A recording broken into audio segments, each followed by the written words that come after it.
Alright, we are back here playing Prussia in this economics and finance mod, which, to be honest, we don't remember exactly what we were doing in.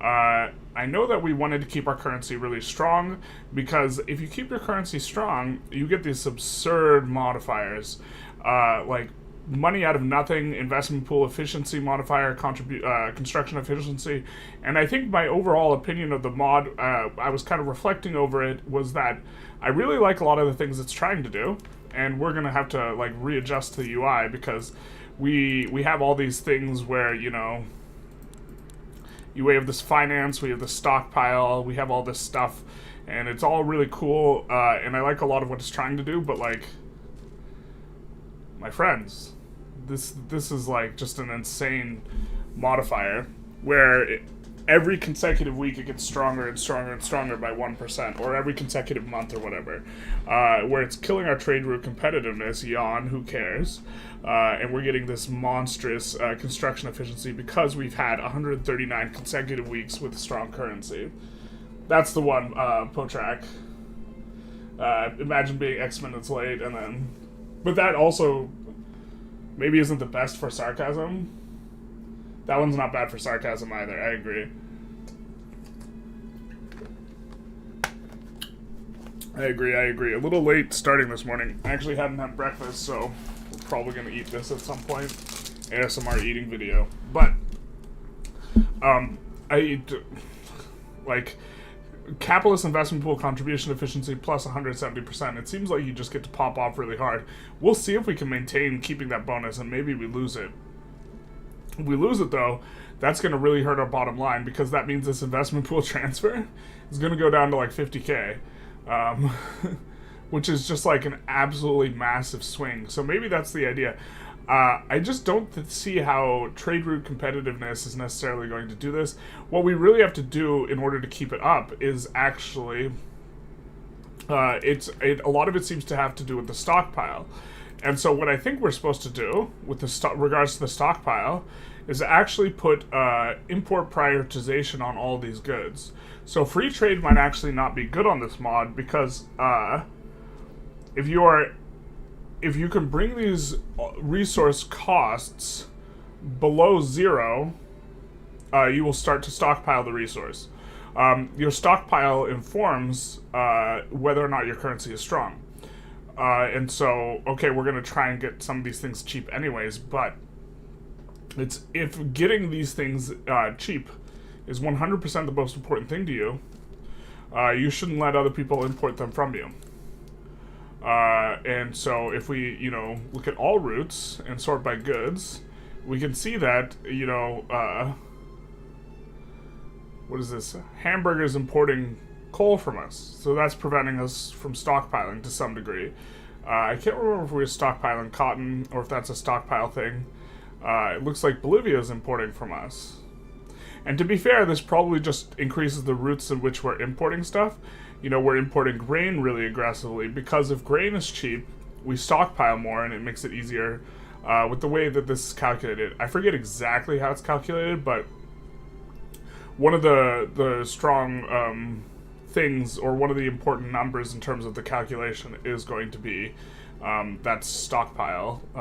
And so increasing it is going to be important. So we might, for example, want to cancel any trade route where we are exporting iron, but you see here, Qing is importing iron from us.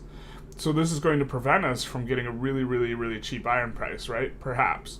Perhaps we just build more iron and we just forget about it. I think this also might be the solution, but it could be the case that you're actually supposed to go protectionist trade policies, which is interesting because in vanilla, these things are terrible. I actually just recorded yesterday economy section for the laws, and I think that generally speaking, on the trade specifically, you really, really want to be on free trade. And if you're exporting something, you're not importing, you generally don't engage in arbitrage. So if you're exporting something, you're only exporting it. And if you're importing it, you're only importing it. And if you do these two things, then the utility of actually collecting tariffs is basically zero. So free trade is just going to kind of be best. 140 WTF? Yeah. Idea good, numbers a bit high. Yeah, well, it's difficult to evaluate. Milo says those emotes do not emote well. Milo only approves of the ambulances. I was actually looking into it, and we could get custom emotes. I would have to fiddle with the thing that's like effectively the same as like a Twitch subscriber, but hello again. How's it going? Welcome to the stream. So I was just kind of thinking through some of that stuff. I'm not a fan of the fact that we kind of just have to manually swap the inflation back and forth, or whether we're inflating the currency or deflating it when we really just want to target a particular range and we know we want to do this. But that's kind of a implementation issue more so than like is the system good issue. And we are in control of 100% of Q, so that is going to... we have a lot of auto expands in, though, but that is going to murky things up a little bit. I think that we saw that wood was actually over 100%, or over neutral price. Oh, and we see that we actually have expanded the wood out all in the homelands entirely. We see this... What's our infamy at? Let's see Paul Allen's infamy. Well, that's going to be a play that we maybe can side into, and we can maybe slingshot side into. Or what's it called? Yo-yo side into. I think we were going to go after Aranya, or we did go after Aranya, their protectorate. Okay, so we've done kind of the normal things. Yeah, we've gone after Oman. We've gone after... Yeah, we just did kind of all the meta expansion stuff. I think we're going to take a save and see if we can yo-yo... sway into there on Mexico's side, probably. So we'll just take a brief save here. Is it available to change the gold standard to something else? It is.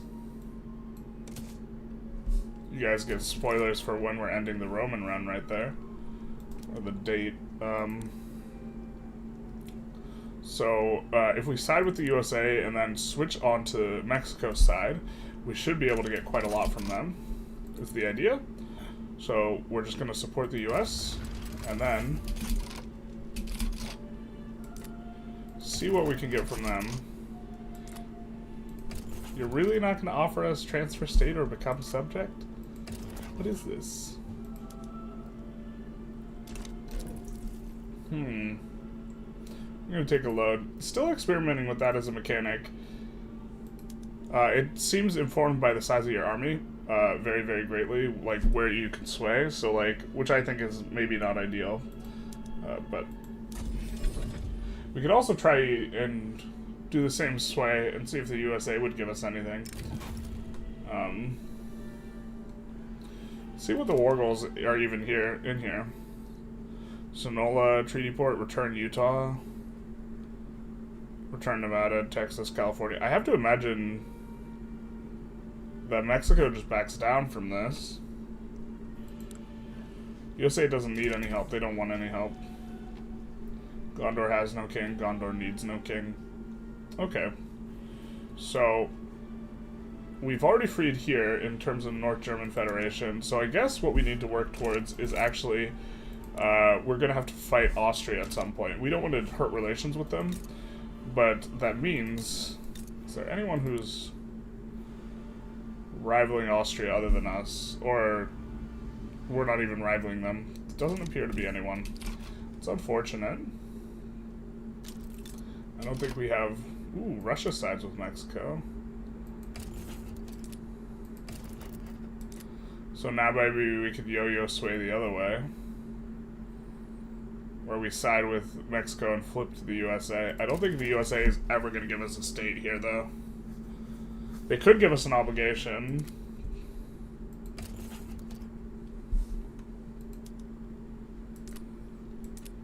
What are they even asking for here? Return America to Utah. And they're still fearful even with Russia's support. Russia also probably won't really help them that much. Because there's no war goals either for or on Russia. Why is it meta to take Peru and not Bolivia? Bolivia annexes the others, don't they? I think what's meta... So, if you take North Peru as a subject, and then free the other two from Bolivia, North Peru integrates the other two instantly, and they get integrated not as a protectorate when you transfer from Bolivia, but they are going to be a full-on puppet, which means that you can annex them immediately. And this is very important because we're already integrating this stuff, so that means that you're going to get access to the gold even faster. I think the meta actually is taking Antofagasta as well, because that's where the really good company is, but you get access to all this resources and oil specific, or sorry, not oil, gold specifically a lot faster.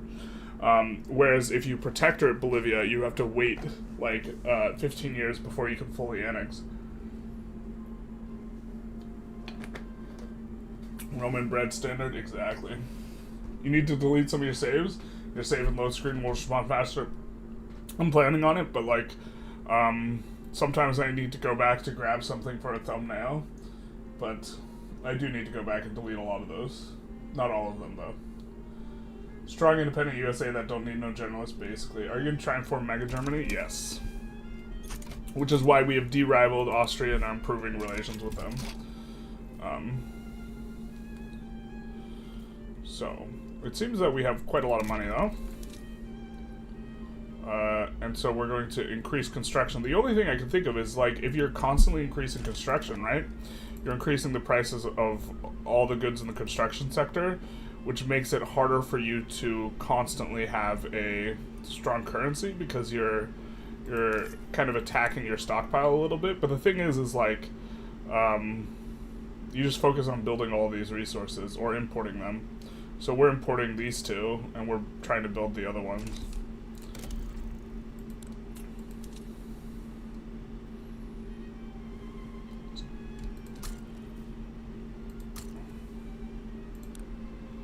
I think that we'll also add this in West Prussia. Put this on auto expand. Put this on auto expand. I think we can put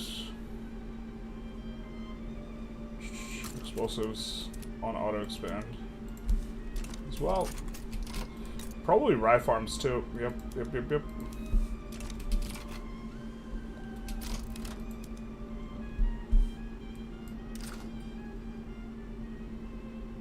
Trade route importing iron. Yeah, so that's like an adjustment that normally we don't import iron at this point in the game, and we were importing it. So, which is a little bit of a strangeness here. Let's see what we can do.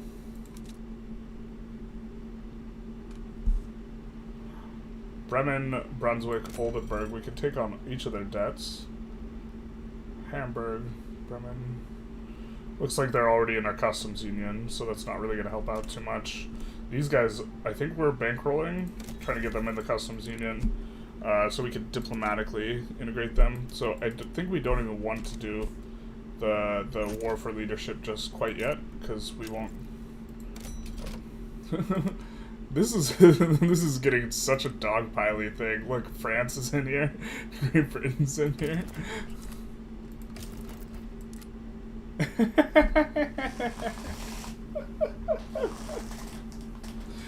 think this is the biggest USA war I've seen in a while. I don't think we won any part of that heat, but we could side with Mexico. Or sorry, we could side with USA and ask for Alsace-Lorraine. I don't think we have a claim on it yet, though. Do we? No, so we would just, like, 35 infamy, like, whopper.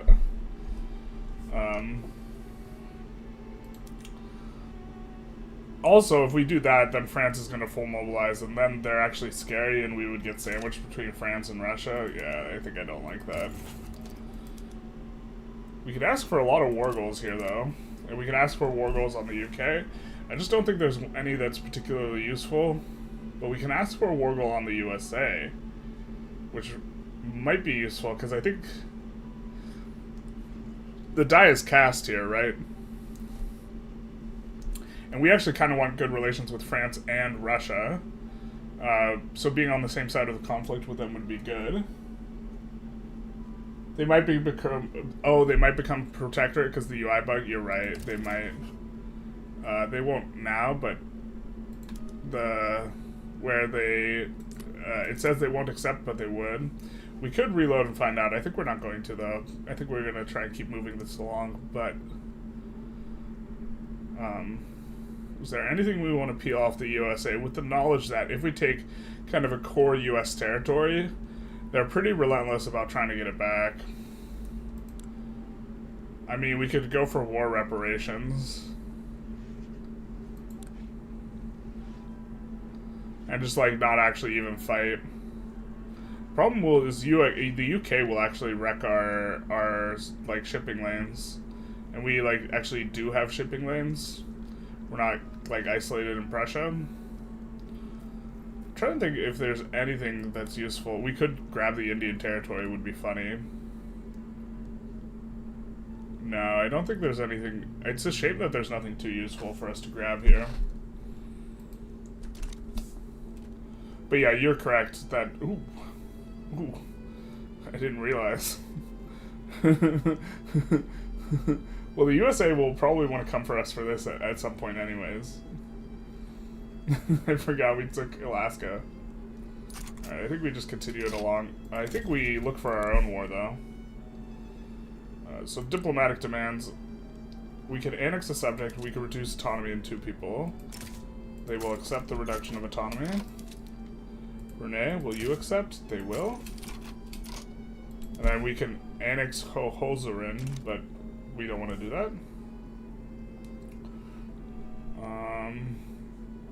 I suppose subjugating the Congo is always good, so why don't we do that? Especially with all these GPs involved in that huge conflict, should be super, super free. Alright, no one's in this unit. I think we're gonna disband it. Try and keep things relatively clean.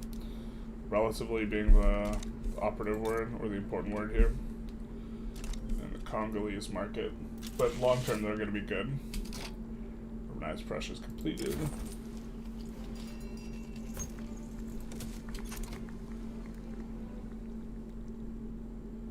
Bunch of these guys are rivaling each other on the basis of this war. I mean, maybe we're supposed to get in there just to get... We, like, want this guy to not be cautious. We want this guy to... Conciliatory's fine, so... Can we get a little bit more diplo here? This may be a good question to ask ourselves. So we're going to see if there's any rivals that aren't going to be particularly painful. Like, Ottomans and Portugal are not that painful. Spain is mildly painful, but we're going to go with this so that we can improve relations with Russia, because Russia will meaningfully be able to help us with Austria, and so this is what we're doing. If you take Antofagasta, yeah, you get less stuff, but you also pay full infamy on the Bolivia stuff, right? And you only pay full infamy on this stuff, and you're getting this stuff for free. So I think the amount of stuff you're getting for free, like in terms of ratio, is better. But maybe you're just supposed to go for Bolivia. But the fact that you're getting it way faster, I think, is really substantive because there's gold. I think that getting gold faster is kind of the best way to go. Hey, Technocrat, how's it going? Can you ask for a liberate state and cripple USA? I'm not sure we could. We could. Looks like, actually, they would accept a trade agreement, which, they would both accept trade agreements. I'm not sure long-term we even want the USA crippled. Well, I guess if we're thinking super long-term and we think we're going to make a deep run, we do definitely want to cripple the GPs, but for our purposes, it doesn't necessarily help us, but... I mean, we could ask for liberate subject. I don't think the CSA, yeah... Okay, so yeah, we could liberate... The thing is I'm not sure, we don't really have a navy, so we would have to push across the land, right? And it seems like everyone's mobilized quite a lot. This is going to be like a huge slugfest. And we really don't want to, like, wood chipper all of our troops before, you know, we fight Austria either. But we could liberate New England, for example. Maybe that is correct. The thing is it's... We have a 29 stack navy and that's it. Or we have a 29 stack and a 1 stack. Sorry, that is the... Yeah. And so the question is I don't think we're going to be able to do any sort of landing stuff with that. Is Portugal eatable in this run? Might be eatable right now, to be honest. They're in the British market, but they're not a subject. They are a rival. We can't subjugate them, though, because they're a major power.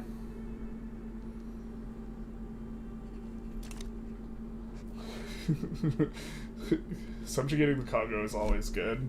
It gives you a native interest in the region, and then it lets you colonize more later. Always very strong. I mean, okay, we're gonna add some constructive sectors and think about it. The thing we're thinking about is liberating New England.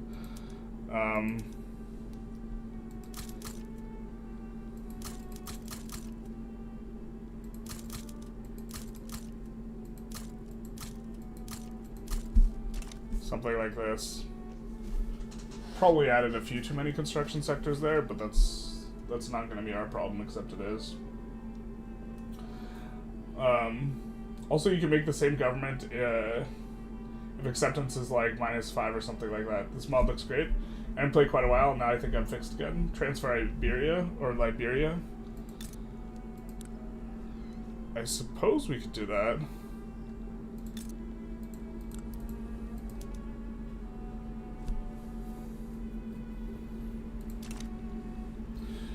I don't think it's like worth the infamy is the thing.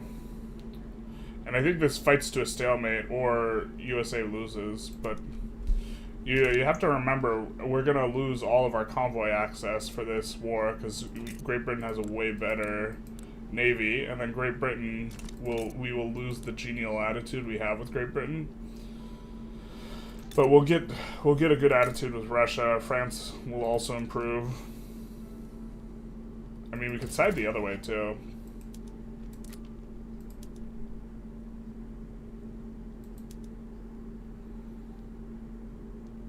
Liberate Poland. I think we stay out of this one, guys. I think we mind our own business a little bit with that one. But I think that, yeah, there is a UI bug, and it's possible that we could have swayed in and made Mexico a subject at the very start, and let, like, min-maxing, reloading to check that would probably be optimal or something, but we're not going to do that. Or would have been optimal to play that way to begin with. Why don't we make this guy... Oh my god, I hate that they do this to the UI. This is part of the mod. Like, I wish that the mod, like, didn't do some of these UI changes. I can't see which one has the horsey on it. My eyes.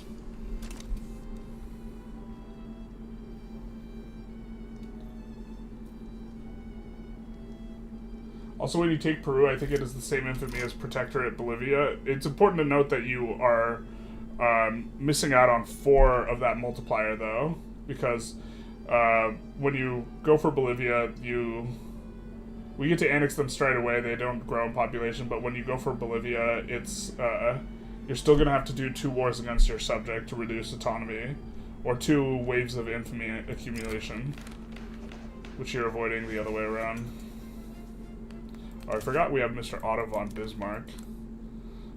He's in for the memes entirely. We put him in government because royalist isn't even good. But it is what it is.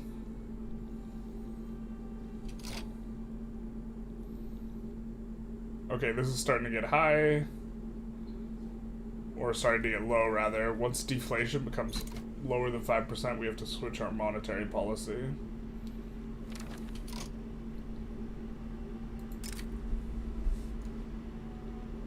Oh, they owe us an obligation? Okay, that changes things quite a bit. I had forgotten.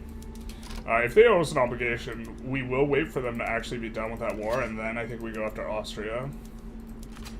We're just going to put in all these...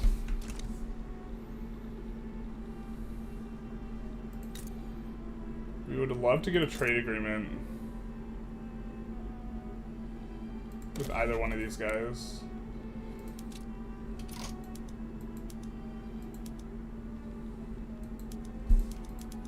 We have a trade agreement with Sweden. Could eventually maybe get them into the customs union. That war starts to go in. So I'm guessing it's just going to kind of be a status quo type of war. How powerful is France and Russia? Maybe we could carry. I think... Maybe.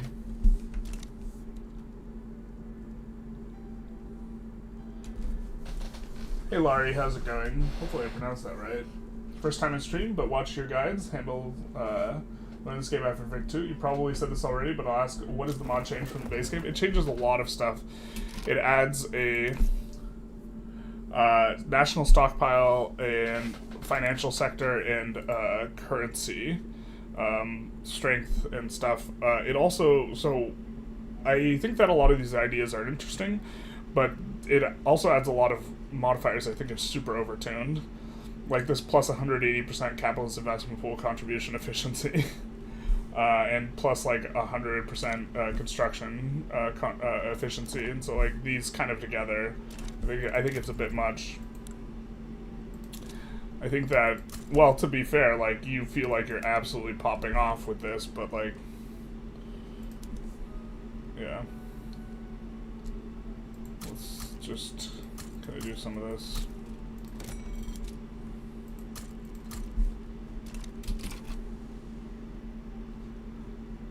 The wood we know is going to be really efficient.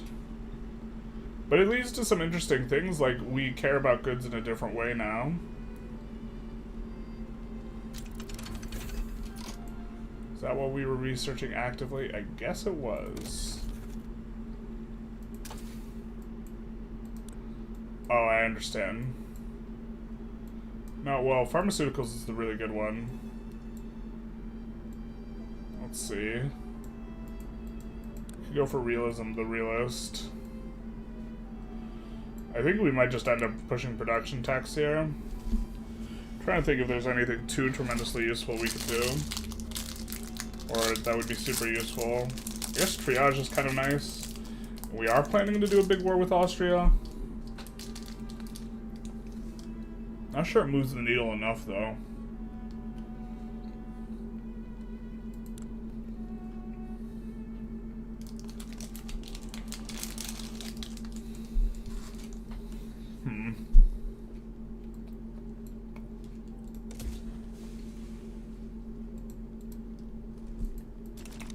Let's do that.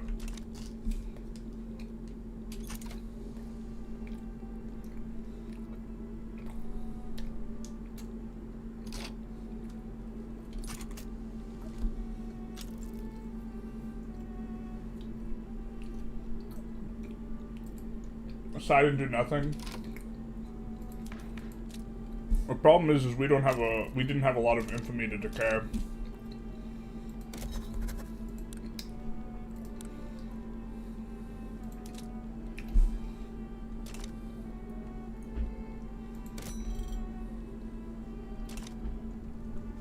One more for us there. I think I'm starting to think that just annexing Bahrain is better than protectorating, just so that you avoid them revving, because they really rev a lot. Like, it's not better in theory, but it's better in practice. Just because they rev so much.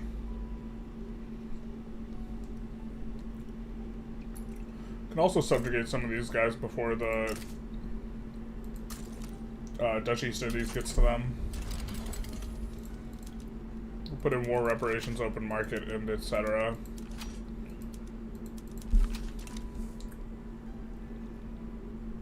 I guess we maybe want to build up the Navy some more.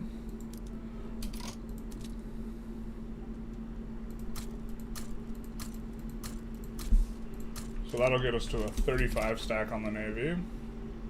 on our big navy. Good evening, Paul. How's it going? Did you change to 1.1 patch GDP calculation broken? Protectorate Persia? Protectorating Persia would be good. I agree. Maybe that's the play. See, the thing is, we actually want to accumulate a kind of relatively big chunk of infamy.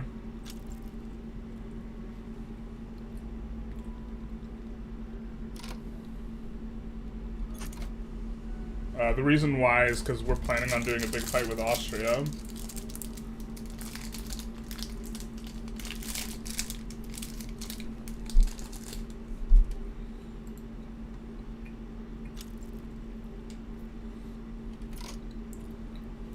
Maybe we should see if we can invest in other people's currency right now. I forget where we do this.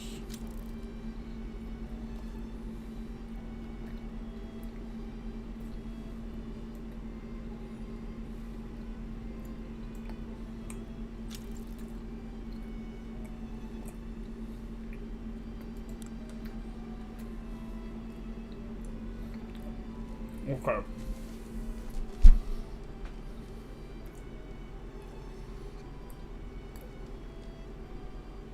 So we'll get a good payout from the Ottomans, Denmark, Belgium, Mexico, Sardinia, Piedmont.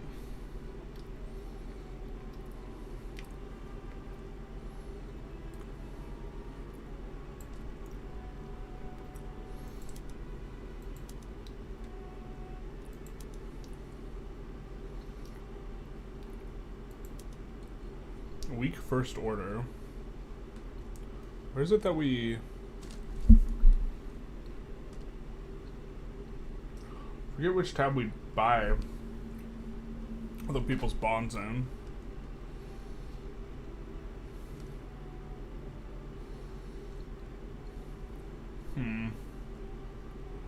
Like, yeah, there's a ton of stuff, and I think that one of the things with this mod is that I might just not be understanding the mod well enough. Here it is. You know, where the mod is, like, a lot more is going on than I think it is.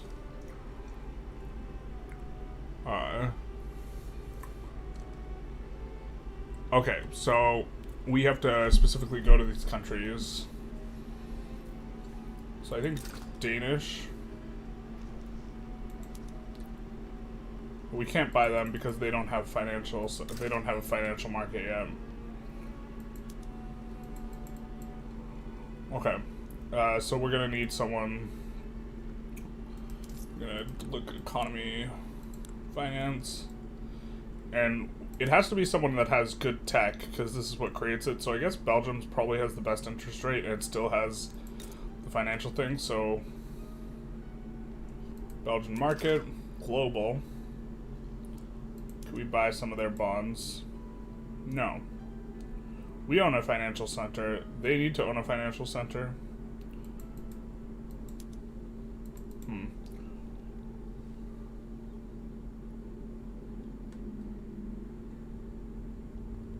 Oh, maybe we need to set the amount lower. No, that's not doing it. Maybe we have no available slots. Belgium does not have a financial center. Okay. So let's go back to the drawing board. And so, is it just the GPs right now that have it? Let's see, Netherlands has a better rating, Spain has a better rating. Is there any GP that looks like they have a really strong interest rate? Not really. Netherlands, maybe?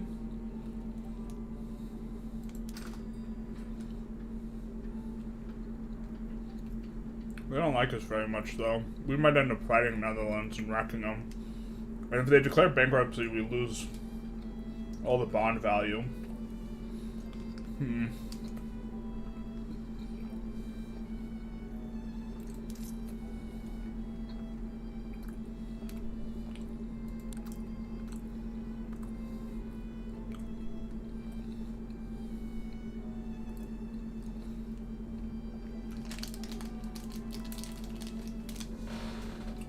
Okay, we're just gonna leave this for now. We want to wait for the countries to get financial sectors. I think the countries with the better interest rates.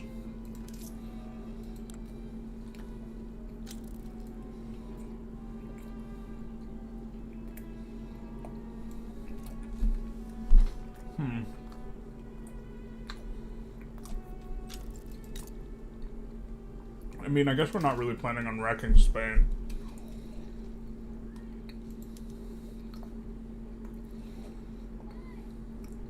So let's buy a Spanish bond then. Tie backs down, nice.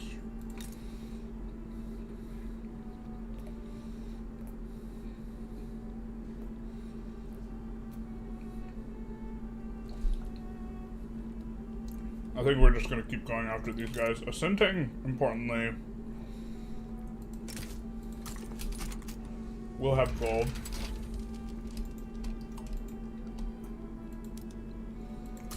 Which Carthage does not. So we'll do that. It's unfortunate we keep generating negative relations with France. I really don't know what started us having really, really bad relations. I think maybe we start with bad relations.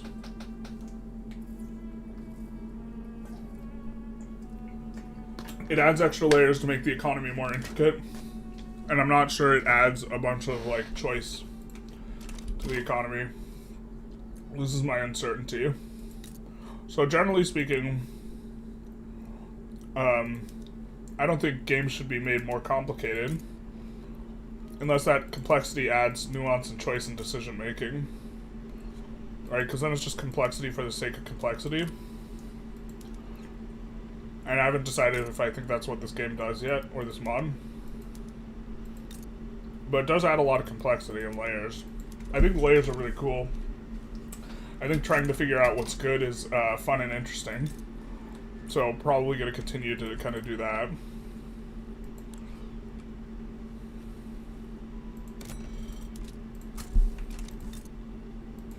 Silesia #1, man. Except for I forgot that the Rhineland states are actually really, really valuable because they have a plus mappy. So Ruhr, Rhineland, and this one, North Rhine, are all going to be super valuable. So maybe we should be building these up more.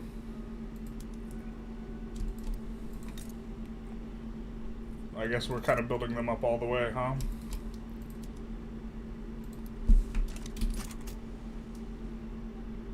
We're building them up anyways. We have a little secession movement, so we do want to start a fight before that goes off. So here we can probably yo-yo sway. So we're gonna start. Wait, why can't we? Oh, okay, we gotta declare neutrality in these other ones. Oh no, we made a mistake. We already were targeting Sintang. Huh.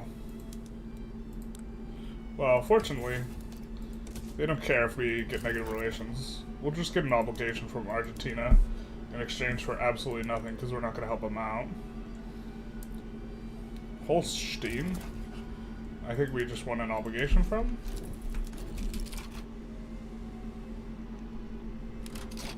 That's going to make it really easy to pull them into our market.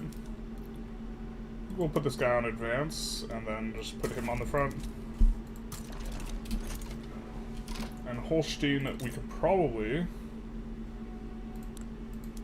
pull into our market. No. Invite to customs union. We need more Diplo. Okay, fair enough. Well, we have improving relations with Great Britain anyways. And an obligation. So maybe we get off of this. And then I mean, it's a little bit risky. We'd rather get them to +20, but yeah, it's kind of psychotic, so if they end up siding against us, they'll side against us. It kind of is what it is. Holstein, even with the obligation, you're not willing to come in?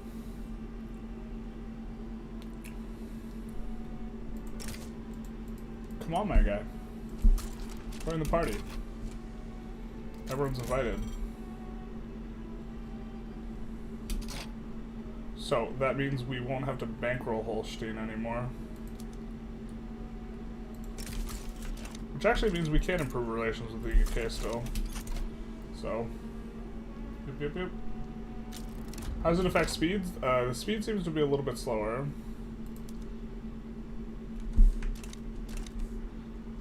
But it doesn't seem too bad.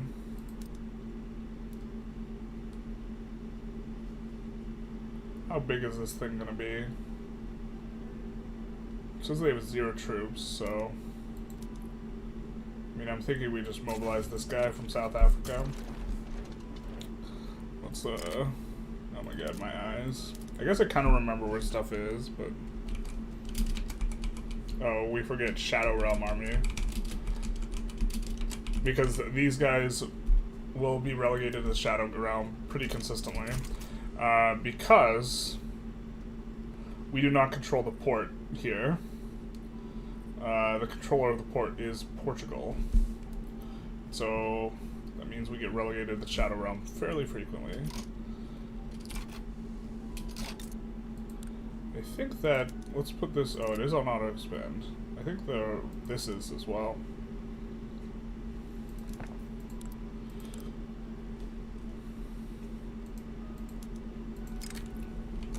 We're going to put everything on water tube. That is there, and also the furniture. These, if I recall correctly, are the 2 more efficient ones. Bro, where are my bigger icons? I wish this was bigger, because I think that when you're, like, watching on stream, like, we can kind of tolerate this, although this is not the norm for us. Yeah. I just wish the UI changes were separate from the econ stuff, but it is what it is. We're getting progress on landed voting. I think that we still have to pass, yeah, a health system. So we need our religious folk for this specifically. Frankfurt wants a defensive pact. They are offering us an obligation. We don't need an obligation because I think they're already in our customs union, so... There's the Prussian market. It's big, it's chunky. Hamburg is kind of a holdout. Why don't we improve relations with Hamburg? And then Holstein's also a holdout. Why don't we improve relations with them and get closer faster?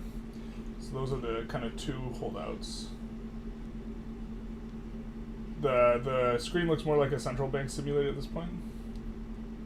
Bahrain rebel anyways because of the no port bug, so they don't have market access. Is that what does it? Yeah, so we should just take Bahrain. Why is Argentina not sent anyone? They just don't believe in winning? Really? I mean, we don't want Argentina to lose. Where will we send our people when we lose the war? If not to Argentina.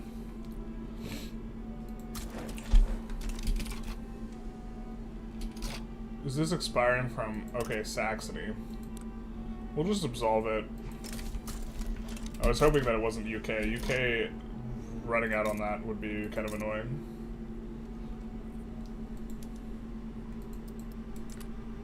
I think, why don't we... Alright, we're already focusing hardwood, so let's auto-expand this, and let's actually just add one right there. Maybe that's good.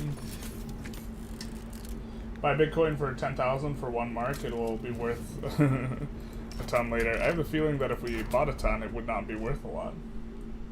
Are you enjoying the mod so far? I'm enjoying it. I'm enjoying figuring it out. I think that the mod is probably pretty unbalanced, though. Or this is kind of my evaluation of the thing.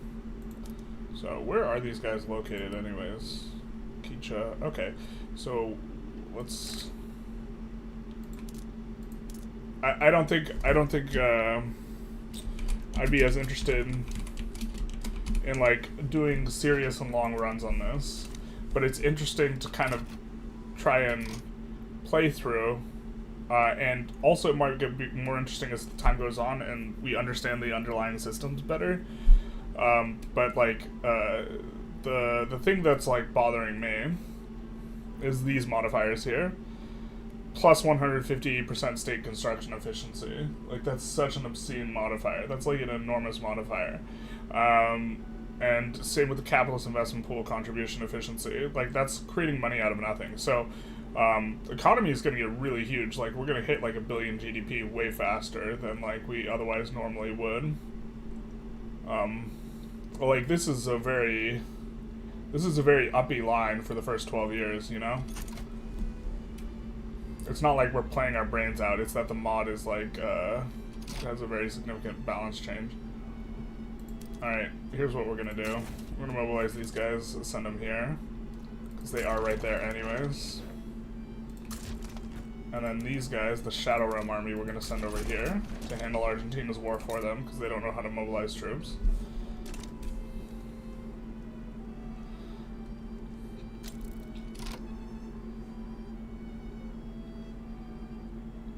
Okay. So we've kind of exhausted a lot of the resources in the mainland areas. But we have coming up, furniture and clothing are going to be really nice.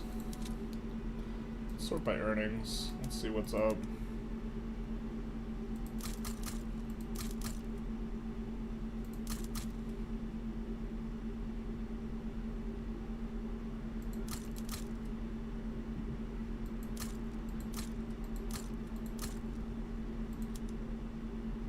This is going to get significantly better when we finish the tech we're working towards.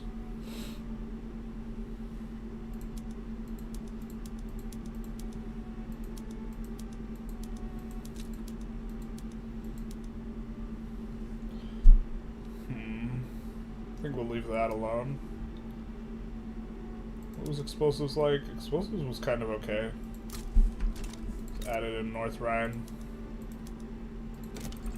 Then for the clothing, I think we're going to add some clothing in the capital. Generally kind of a play pattern we like.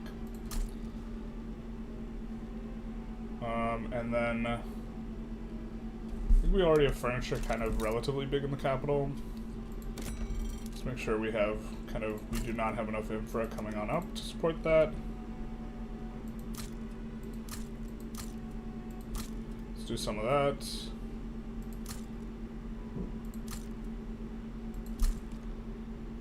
Alaskan Railroad. Eventually when we discover gold there, we'll need more infra anyways, so seems fine.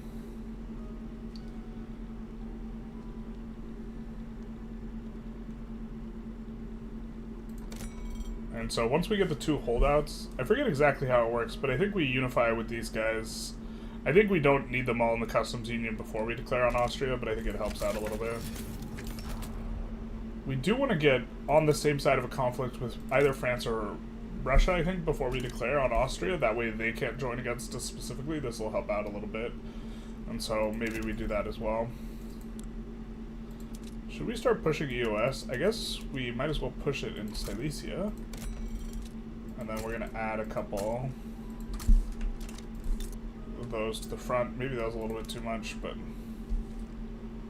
I mean, we'll have max EOS. We need more pops there, though. Starting to become a little bit of a problem. 1850 and no Germany yet. You were surprised? It's not necessarily. I think that getting Germany as fast as possible is maybe a little bit overrated, but I could be mistaken.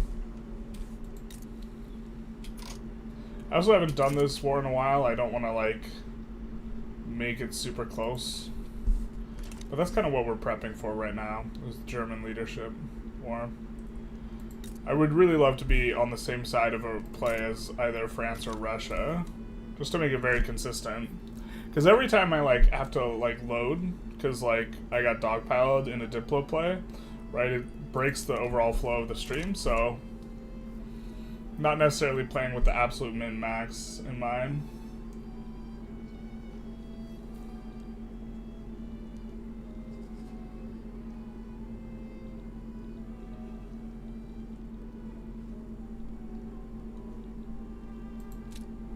Did we want to take anything from Austria is one question, though, we can ask ourselves.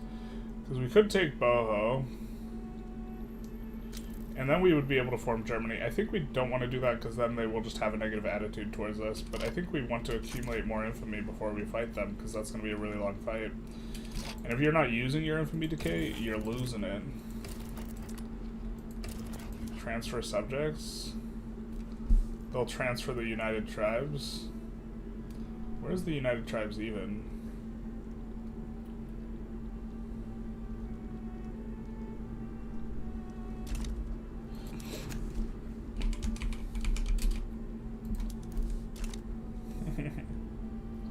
We'll transfer these boyos. I mean, this would give us a native interest in the region.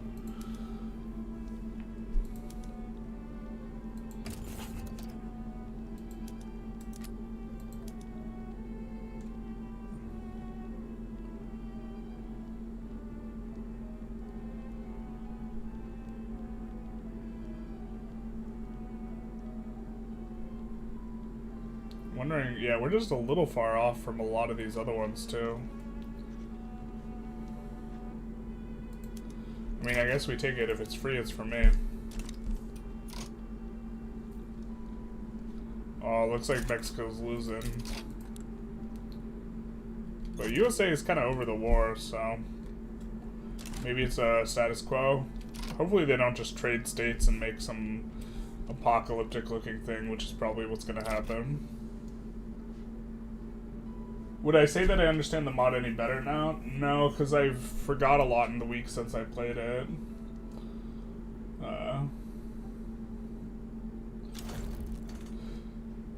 Hey, Cantaloupe, how's it going? Have I heard of the IR Rome? No, I've not. What's going on with Imperator today? Well, in vanilla anyways. Schleswig and Holstein can join later. What do I think about the Victorian Flavors mod? I've not tried the Victorian Flavors mod, unless you mean the Victoria Tweaks mod, which I have a good opinion of. Who's occupying Texas right now? I think that's the flag of the Indians. How's it going, Richard? I believe that is the Indian flag. I guess we could save and just see what the play looks like if we go for Austria. Right. But the significant problem is we actually want to be entering this war with at least 10 infamy. And we don't have 10 infamy. I guess we have 5. Is it really the end of the world if we don't decay down 5 infamy? It really is the end of the world, so. I mean, we could go for Persia. Persia's always good. Chat's right about that. The problem is that makes getting people in our customs union harder.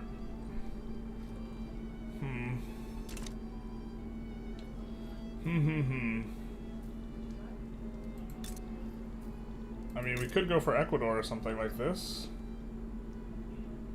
That's a pretty nice chunk of infamy. I think they're fairly likely to back down. People are involved in this play. They're really unlikely to side against us. Although maybe that's an argument for going after Austria right now. Like right now. Wait, why can't we German leadership target them? But the reason to go for Austria right now is because everyone's involved in that play, so we can do a leadership play. Everyone supports us. Maybe the play, though, is we go for New Granada first. Oh, we don't even have an interest there. But all the more reason to go for them, because developing a native interest is pretty nice.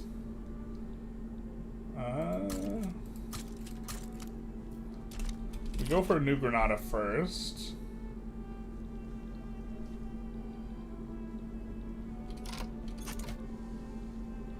And then, actually we could go for some of these. I don't really hate going for Constantine and Mascar and cutting off France from getting this stuff. I guess well, that's going to make France much more likely to side against us later.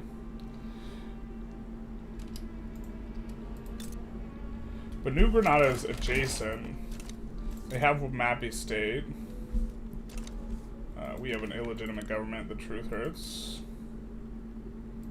We do something like this.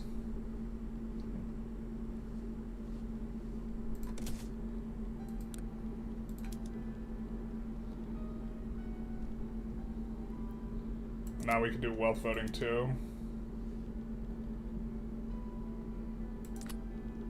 Drinkers and the church hate this stuff. I think we did want to put the church in government. Oh man, they're almost marginalized. Let's put the church in government. And try and get public health insurance. The industrialists hate it, but they're happy with us right now. And we also don't give a shit about the industrialists being happy. We could not care less.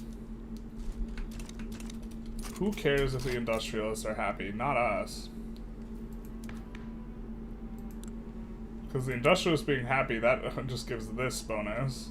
20% capitalist investment pool contribution efficiency. That is a drop in the bucket next to our 200% that we're getting over there. So, I mean, maybe we go over to Bolivia anyways. I guess we have to capitulate out of this before we start a war. Why can't we start a war? Bueller? Or is it a truce thing? I mean, we don't have an interest up there.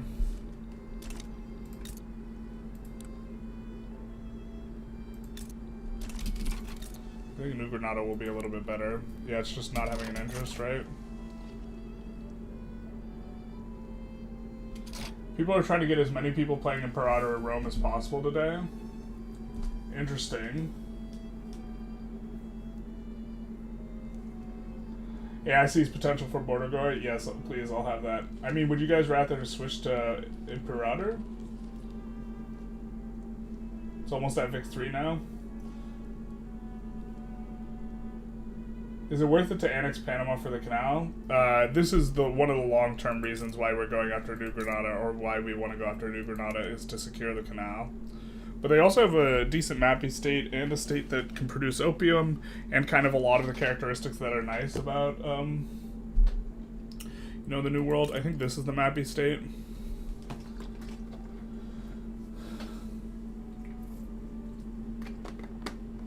What about the Netherlands Protectorate? I think they're a major power right now. The Vic 2 trick involved releasing nations to lower infamy, but I don't think it lowers infamy. In Vic 3, I don't think it does either. I think deflation is a throughput bonus as long as you keep getting excess gold. It's inevitable because the minting's so high, I think. Oh, we are suffering this. No, but what we could do is we can, we're currently experiencing deflation. We could revalue our currency, I think.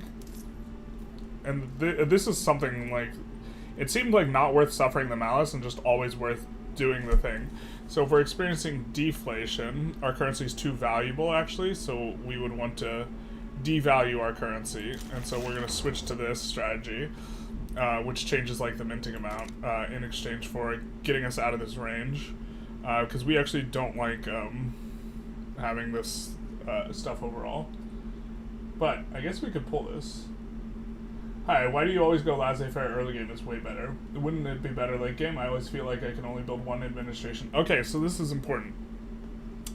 Currently, in this specific patch we are on right now, the construction pool, which is why we don't have any private construction, the construction queue is bugged. And the way it works is, instead of this being a ceiling of 75% private queue allocation, construction allocation, it is just the floor. You just automatically get to this 75%. And so right now, in this very patch itself, laissez-faire is bad. But laissez-faire, if the game were not bugged, is just significantly better. I have a 40-minute video on why it's better. We can maybe link that.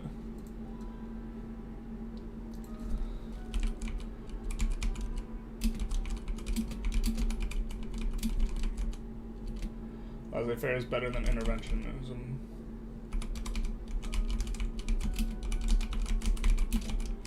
But if people would want me to switch to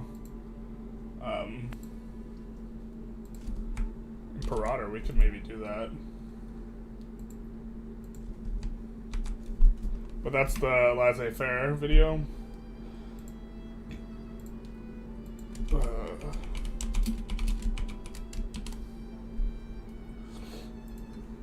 Or we could try and hold down the lobby protect Victoria 3 from being passed up.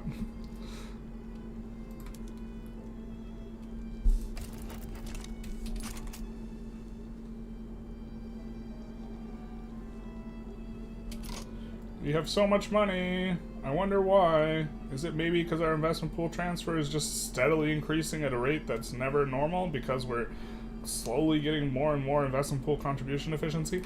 I mean, if we ever lose this modifier, it like would collapse our economy, and maybe that's the point, is like you eventually lose it and it's not possible to maintain it forever. I don't know. Yeah.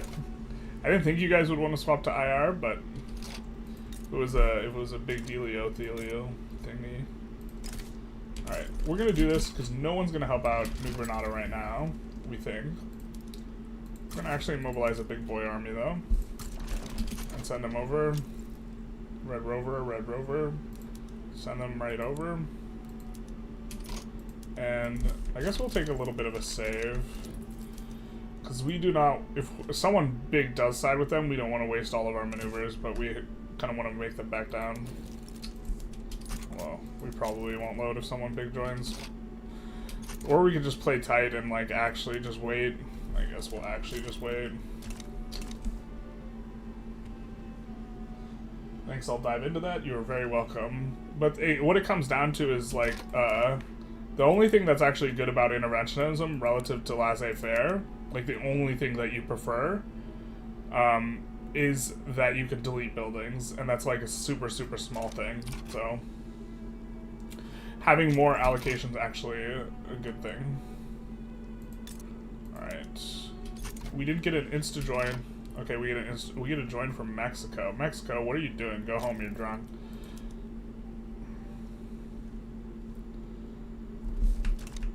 I mean, we could try and peel stuff off of Mexico, I guess. I don't know. That's quite the ingenious operation by Mexico. So Prussian Anhalt has a whole bunch of available stuff. So why don't we do this, and this, and then add a couple rails at the front. Prussian Anhalt. But yeah, we're running out of peasants so fast right now. Okay, so Mexico decides, for whatever reason, that they think they can rumble. I mean, we want them to have more political strength for now. Anyways, while we're trying to pass healthcare, public healthcare. But we could just take California as well. Where are you guys from? North German. Just a couple of Lancers. Just a couple bros being bros. Why don't we put them with the landing squad? Or actually, we'll keep them separate for now. What is Mexico doing though? They're half occupied and they joined the war. It makes like no sense to me. It's really obnoxious because it changes the relative strength of mobilization quite a bit.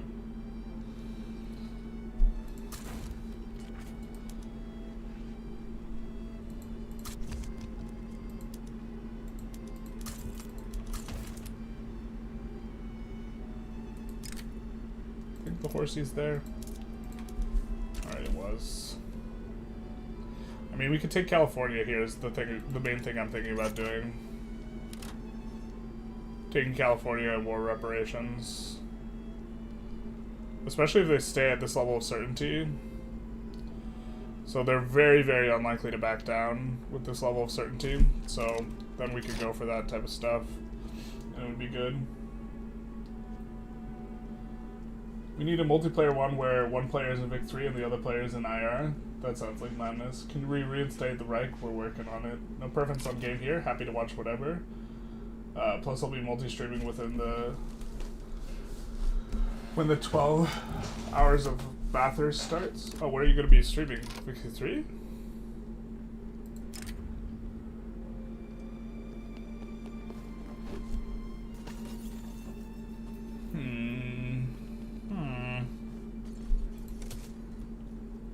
We'll let them continue.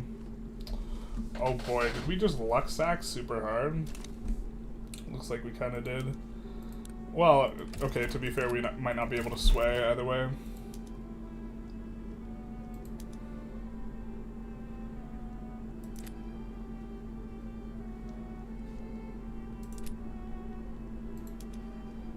We can't ask for taking states from the Heavenly Kingdoms?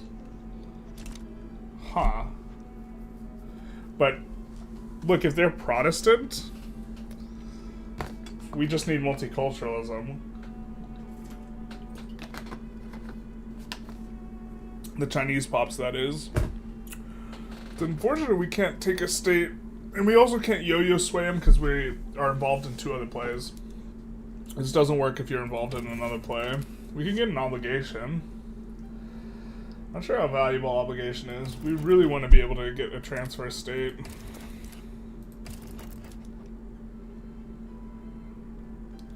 They're not having it at all. Especially not Formosa. Can't give up Taiwan, can we? Yeah. Maybe we just don't do anything. I mean, we could ask for war reps. Do we actually want the Heavenly Kingdom to win is maybe a question. If so, getting war reps would be... Oh, no, wait. No, there's no one to get war reps from. They just annex each other. Yeah, it's just obligation or nothing. Yeah, I guess we'll just kind of see our way out of that.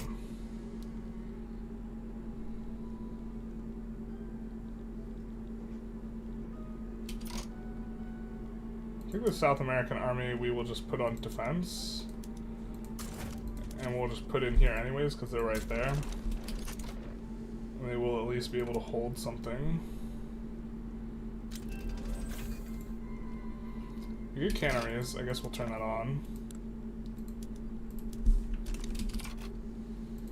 Okay, I think no one else is joining here, as long as that war's not finishing. So I think we're gonna go for conquer California. That's not a war goal, or wait, let's not be stupid here. Return California is a war goal here, so this is... I guess we could wait a little while longer, but the thing is if the USA enforces, then our war goal is bricked, right? So we might be...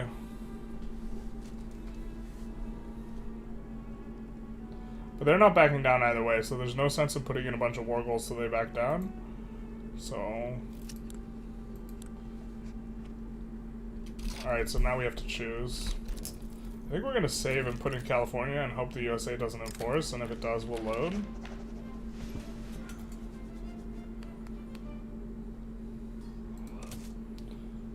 Right? And catch up with chat for a second. Why do your armies always lack manpower? You're probably having a qualifications problem. Your populations are very large, but your army struggle to gain manpower. You probably have a qualifications problem because your officers are going to be... It's going to be hard to recruit officers from discriminated pops. IR is a shitty game. It kind of gives me motion sickness. The map. Upgrading your training methods through text and change the barracks can help. Yep.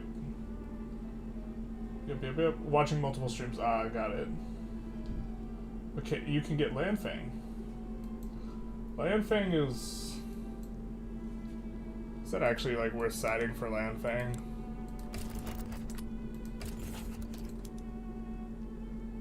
We could get Landfang. I think we actually prefer Landfang to be part of Qing, because then we gain an adjacency from their market. Like, I think if we were offered it for free, like, not even including the infamy, we wouldn't take it. And so, let's go for California. Let's move these guys over here. And these guys will move over here. I think we're going to add more and more ships. I think this is the one that has, thing. So we'll do that. So we'll go for California and war reps on both of them.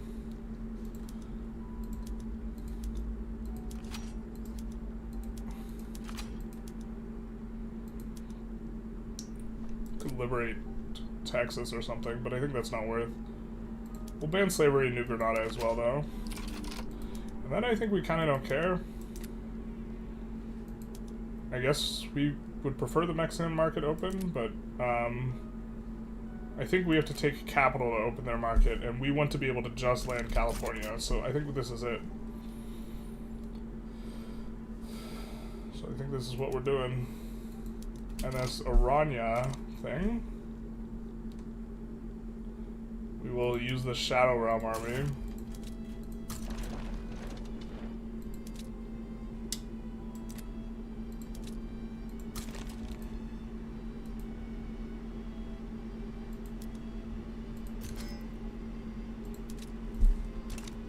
To help put that revolt down. I guess we want to see our mobilization, yeah. We get extra supplies, transportation. I think we could have them force march. Because we really just want the formation speed. Yeah. And we want them to get there faster. I think we can consume everything here. Maybe we just consume those, though. That way it's less of a shock to SOL, because we're not driving up the price of whatever when we mobilize. This army, though, we're going to go kind of all this stuff. It looks like they already have all the stuffs. Okay.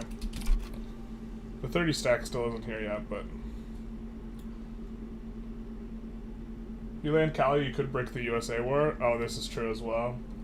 Which kind of, we would prefer a status quo. Chinswipulus says, hey, you back. I don't know how to pronounce your name. Daniel King. Did they fix the multi-naval exploit and the military system? I would not... So, multi-landings are now not just a free thing. Landing in multiple spots will help out, but it's not just a freebie. Did they fix the military system? I don't know if I would use the word fix. I would probably say dramatically improve. But fix would not be the word I would be inclined to use. I hope that helps. I feel like we just built railroads in some of these places. Yeah, we just built one in Alaska. Maybe it's not populated yet? I don't know, I guess we'll see. Crystal glass. We're going to turn it on everywhere, and then we'll add a little bit more lead, I suppose.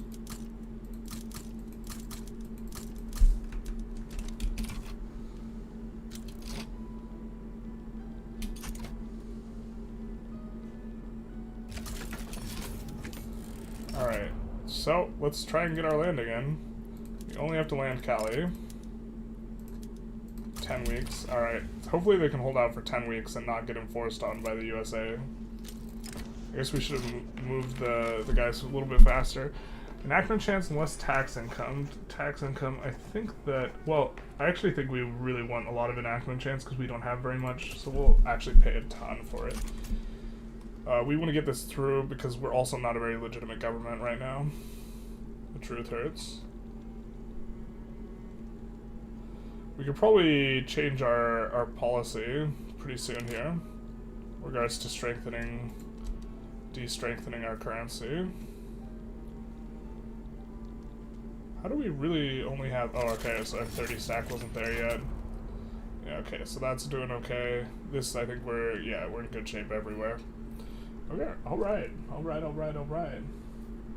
Are you trying to say it was never broken or they never fixed it? I'm saying that... I'm saying that there was problems, they improved the problems, I think there are still problems, is what I'm saying.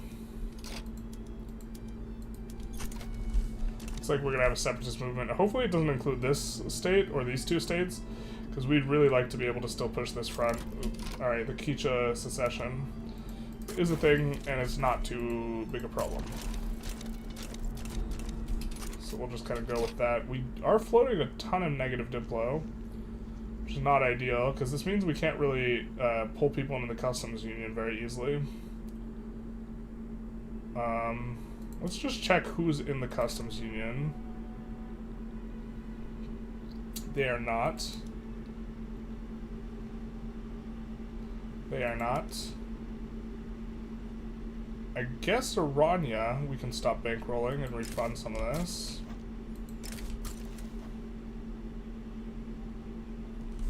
But maybe it's not even worth it to refund some of it. But we're just bankrolling them to make them easier for them to... They're not going to back down as often.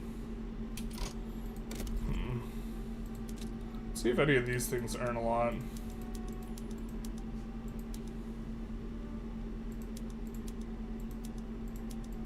I mean, in most of the home places we have, we're almost certainly going to be building rye farms, so we could maybe just put these on auto expand in a few places. The thing is, it's going to hurt migration ability, but maybe, yeah, so maybe not in the capital actually, but in places where they don't have a ton of like resources, we put them on auto expand.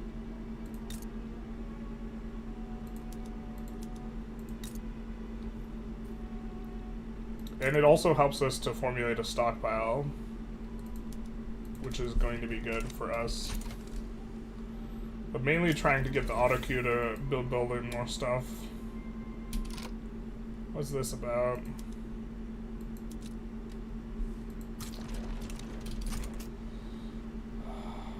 Bro, really? What's this? They pushed us and we pushed them? And now, how do you get to the front, man? You don't, maybe? Okay, well, maybe we have to just push through there. It's not a big deal or something. Kind of a moment of truth if we get this. Can I give you any tips on how to build naval battles? Well, the first one is if you have multiple admirals, anytime there's a battle, they're going to split all the units. And so if you want all the units to participate in the single battle, you want to have just a single admiral. Other than that, it's having a bigger and better navy is kind of the thing.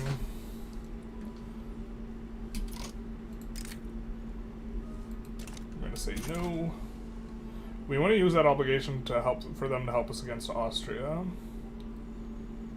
Alright, hopefully this just gets in without any sort of conflict. Any sort of conflict, we're at war with them. Hopefully it gets in without too big a deal. Okay, so I guess we're going to push them back here. I don't know how they managed to push this while we took that. It's kind of weird with terms of how it looks. We have a bunch of extra admin. We could increase policing. I mean, we have a bunch extra, but we're about to get schools. Yeah, so let's not. We're going to use it on the school, or not the schools, the health insurance. Doesn't look like they're getting gummed up, but we haven't seen the first battle yet. Weeboos. Looks like they're still maybe setting up in terms of the being here. Let's promote this guy. He's a royalist. We don't like that, but wow, we're just stalling so that they can bring their navy over. That's cool. Man, I really hate how long it takes to chew through a navy. Not a huge fan of that. So it looks like we are pushing through here now. Well progressed.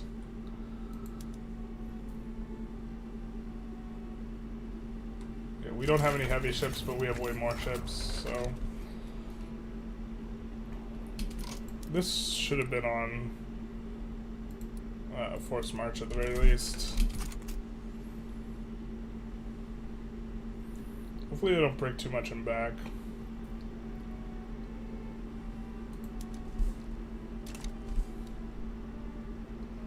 Maybe we're supposed to get some heavy ships. We're just like somewhat close to ironclads that it just feels bad. Maybe we go triage next so that we can get ironclads. We're not going to really need the ironclads against Austria though. What is this? Oh, we have a idling construction queue. That's not ideal. Okay.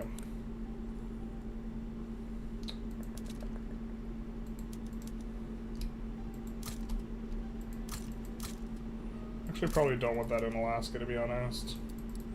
Just do one. I guess we could export that stuff as well.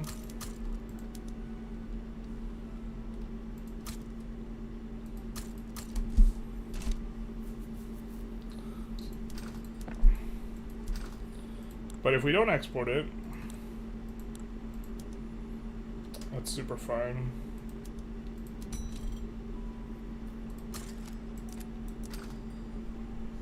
Whoa, we don't want silk expensive, man. This is one of the resources that's calculated. We also don't want this expensive.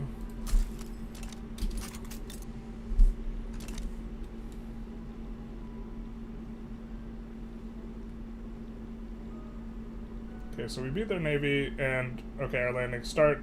There's no army defending, so we're gonna hit California. And now this will also break USA's ability to enforce, which is fantastic for us. This is like a twofer, because we prefer the Mexico being big, so I guess we don't like them antagonistic, but you know, whatever. It's what's good for them. Could I give you tips on? Oh, okay, we already talked about naval battle briefly.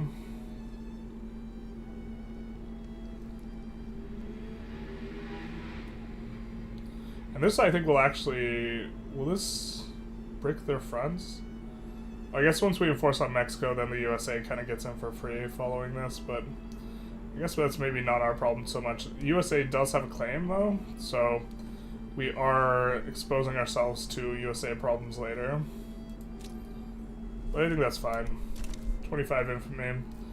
We have a lot to decay down.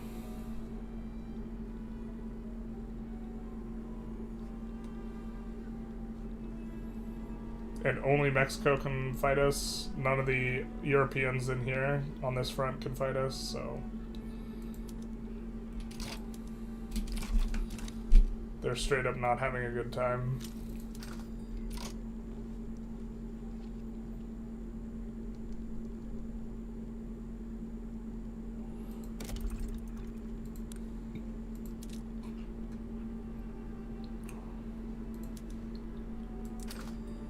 Did have that on auto expand. Who has peasants? Posen has peasants and iron.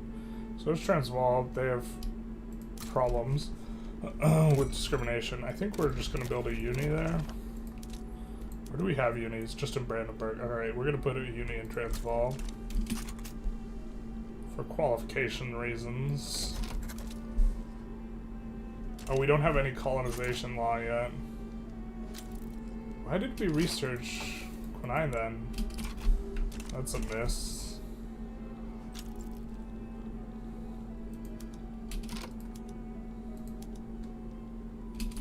Alright, Mexico's not willing to give up California yet. They haven't seen the writing is on the wall.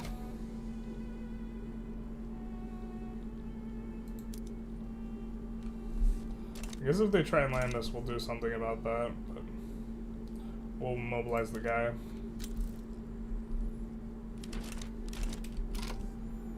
Alright, our currency is now moved in the other direction. So it's time to stop devaluing our currency, and it should move back slowly. But that you can revalue, devalue, means that you probably want to, like, engage in that action before trading a bunch of currencies. So now we have a really valuable currency, so maybe now's the time to buy currency.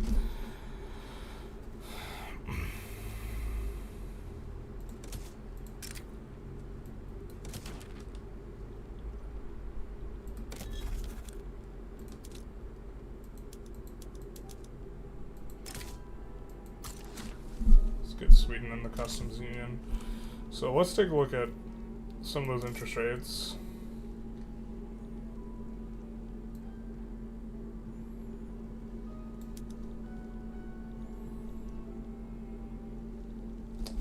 I guess Spain and Mexico have the best ones right now. Spain, Mexico, Ottomans, Heavenly Kingdom.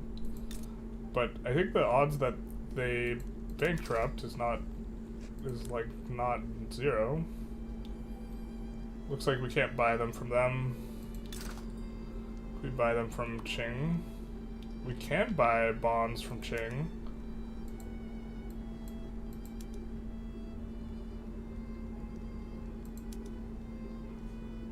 Okay, well, I think we're gonna buy some big bonds from Qing because the interest is pretty high.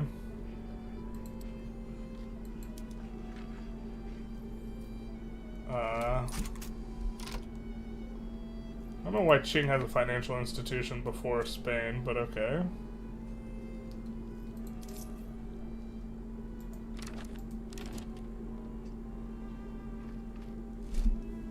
Let's see what else.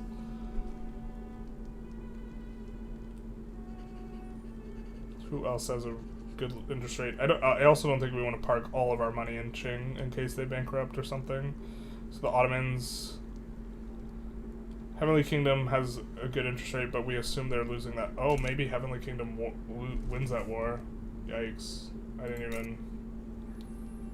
Okay. I guess Ottomans, but we're rival to the Ottomans. Maybe that.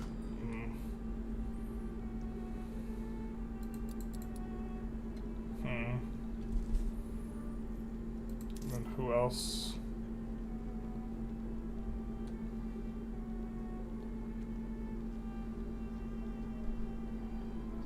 Mexico, Ottomans, Heavenly Kingdom, Sardinia, Piedmont. I assume we won't be able to. They won't have a financial institution yet. Yeah, they don't. The truth hurts. Mexico is having a bad day. Inflation over 5%. Yeah. We started to manage that.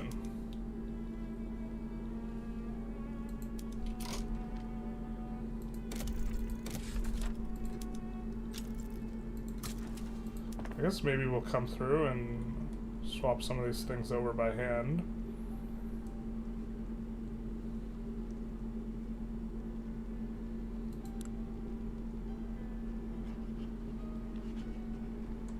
There's not too much to swap over though. Not yet. It's not like playing late game. Playing late game's a little rough.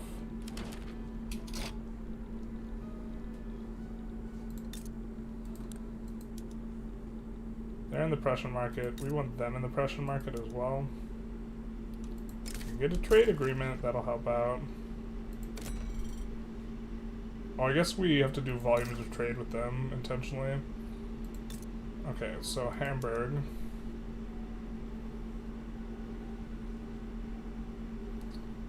Hamburgian market.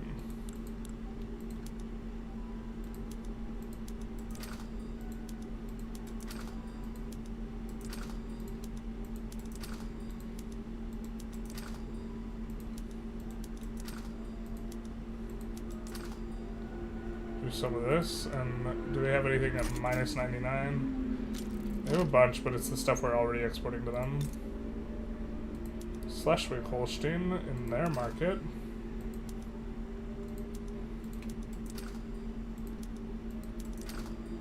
We'll export them some goods too.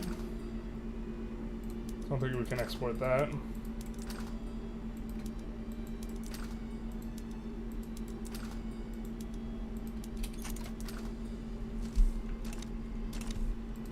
So not super heads up by us, but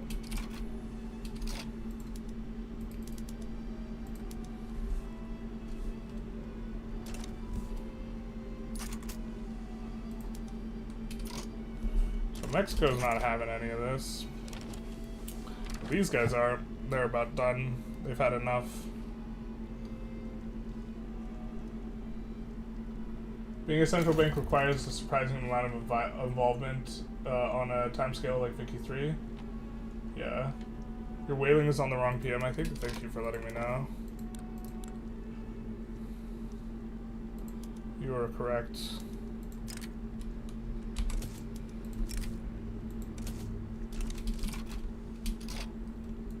Wow, Mexico is just like, we got this, guys.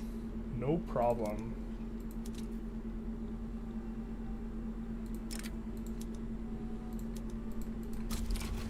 No problemo. To be fair, we are bricking the other war, so... This... I think the USA is going to give up soon, which is fantastic. It's like really, truly exactly everything we wanted. Alright, so...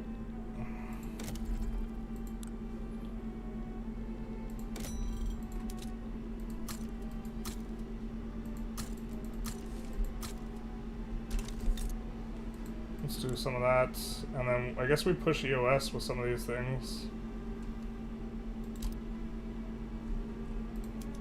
They're not even employing up. Man, where are the pops at? Well, let's not do that. Let's look, where are the peasants? They're in LM and Posen. Alright, Posen, what can we do here? Okay, so we have the iron mines. So these will be relatively good. I think we'll lay down some of this. And, Vatel, some of this. Posen's gonna need a little bit more of this. And then LM. We'll do this. They're gonna have difficulties with qualifications. We're gonna build a railway there too. And then also a university. We'll put the university at the front, and then I'll start to help with qualifications. We're also running a little bit low on convoys here. We definitely want the ports to... We want to max out the ports kind of in the homeland areas first. Because if we run into market problems, those are going to be the place we have market access to.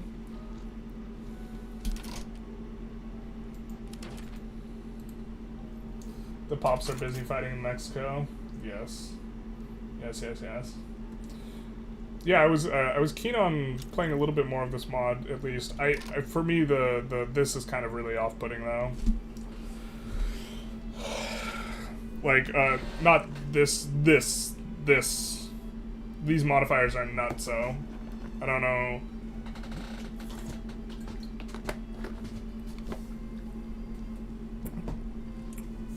Just absolutely insane. I mean, maybe it's not a problem, but it really changes the game.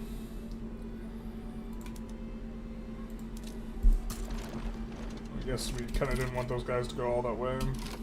I think we switched these guys to defense. Hope that they can hold the front.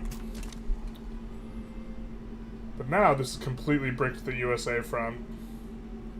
Right? Does Comanche win? Wild.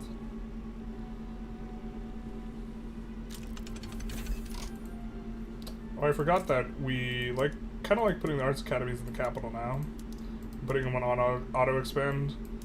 I've decided that I think that if you are going to have art produced, you'd rather be produced in the capital. That way you can get on independent artists and power up the Intelligentsia a little bit. Maybe this is too marginal. But, okay, hopefully we get healthcare in just a second.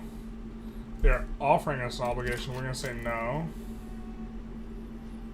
We are going to say no. So it looks like we didn't get wrecked too hard. And now our 30 stack will get there and hopefully be able to enforce on Mexico. And hopefully this USA is USA is really not that close to being enforced out. But the fact that it bricked all the GPs out of... Well, actually the GPs are probably no longer in this war, huh? Yeah, it's just US versus Mexico. Maybe we're supposed to actually not enforce for as long a period as possible on Mexico. But I think USA is going to get the other war goals. They're going to be a little bit matched, though. Because, I mean, what's the... Actually, what is the USA's war goals? Is this a primary war goal? So they're going to probably get Sonora, return Utah, but Utah, Nevada, and Texas? Well, I guess Texas is big. Texas is substantive, but we're getting, like, the most substantive war goal that they had. So, with this mod, you can get bigger economies at the start of the game, or at least decent economies for smaller nations. No, it only helps the really big guys. Like, it's super polarized for helping the GPs. Like, the GPs are even stronger, is, like, my impression overall. We're gonna capitulate soon here anyways, regardless of what we want. Sewing machines is gonna be real nice. So is mechanized looms. I don't know why I would say that doesn't make money in Silesia. My kingdom for automated bakery. We're just gonna automate some of this stuff out. Because we are like running out of pops. This is kind of one of the problems we're experiencing. Just checking that all these are on the right PM. Alright. Or the correct PM. I think we slingshot dynamite steam donkey. Maybe.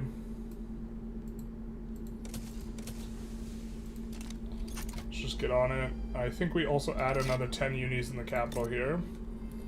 Because our EOS has gone up to 31. Our EOS cap. I think we are, yeah, just have a stock exchange for everything now. Without it causing problems. Just giving us more minting. We're actually not going to propose a peace deal. We're going to let them capitulate out, but just because we kind of want to extend the time so that the USA gets closer and closer to just like wanting to wipe peace out.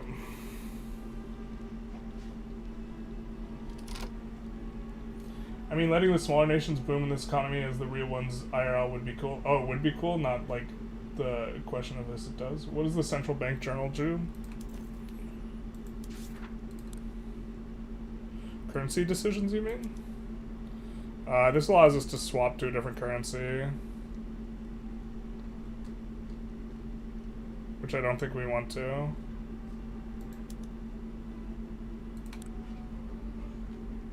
This one? Actually, we have to get the central bank up to level 100, and it increases 5 for every 10 million GDP we have. And so, in order to hit this, we need to get to, what is that? If it's 5 levels for every 10 GDP, it's 10 levels for every 20, so we have to get to 200 million GDP in order to succeed. And if you overshoot it, you don't get the journal entry. So it's got to be like exactsies.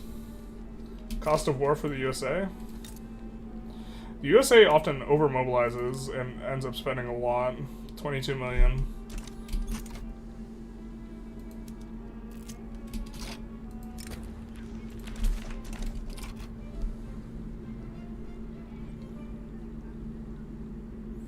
Currency is deflating. We just gotta stay over 10. But notably, we have kind of been trending down in terms of the money value. But I think that, like, even if we're trending down, we can start buying stockpiles, and that'll help out. But really what we need to do is we need to get this cheap. I mean, having someone in your market would be really good for this. Oh, I hope they get a status quo resolution to this. No. We bought a bunch of Qing bonds and they're going to be worthless. Okay.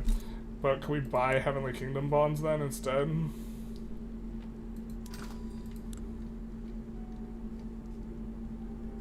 We'll hedge our bets on both sides of the war.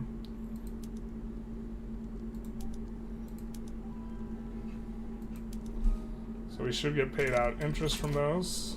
And they should be pretty expensive, but...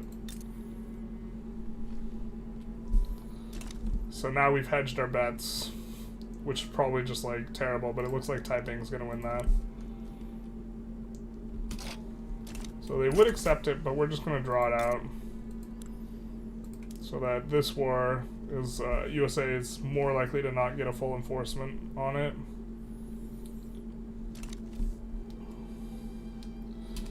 Maybe could demobilize some of these guys.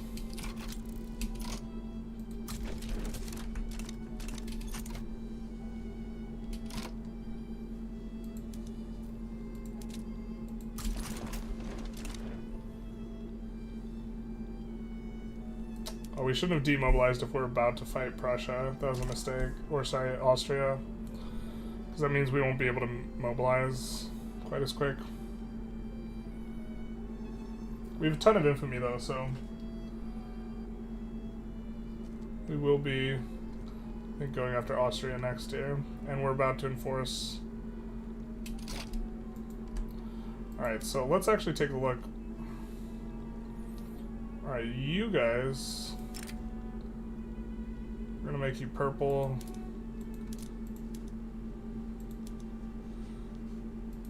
Gonna make these guys purple. That way we know that these are even stack guys. And we know we have a lot of guys in Posen, so I think what we're gonna do is this. We've already recruited up a ton of guys in Posen.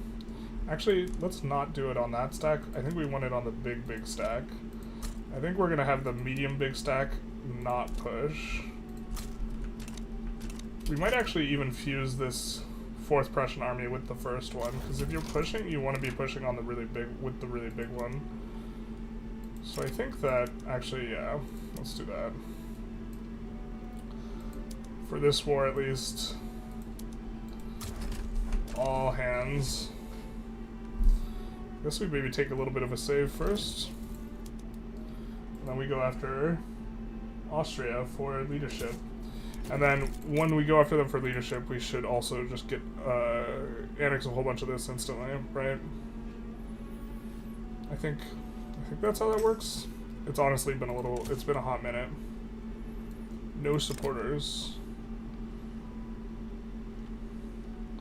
We have a couple that don't support us though. I don't think that's a problem. I think we can incorporate them later, or they auto-incorporate as once they are willing to support us.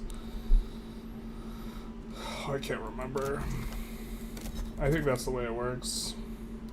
Just in case, let's see if we can pull anyone in the customs union beforehand.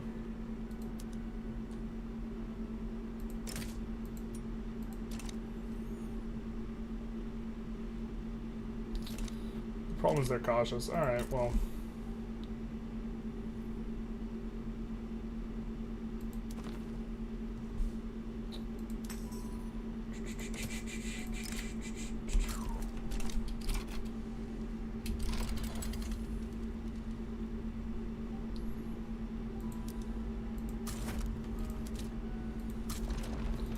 Mobilize these guys first.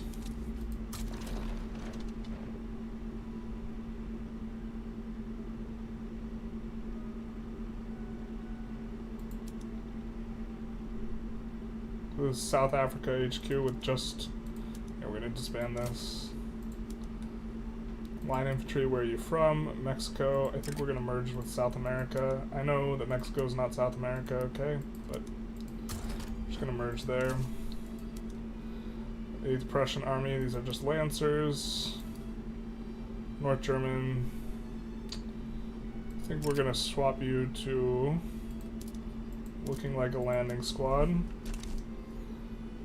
The South America Army, I guess we could mobilize and just have defend here. It's not gonna hurt anything, because you can borrow on defense. Not on offense, though. Not on offense. We're just going for the German leadership. And it looks like we could sway France and Russia and all these cats. Yeah, bro. And they're worried already? Man. Alright, we'll see what else we can get.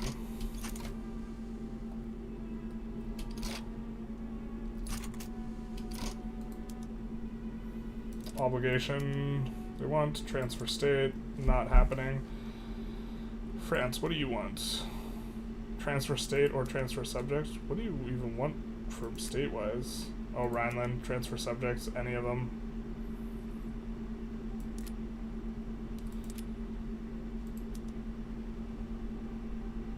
Diplomatic pacts, bankroll, yeah, I'm sure you do. I think we're gonna call in our obligation here with the UK though. Even if someone else sides, we have to be a little bit careful, because if 2 people side, I think that's a problem for us. Like if France and Russia side with Austria. But I think if they don't, we're in really good shape for this. Where are you? Traveling to North Germany. Traveling to the front. Oh, you're just merging with the 64 stack. Yep. Do any of these guys have offensive traits? You do.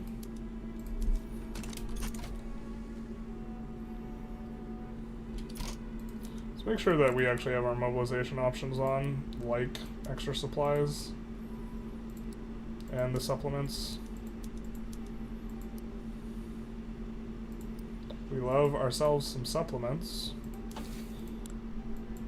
Could maybe go triage right now, but I think we're just going to go steam donk. I think that this war is kind of looking easy enough. I think we'll do the logging camp soup. Those have already been built. We're trying to fill out the queue. I guess maybe we just need to be really a lot more aggressive with what we're auto-expanding in places. Like Poston, we know we have a ton of guys and not that many resources, so we're going to do consumer goods here. Here I think we can do much the same, so we're already doing that. Alright, let's do this too. And let's do some of this. Something like that, and then they're going to need way more railways. I suppose we could take a look. Where do we have the most peasants? Pomerania, Posen, Prussia, and Anhalt. So let's take a look at Pomerania. Alright, let's do this. Can you do focused hardwood? We're going to swap you to focused hardwood.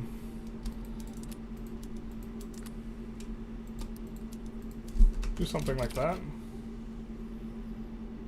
So they will have to ship in steel, but they have a ton of peasants. We're trying to be a little bit efficient with our time.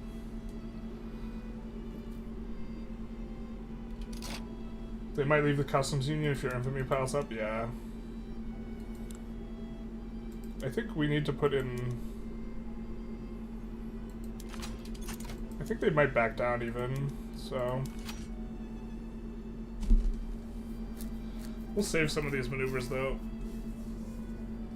Pretty okay with them backing down and us not having to fight it instead of getting war reps. Pretty okay with this. We'll do some of that in the capital. And that in the capital. I think that we're on... Yeah, we are on water tube in the capital.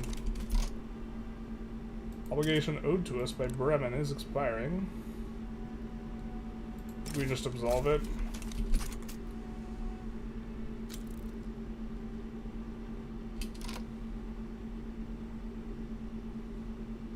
I think we're going to try landing with this squad in the back.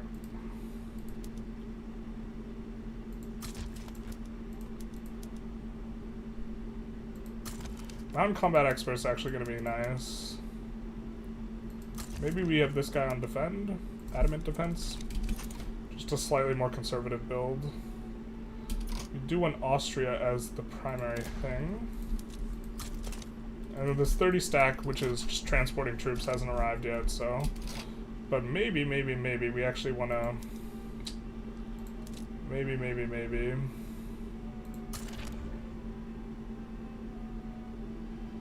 Post in Pomerania.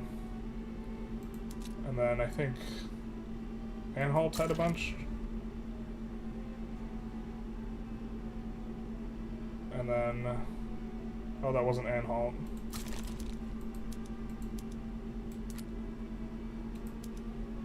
Let's also raise the conscripts here. Let's get it started.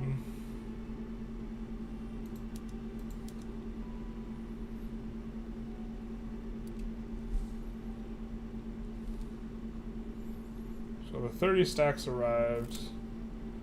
Question is do we want to put any more war goals in?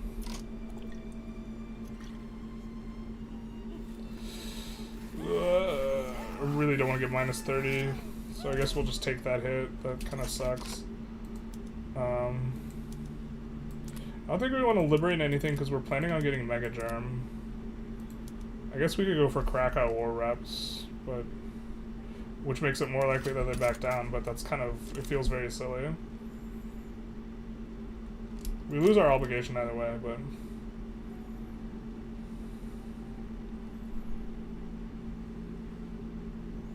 Can you build gold mines in California? That's a good question. This is something we would want, but more than that, we forgot we don't have a port yet in California. It doesn't look like it though. I think we'll put this on auto expand though.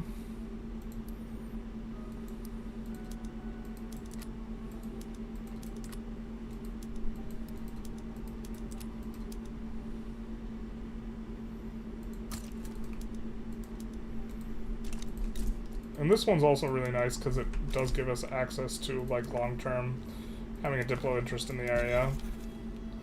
So we've acquired a lot of additional diplo interests. Let's do something like that.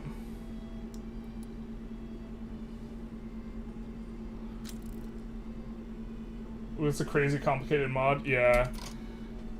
It's super interesting. I'm definitely enjoying playing it, but I don't think this is going to be like a mod where it's like, okay, we're switching all of our runs to this.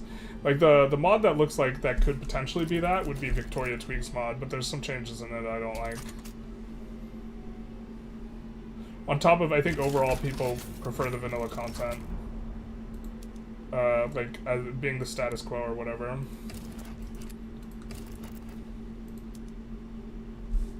We're not gonna get involved just for that.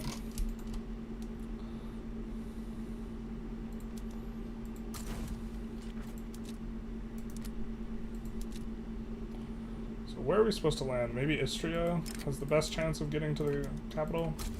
So we'll do that there. Hopefully the UK also does some sort of landing.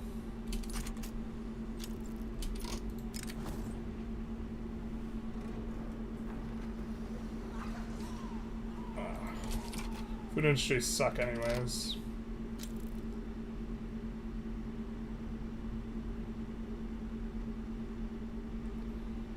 But I think also, like, I don't know, maybe we're supposed to be managing more carefully the buying and selling of currency.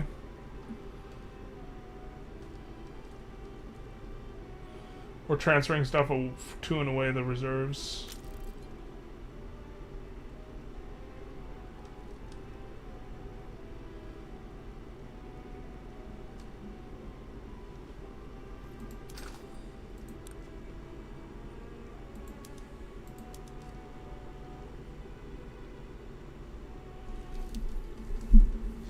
The way that it's set up, you get a huge advantage from having someone who's producing silk in your customs union, though, I think, so. Are we actually pushing them? That's not gonna work. Yeah, the AI doesn't understand that you can't, like, you need really big stacks to push properly. That's really not gonna work. But maybe we can get in from behind. I wonder if this ends in a status quo. We really like it when there's two of them. Doesn't look like this will happen. Looks like Heavenly Kingdom's gonna win. Yeah, the UK is not interested in landing either, which is unfortunate. They're not interested in landing because they have a front that they can push. It's very uncreative, the AI is.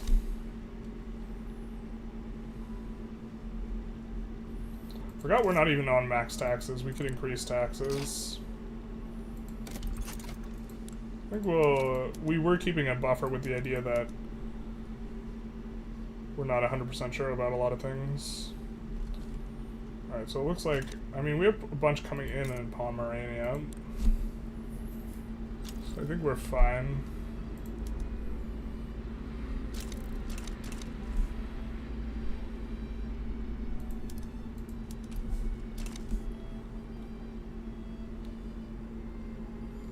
Where's the army at?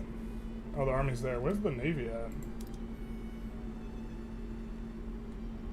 3 weeks. Okay. You got it, bud. I guess we could push EOS on this.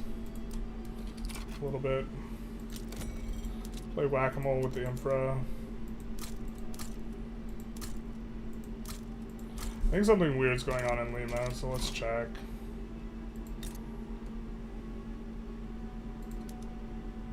No, it's fully employed. Okay. I guess we just built a bunch of stuff there. Should have really strong population attraction despite the turmoil. Yeah.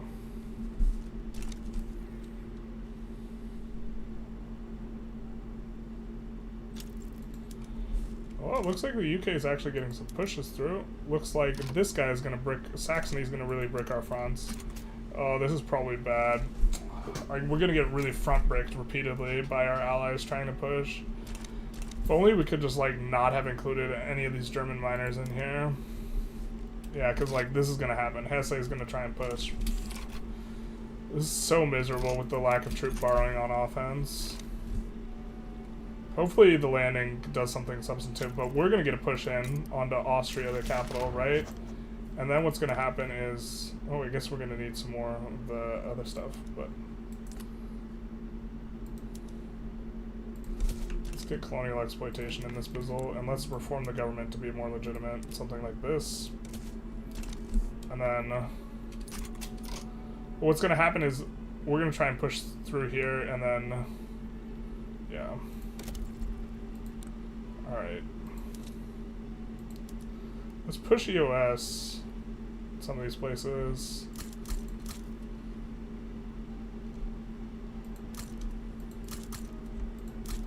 So Rhineland and Westphalia are going to need some extra infra.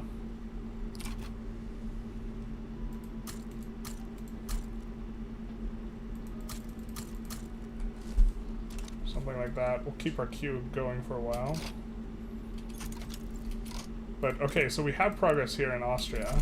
Now what's going to happen is one of our idiot allies is going to push into Austria, and we're going to lose progress. Well, it's okay if we push into Austria and lose progress. This is fine.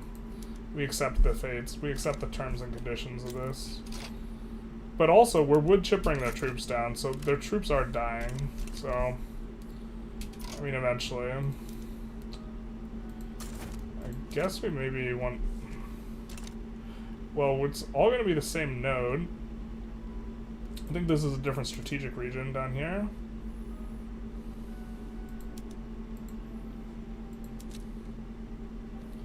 Yeah, so we're landing at Istria on 1. So this is a different strategic region. So why don't we land... Why don't we pull a little bit of a sneaky and land this army here, using our 1 stack. Which, if they encounter any resistance, they'll just fail. But if they don't encounter resistance, they get to push really quick. And we get to pull up some territory and then swap to defense. And split them onto multiple fronts. Alright, well... We're the idiot ally who's not going to make progress. I forgot when we occupy, we take, like, their stockpiles, or some of them. It's gonna be really good for us. Victoria Tweaks mod? You like the Victoria Tweaks mod mappy changes, but I'm on the fence about the economy law changes, making some things even more objectively right, and how everything has clout bonuses. Yeah, there's a ton of stuff with clout bonuses. Like, the PB gets, like, changed a lot. Population growth is enormous. So, like, you will have way bigger GDPs with Victoria Tweaks, I think. And I think that a lot of mods tend to, like, inflate GDPs. And, like, I think that this feels better when you play the mod, but that it's not necessarily a good thing. So... But the Victoria Tweaks mod has more population growth overall relative to vanilla. But, like, my understanding is that OPB, who, like, I mean, he works with someone else on the mod. I forget who's, like, actually in charge of the mod, but are more concerned with, is the game a simulation than, like, the game is a game. And so you have stuff like I think that the difference... Like, so there's basically no difference between religious schools and public schools in vanilla, and there's a huge difference on Victoria Tweaks mod. And so, like, if I'm making tutorials for the game, like, the fact that there's, like, a lot of things that just, are sometimes make an absolutely huge difference is, like, bad for tutorial making, I think. Alright, maybe we get to push in there again. We hope. I mean, things, yeah, it feels like we're wood chipping him down, though. We're slowly getting them. Did the Indian Territory end up winning the uprising against the USA? We'll find out. But it looks like this is going to end in a status quo, which is actually fantastic. Because they can't occupy Sonola fast enough, it looks like. Big nice. Alright, so it looks like UK is going to get the push in through here. It looks like eventually we're going to get the landing there. I don't know if we get this landing. That's maybe a little bit too ambitious, but we're going to get in 26%. Who takes it also really matters, I think. So I think this means Bavaria is going to take it, which is less than ideal.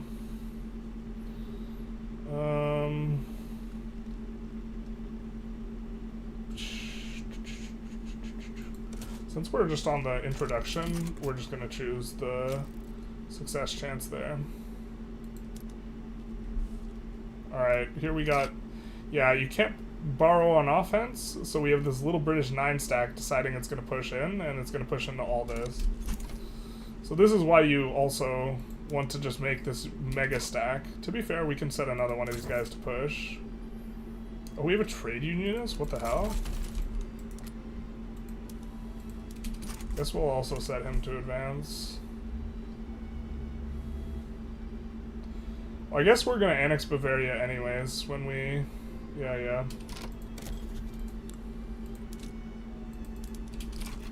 When we form North German Fed, so it doesn't matter that Bavaria is going to get their stockpile.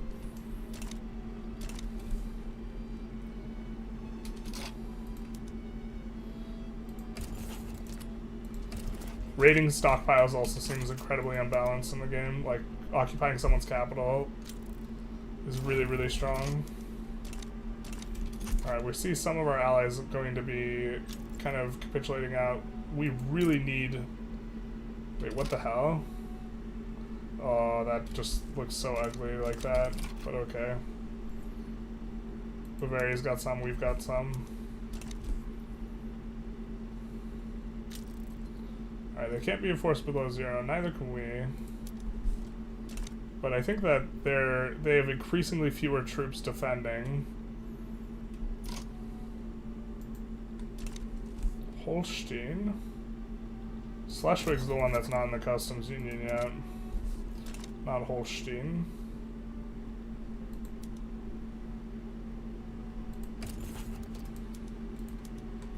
But we do want to make sure that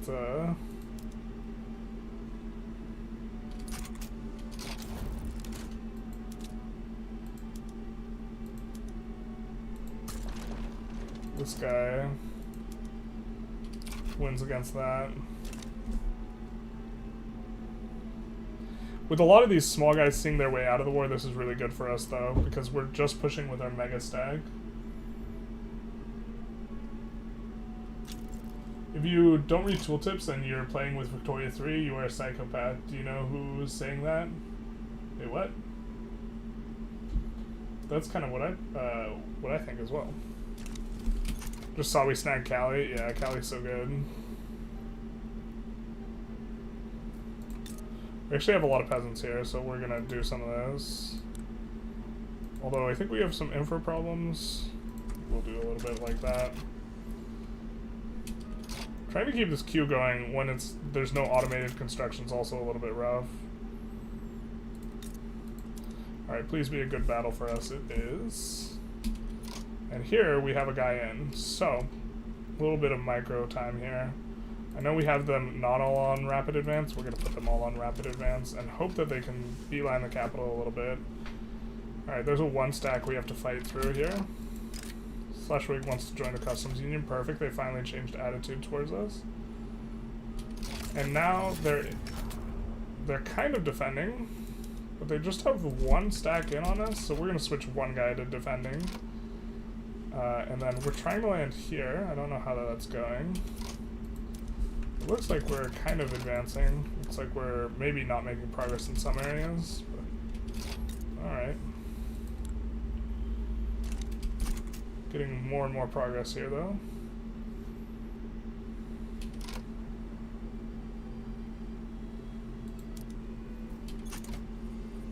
So we push through there, help Schleswig Holstein as well. I think we just take the 20 prestige. No, we don't need prestige. Do need to keep this queue going. Man, this is so rough. Alright, let's come in here. do some of that. Hopefully that helps things pick up. It's gonna need to wait till Monday though. So we're gonna lose on one tick of stuff. Just sort by earnings and see what's making money. Alright, food and furniture look okay, so why don't we just do a little bit of food. Making use of local prices and some furniture.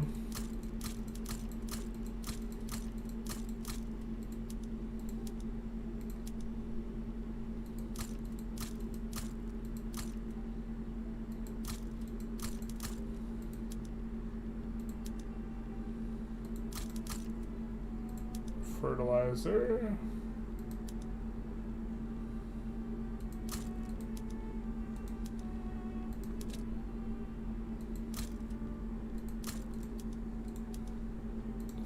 Some stuff like that. Well, fertilizer's making a lot right now. They can't employ up. Story of our life.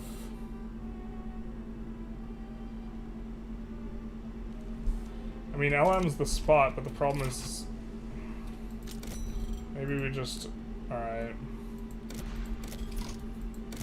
It's the spot where we have a bunch of peasants. We just have serious qualification problems, especially because we're not actually incorporating it.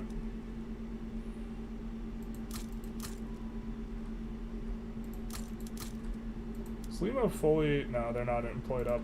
So we just gotta wait for Lima to employ up there. Oh, it's time to engage in the tedium as well. Which is, some of these should be on railroads. Oh, I guess we are using railroads, but we should be doing this in Lima as well. Somehow they don't want to work in the gold mines. Oh, because we have this. Yeah, overbuilt there a little bit. Things are also about to dramatically change, so maybe we shouldn't go too hard in the paint.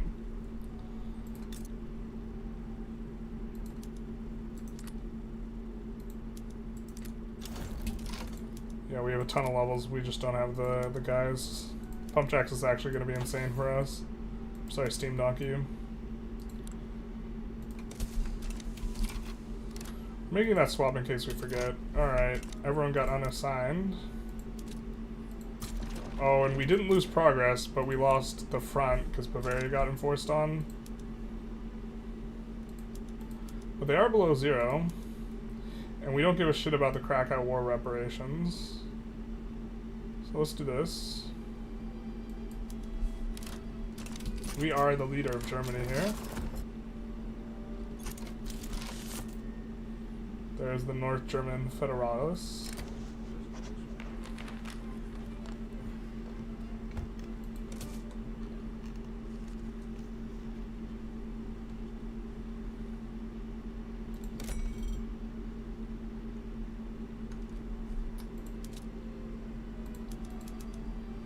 Saxony's got some problems.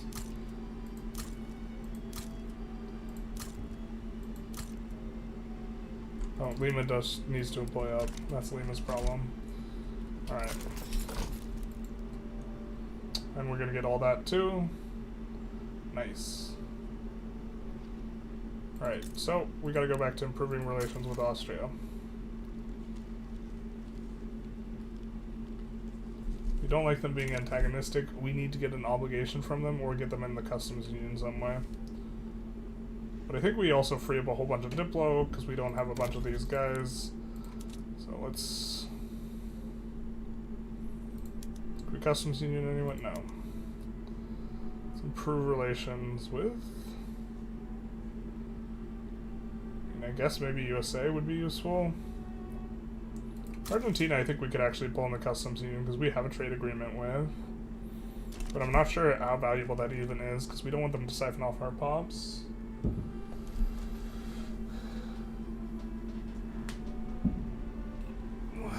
Well, increasing the value of currency either means revaluing it somehow or getting more of it out of the country, which means trading in other currencies. Economic sim is complicated. Yeah, so I think being more export-based is valuable. So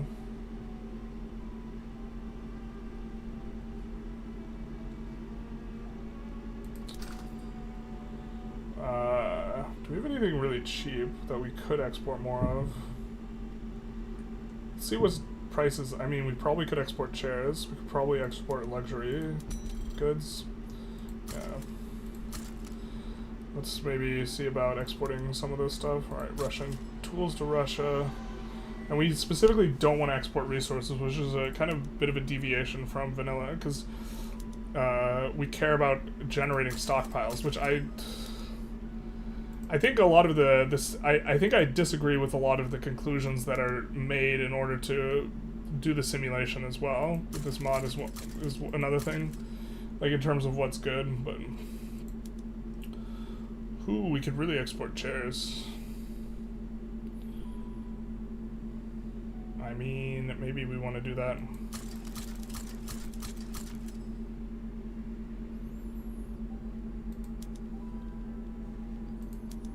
And we don't want to export this stuff. I think we want to export any clothes, or we can't really.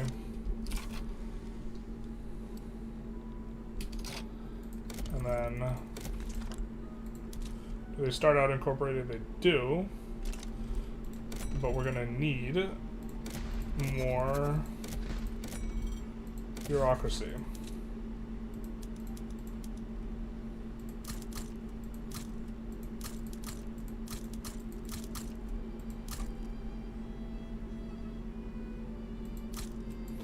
And we actually want to increase the level of our healthcare institutions, so we're going to actually push quite a bit more bureaucracy here. Something like this, at the front and the back.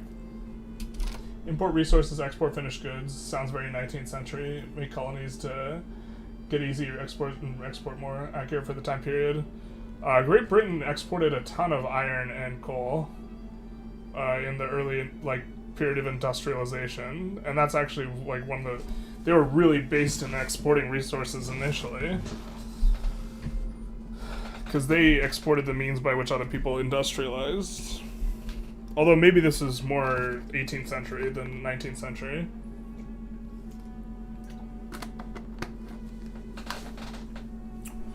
The stuff that was like imported was like cotton, but the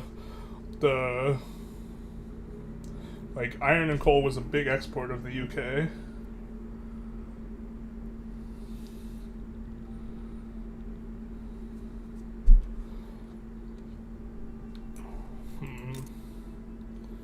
Humiliation.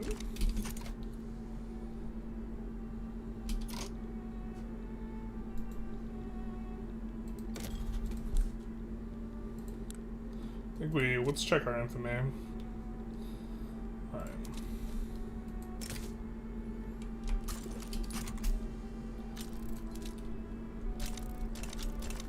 Hohenzollerns we actually can't really annex, but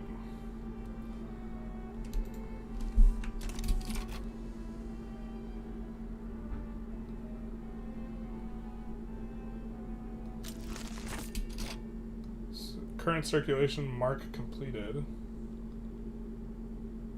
I don't know what that means. New journal entry.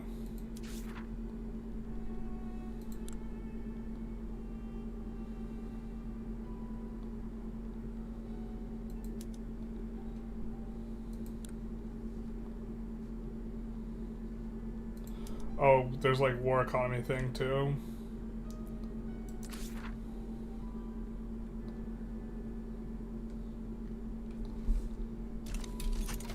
We could sell Alaska to the USA at some point.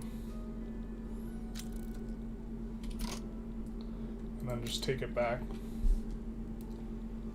We do one more construction here though.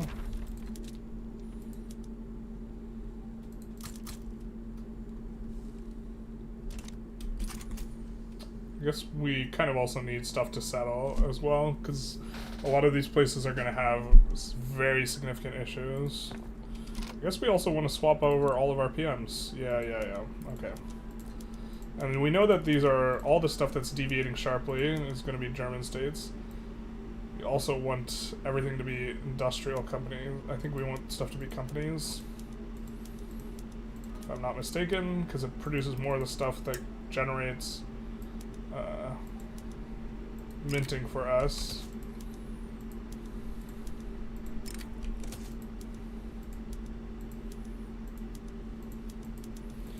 And we're like pretty all in right now on all the labor saving PMs at this point. There are going to be places where it's not good, like LM, like the place in Africa, but other than that, I don't think those places have the industrial stuff anyways. So let's swap all this stuff.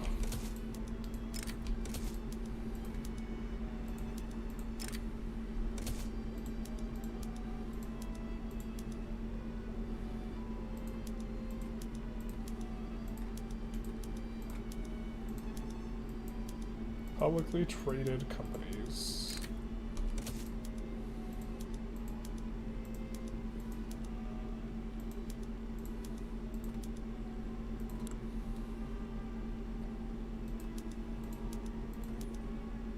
Definitely want the potatoes. Potatoes. Boil them. Mash them.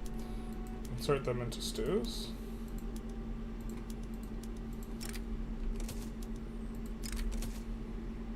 And we're not going to be able to know which ones are best on the things, which is like kind of one of the common...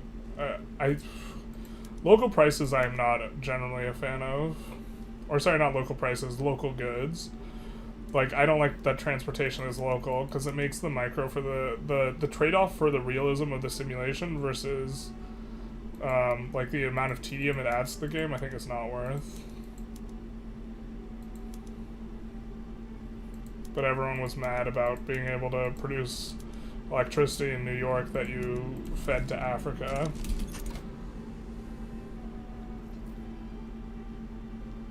Selling the shovels. Yes, yes, yes. So, all it will take is us to get really good relations with them and maybe pull them in the customs union, and then we can do Germany.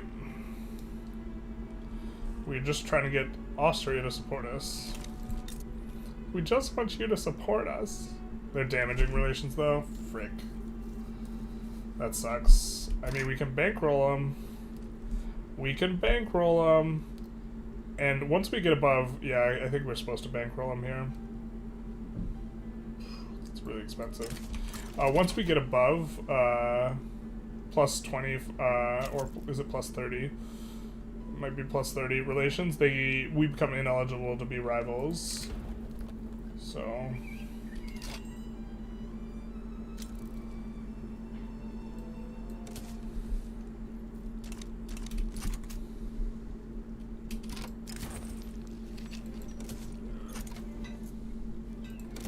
oh no, the gold field has been depleted. Whatever will we do?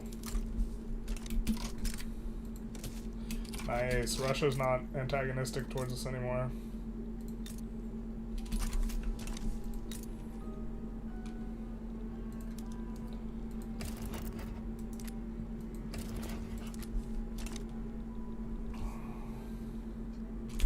Next up might be just chilling and then going for Persia, to be honest.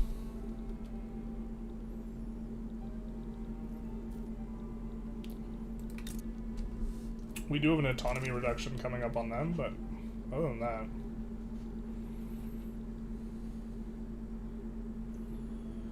Completely agree with the electric and transport, so annoying. Yeah, like, so what we should be doing now is like this. We look in the goods, we're gonna filter, we're gonna do these. Oh my god, this UI like makes it worse. We're gonna look at transportation, and hey, everywhere where it's blue, which to be fair we can handle this, and Schleswig-Holstein here, Brunswick in here. We're gonna need to turn on PMs, like, pretty aggressively, so that they consume the stuff.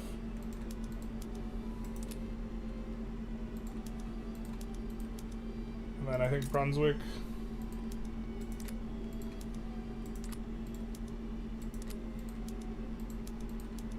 And then Schleswig-Holstein was another one. And now it's too much, obnoxious. Oh, because we just had the little bit from there. We're gonna have another one coming in though. And then let's take a look. Like, this play pattern's not fun. from a game perspective. And this might cause a shortage. No, it doesn't cause a shortage. It makes it very expensive, though. So, like, that one does cause a shortage. So you can't partially turn on the PM. Like, inability to partially turn on the PM also, like, makes it obnoxious. Because if we could partially turn on the PM, it'd be a lot better for us, but... So it's just like, it's tedium and shortages, and you're just like, Hopefully they stop sometime soon, but they can't make it. They can't make the relations improve. Unless they exile our diplomats, which they can do, to be fair. I'm going to upgrade the health system as well. Literally look to be able to pull the migrants in.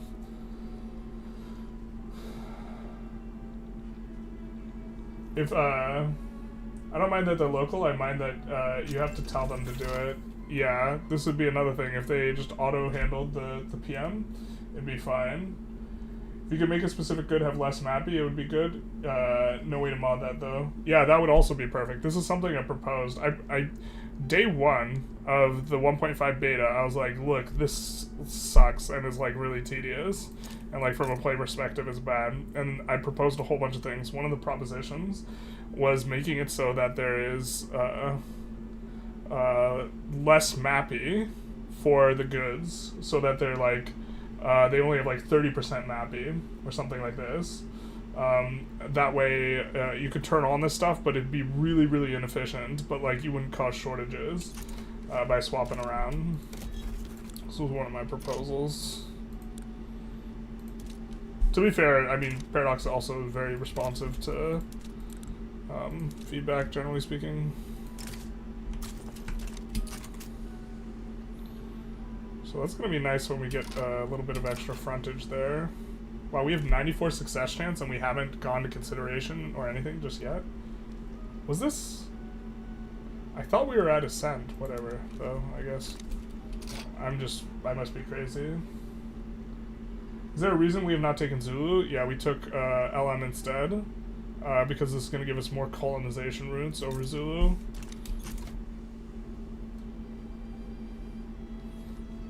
I think we've taken, like, kind of the most efficient expansion spots. Like, basically entirely. You know, Borneo is going to be more efficient per infamy than Zulu. We went after the gold. We went after... Well, to be fair, it might be better to go after Bolivia, but I think that Peru is better. I'm not 100% on that, though. We took this. That was pretty nice. I guess we don't have any Chinese states. That would be nice. That would be really nice. Probably want to buy more of their currency. So here's the thing. Have you learned the way of the gun yet? 9,000 army power projection suggests you've learned the way of the gun. So we've missed a window where we can go for them. Which is somewhat unfortunate. It also is what it is. I'm so inclined to put some of these on auto expand. Oh, there's already some on auto expand.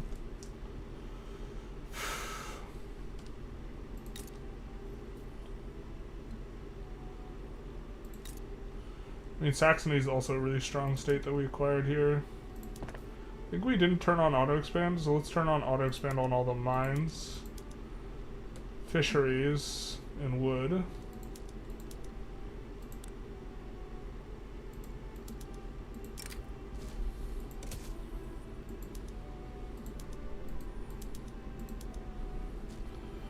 And then there's also, yeah, Bone China. We're gonna swap it. Oop. But I think that's an indication that we should be exporting more porcelain.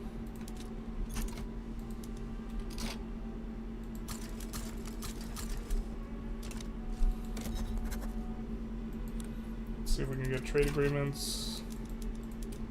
Can with Egypt, alright. Getting them in our customs union will be really valuable because that'll help to increase our stockpile. So maybe we improve relations with them as well. Could also bankroll them. I kind of like floating some of this. I think that I've underutilized floating in order to increase infamy decay. True Shield states free? No, they're just... Yep. Okay.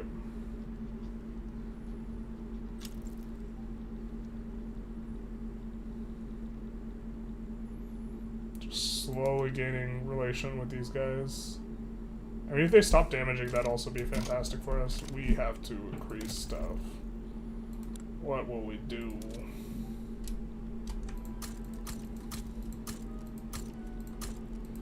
What companies are we on right now? I think it's just the 2 mining companies. Oh, it's the mining and the wood. So we'll actually swap off the wood pretty soon here. Once we finish all this wood that we have in the queue, I think. We'll look to get something else going. In fact, let's take a look. I don't think the North German Fed really has particularly good companies. I think Krupp is not good. Railway building throughput is pretty good, but... Well... Kill rate's also pretty strong. I think that's kind of like the one, though. That's like maybe okay.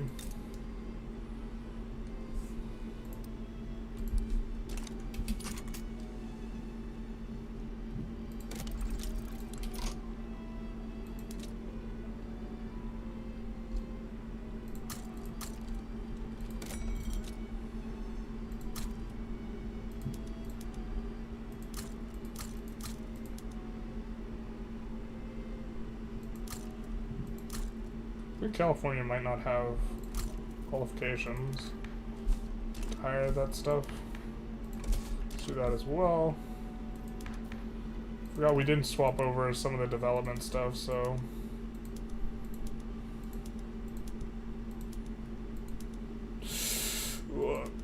We really don't want to be running that much.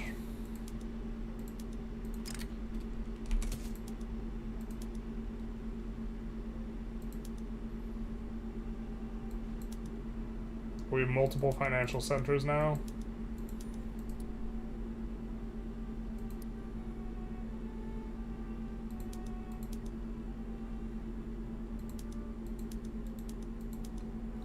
We have multiple financial centers. Is that correct? I don't think we're supposed to have that.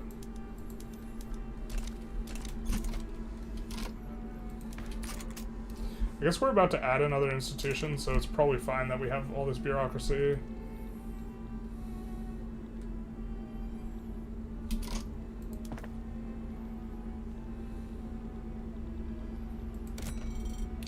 Also, with the balance of the game where they're outputting these bonds as well, it might be the case that cargo prioritization is better.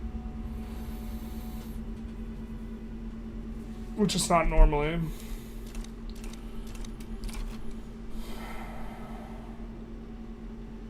Interesting. I guess we might go generic steel for the construction speed. Actually, the construction speed's freaking worthless. Because we're getting 200% anyways, so, yeah. You notice New Granada becomes Colombia? Is it because you subjugated them? It might be. If you change PM after going transportation price in the state, but no, you can only disable PMs there. Yeah. Yeah, I just saw that you're live. Hey, Mr. Digcar. Just wanted to say your videos really helped him. You're welcome.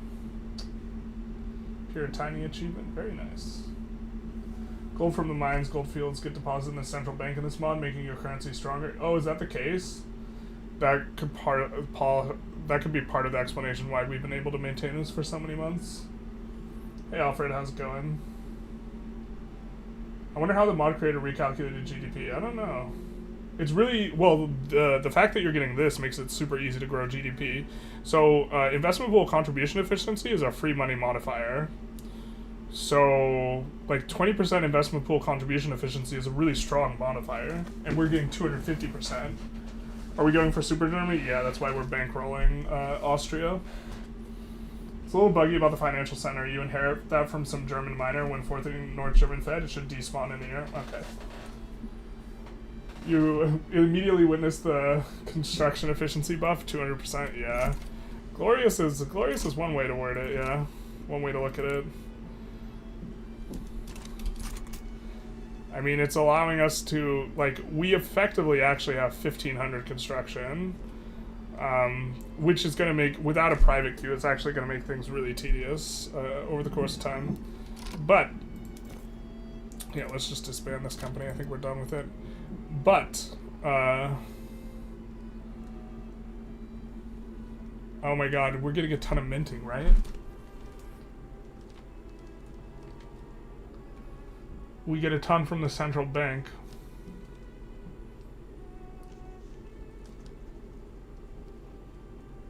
So it's 5% minting. It's going to be how much free money? Like 10k. I guess that's not too much, but we're going to get like more gold. And the gold will strengthen our currency. Maybe we're supposed to go gold fields? I don't know how that's not productive. I guess we don't have a lot of gold mines yet. So the other one we're thinking of is Metalworks Combine. 5% state construction. You go this company for the 5% state construction efficiency because it's so strong, but now we get 250% for free. I think it's the tooling one. Yeah. I think we just want the throughput and stuff on tools.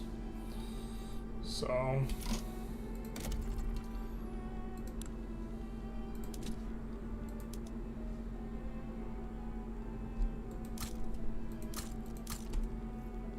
I think we're exporting tools as well.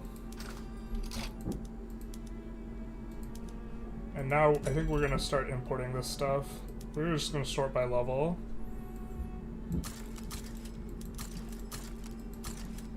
Because we turned the company off.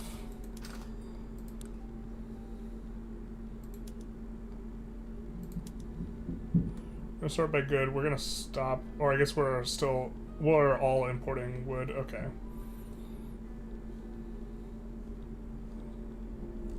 Okay. It's probably not gonna move the needle too much. Alright.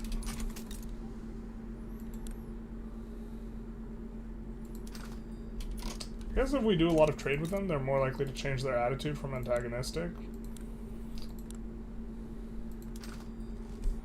So let's get rid of this trade route. Take a look at their market while looking at everything.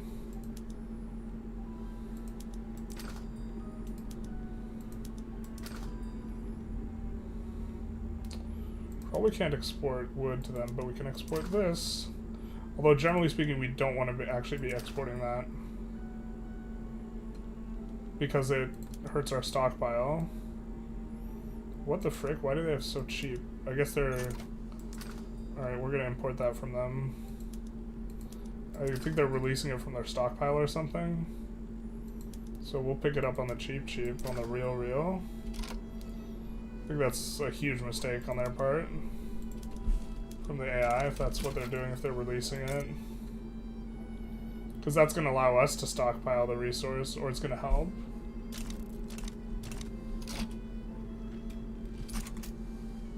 I also don't understand the stacking bonuses from a strong currency. Yeah, this, like, to me, is just, like, super obscene modifier.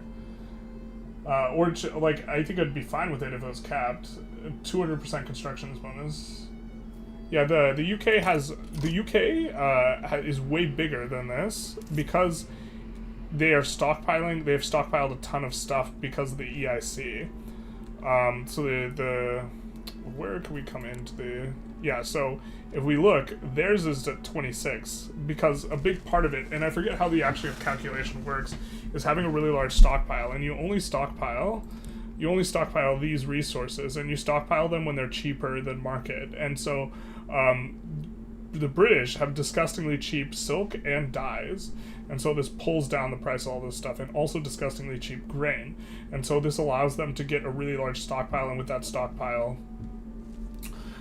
accumulating, you know, they are able to do this. So, like, our stockpile is almost entirely these resources, which we kept under priced, but we can't really do it with the wood anymore. We're doing it with the grain by importing from people, and I guess we're also adding to our currency strength just by having a lot of gold mines, and this is maybe more where we're coming from, but I don't know what happens when we lose the bonus.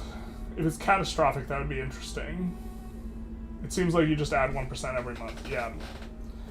It should be capped somewhere. Literally free iron from Austria, yeah. I think it's because they're selling from their reserves. Or they're releasing their reserves. I think this is the reason. Or they've made a horrible mistake. Let's do that. I guess we can push EOS a little bit. Maybe. We just don't have enough employment available there, so we have to, like, think about stuff from a peasant perspective. So Hanover and Saxony, we'll take a look. So Saxony, we kind of already got it going. Hanover also very nicely gets oil late game.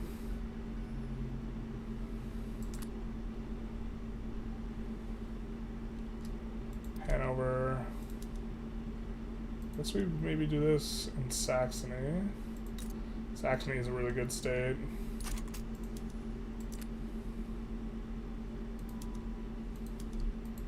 Let's do some of that in Saxony. They have a ton of sulfur, actually, so let's do this as well. 80 sulfur. It's one of the highest sulfur states in the game. So that's going to be really good. But it makes it so that we don't even, like, need to upgrade construction like a whole ton necessarily, right?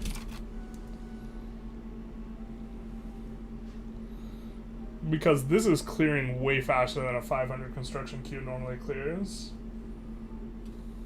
So that is a little bit of a thing. I guess we also maybe want to care about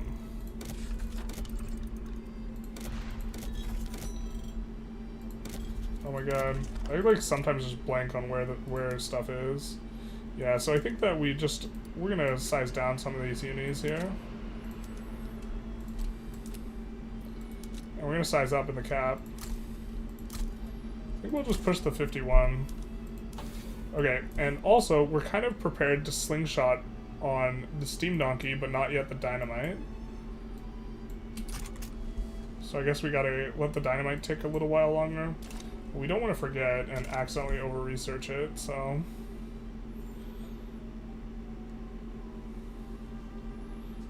I suppose in some level, we actually also want to prep. Alright, so Brunswick, Silesia, Rhineland all have lead. So we want that on auto-expand, and we want them to be auto-expanding that. So Brunswick, are you also auto? You are. Okay. And okay, we already kind of set this up. So that's going to be glass. And then we also want to handle... We're going to swap our research here. So we're going to kind of get all three of those in a relatively tight pattern. Bavaria wants a defensive pact. I don't think so. And then... What we are doing is we are not fully completing the tech, because if we complete it now, we will suffer the malice, and instead, we are just suffering, we're going to research up to the point where the malice would be involved. So, let's take a look at, like, this tech, identification, or pan-nationalism.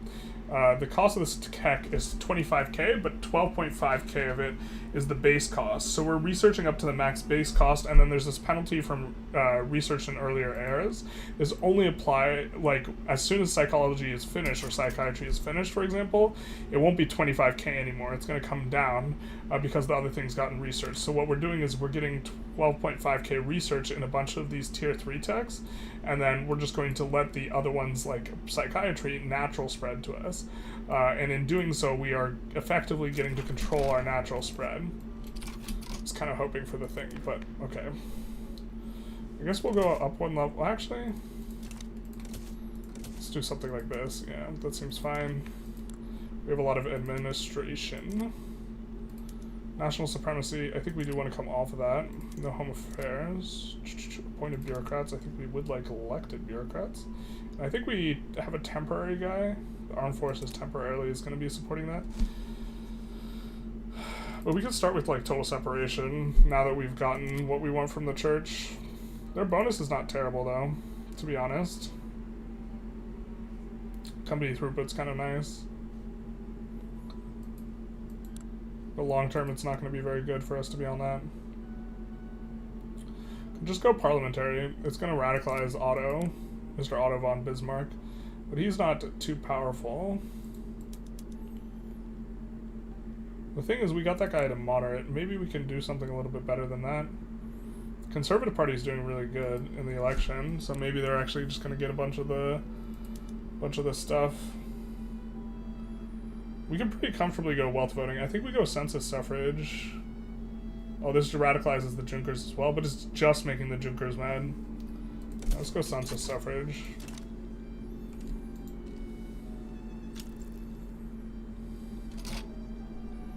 Something like this. When Super Germany, we're working on it. When Austria decides they want to stop damaging relations with us, it'll be well, we're getting a decent chunk of progress each time, but they're damaging relations and we have this. But eventually it will nuke their ability to have rivalry with us once the relations are high enough, and then we should, once we pass that point, we should be at a pretty good clip. Not seeing peasants in state building tab is a mess. I remember when Paradox changed it. I need a mod for it. Wait, what? Okay, my guy, Milo, check this out. You click the settings tab and you swap off of job seekers and you sort by whatever you want. Yep. That's how you do it.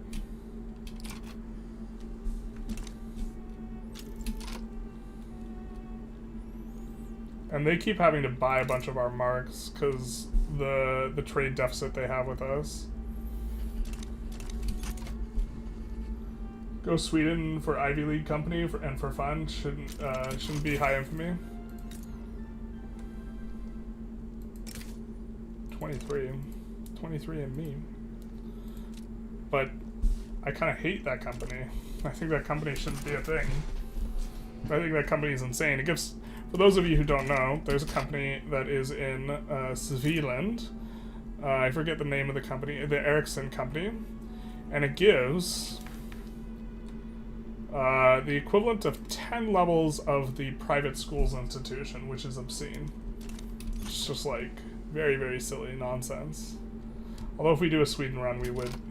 Russia invested in Russia. That's funny.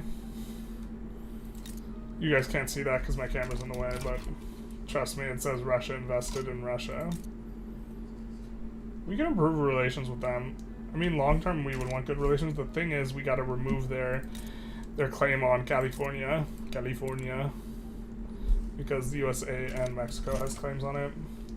They're going to kind of always hate us a little bit while this is the case. I think we are going to try and revalue our currency here as well. Or devalue our currency, rather.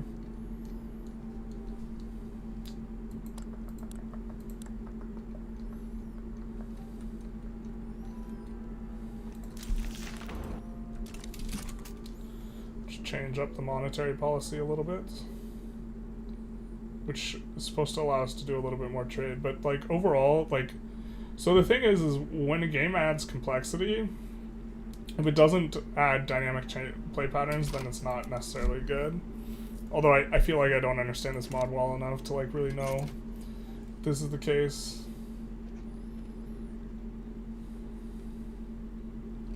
I think let's just do a little bit of whack-a-mole with regards to... I think Lima just needs to employ up. I think it's a lie. I think California might also be a lie. In regards to, yep, it's not employed up.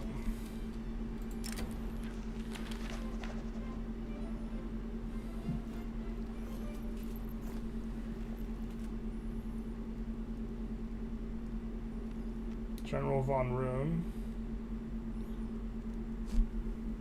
He's a Junkers royalist. I mean, to be fair, Bismarck has a ton of popularity, and that's actually bad for us. As much as we like Mr. Otto, Blut und He's also got cautious, so he would actually be excellent to eventually get in power.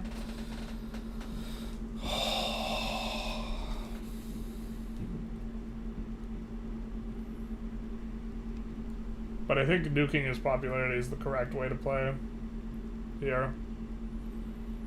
Have him replace... Sorry, Otto. You'll be missed. Bro, we're just supposed to buy more construction at this point? Really? I mean, I guess we're going to get some frigates here. I think... Was it Pomerania has the... Which place has the... Okay, this place is the one producing the ships, so we'll build more out of here. Well, actually, we'll save those for the higher tier things. Let's go. Let's add another 20 boats to our fleet. We'll merge the small fleets. So we'll have a 2-stack and a... Or sorry, a 3-stack and a 40-stack? Or 50-stack? No, a 60-stack. Your currency are buy. Baby buy. In state building, not building tab. In estate building? Oh, in here? Not seeing?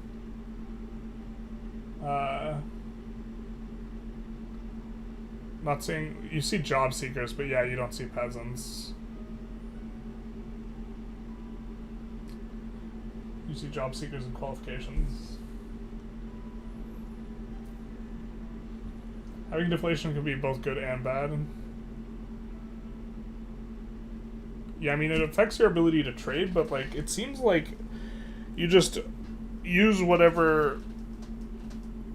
It seems that you don't want to run the malice in either direction, inflation or deflation, which I kind of agree with that, but, like, that you just get to kind of artificially change it in exchange for getting more or less minting effectively. Didn't they fix the company? The wiki says it's 0.5. I think the company's still obscene. It was last time I checked.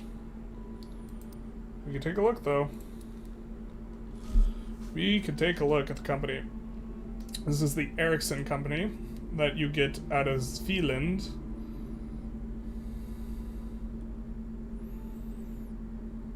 It's not that one. So Ericsson, 5%, 5.0, not 0.5.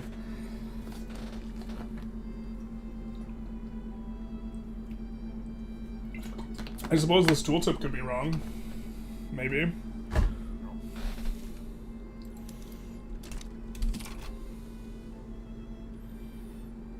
Yeah, it looks like our currency is really kind of appreciating in value even more now. I think that's because we acquired their stockpiles of all these German guys. What's this? They demand that we return California. What if we say no?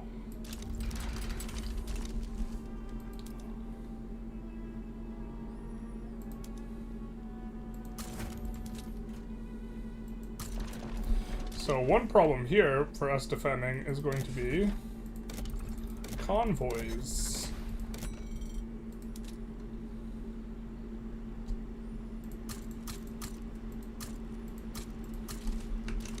So let's do that. Let's actually kick a bunch of stuff to the back of the queue so that finishes first. Probably would have been easier to kick to the front. Whatever. It'll be fine. It'll finish in a relatively timely fashion. But this would be a reason why we had wished we had built up more navy proactively. I think that we are also going to want to slingshot for ironclads. And maybe over steel frame, to be honest.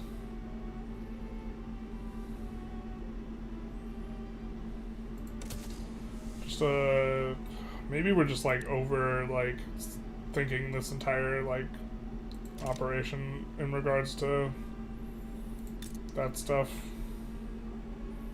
We're just supposed to cash in. We're about to start getting a bunch more innovation, but what are we running a shortage of? Okay, that's fine. This is not fine.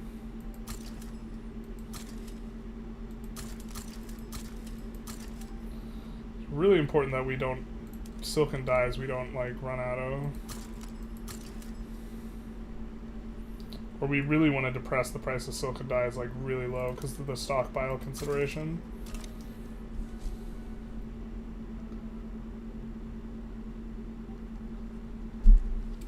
Yeah, it might take a year for them to fix it. Yeah, you could just not slot it in. The AI doesn't slot it in very much. Could check it by establishing it and getting prosperity. Could do that.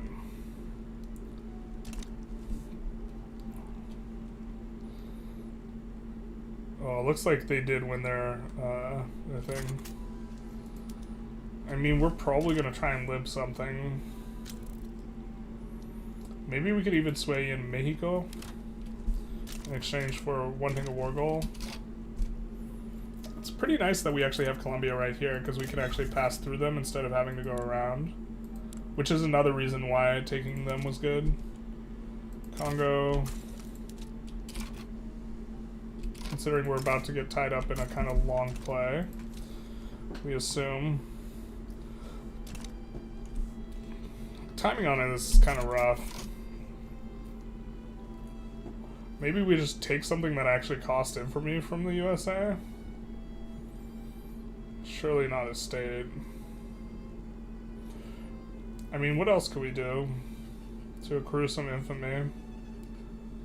We could just say that we're okay decaying. Well, it's just 4 that we have. Our plan was to go for Persia. I don't think we can... Oh, actually, Persia's super weak.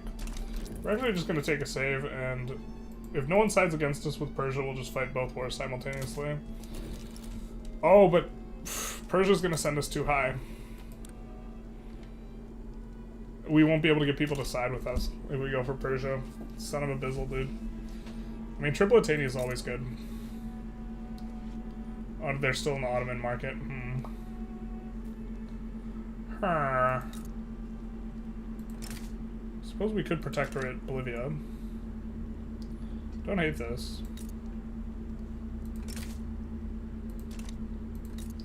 Venezuela might be the best, though. Bolivia we already have. We won't have to land, though. I kind of like that. It's bad if people side against us, but... I think we want to wait until we get people to sway in, though, before we kind of make this decision. Because if the UK is on the same side of us, they can't join against us, but the other way is not going to be the thing. So we can give them an obligation or transfer. That doesn't really work for us. Russia wants war goals. What do you want? Humiliation? Okay. Or liberate country.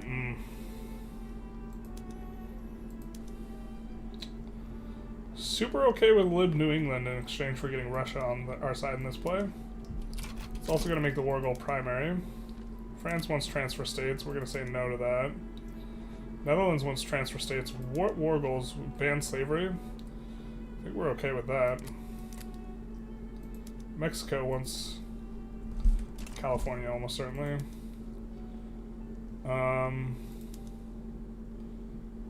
They don't want war goals, so I guess we go for Netherlands. Netherlands has 144 battalions? What the hell?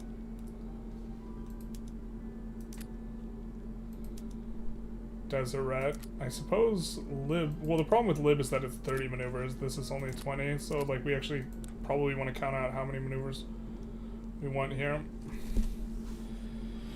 Do we want to use another 50 maneuvers? I think we want to actually revoke claim on Cali, like pretty strongly. So we have 27 maneuvers left.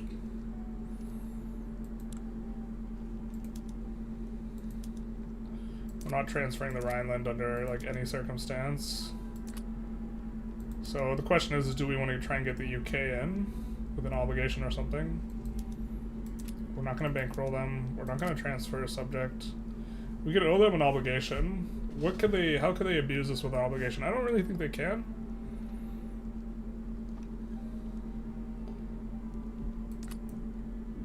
But it might just be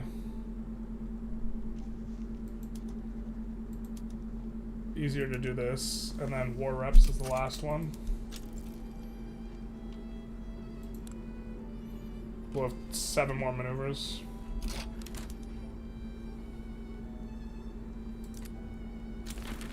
Oh, that's our primary war goal. Alright, sure.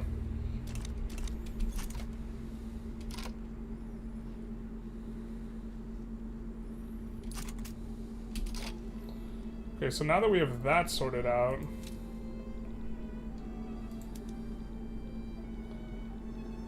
I suppose we could go for Persia anyways. I just don't want people to abandon us because we reach a new infamy bracket, which I think they're liable to do. We could just test it though. Netherlands, Russia. Russia's almost certainly got an interest in Persia, so very, very likely that they leave us if we do it. We do have good relations with them.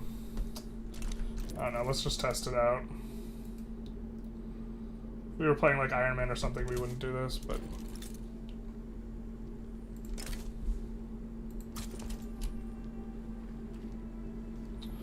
Oh, actually, we super care if Austria has an interest there in that region. We absolutely don't want to acquire interest in an area where Austria has an interest. They don't.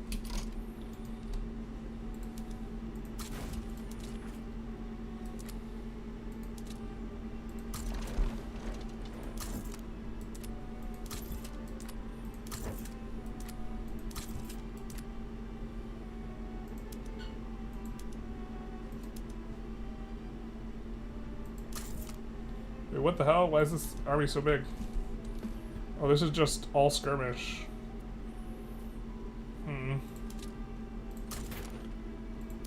We meant to use this army. I guess the other one can kind of defend. It's it just got merged from like all the other stuff. But I think we'll send 10 from this to the 5th Prussian, very least. Because that's one of our defensive stacks. Something like that. And we'll put in some more goals. Looks like no one's leaning their way. I can't wait until they say, they let you know how people lean. I think we do this because the Junkers are mad anyways.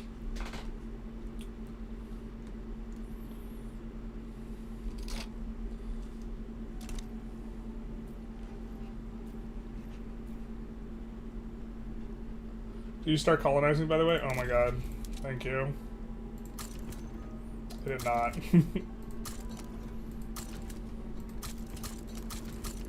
We're just gonna do that. In case we forget again. Jesus. Maybe 5% is not a bug and Sweden is just awesome. Yeah, 10 levels of an institution is fair and balanced. I think if you lose strong currency status, the modifier is reset, so careful not lowering the value below 10. Yeah, so this is like... This would collapse things a little bit, but...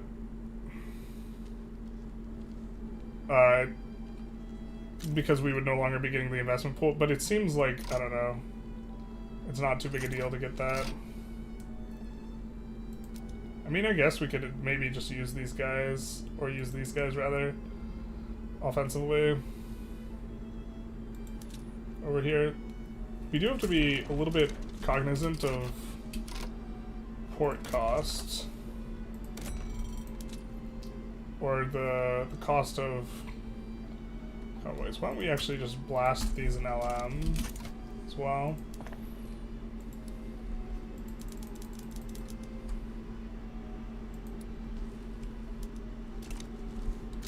And we have some ports coming in as well, so we should be in okay shape. What do you want? Sway, transfer subjects, obligations. I don't think we want to do that. I don't think we need to do that. So we're going to put in a bunch of stuff on Persia.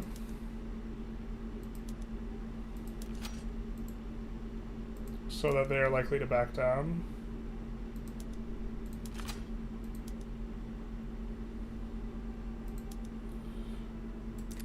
I think they're more likely to back down even if it's targeting Afghan. And there's nothing else we can put in. I guess maybe we wait just to double check no one else joins, and then we put a bunch in on Afghanistan.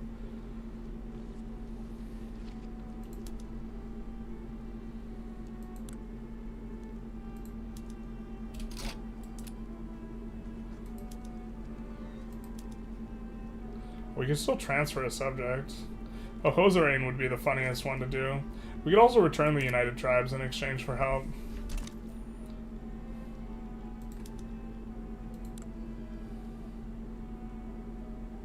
How are you confident, my guy?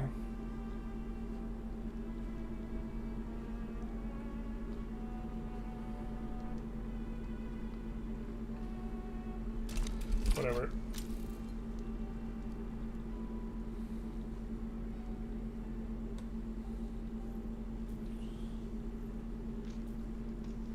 Imagine the GDP when you form Mega Germany. It will probably be more Austria's economy with all the bonuses. Yeah, exactly. What's that blue line in the map mod? Wait, what? In the map is mod? No, the blue lines just mean that we're sending ships in a particular direction or troops in a particular direction. You mean this blue line? There's a lot of blue lines. You mean this? This, as soon as we hit 200 million GDP, we will complete central bank. I don't know what completing it does, though.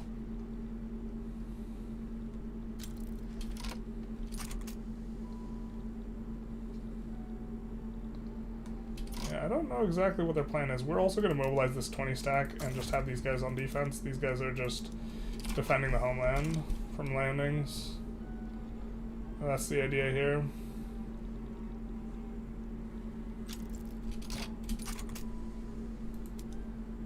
Alright, looks like no one's joining, so we're just going to put in the other stuff on Afghanistan.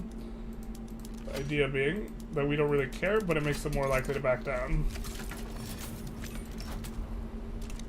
And then we could bring these troops to bear on the other guys. Looks like no one's here, so we're going to set everyone on advance. Except for this guy. What a baller. Cocaine addict, expensive taste. But he's good at defending, so we'll have him on adamant defense. Looks like the USA realized that they had a completely undefended front. Big nice. And I think this 44 stack... we are actually going to park in here. And same with this 3 stack.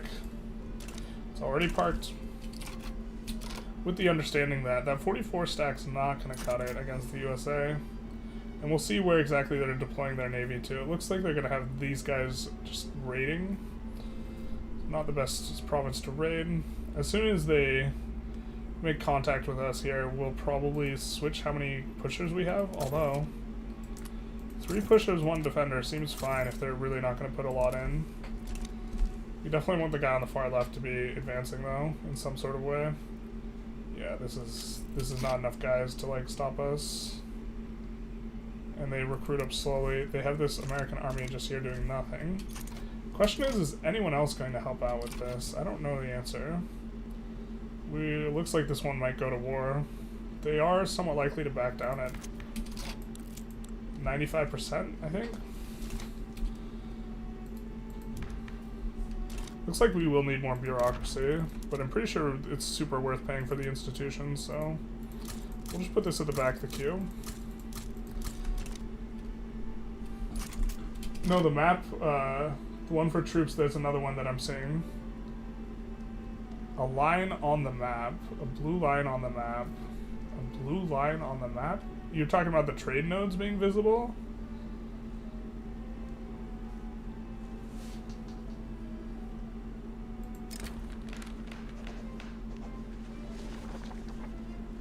Ugh.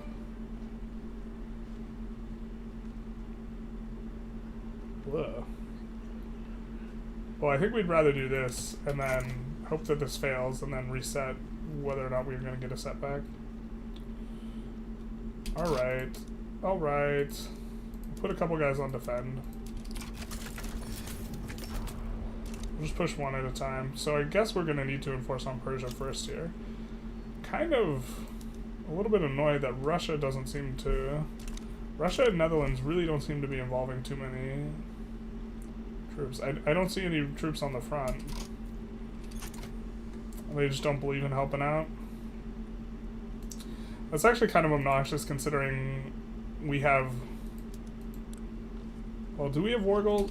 Maybe we could have been smarter about the war goals, but do we have any war goals? No, we just have war reparations and return California. So if these guys get white pieced out, then we should be able to enforce. Because I think in order to do this, enforce revoke claim, I don't think we need to take capital. So I think we just need to defend. So I think we'll be in fine shape. And then here we're making very swift progress, which is all we need to do. When you're talking about different stack sizes, I was imagining pancakes. Brought 200 peasants, you need more people? Yeah, basically. It's just super easy to... We have only, 700,000 peasants. And some of them are in places we're not wanting to incorporate. I guess we could incorporate LM, to be honest. That wasn't really the plan, but... We have the extra bureaucracy right now. And, money is free in this mod.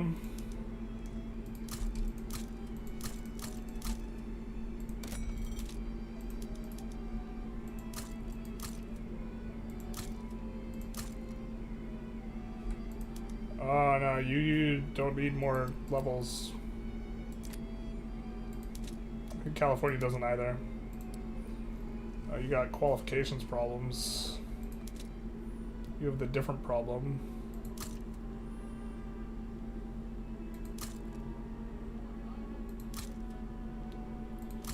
Just add some of that.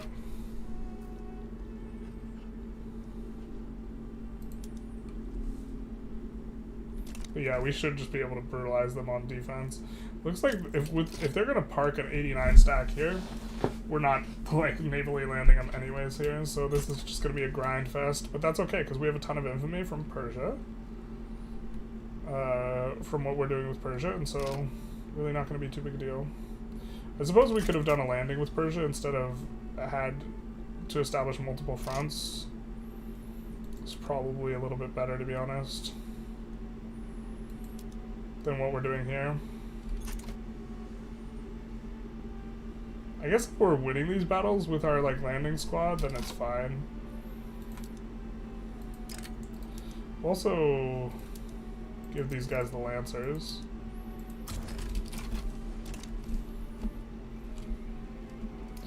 Have some sort of wee-woo outside. Not a fan of it. I think let's try and export tools if we can. Yeah, let's go, baby. So we have a tools company.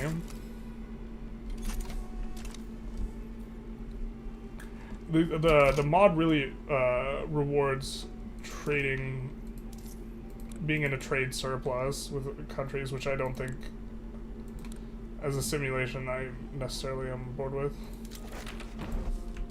We're going to do that before we get to 5%.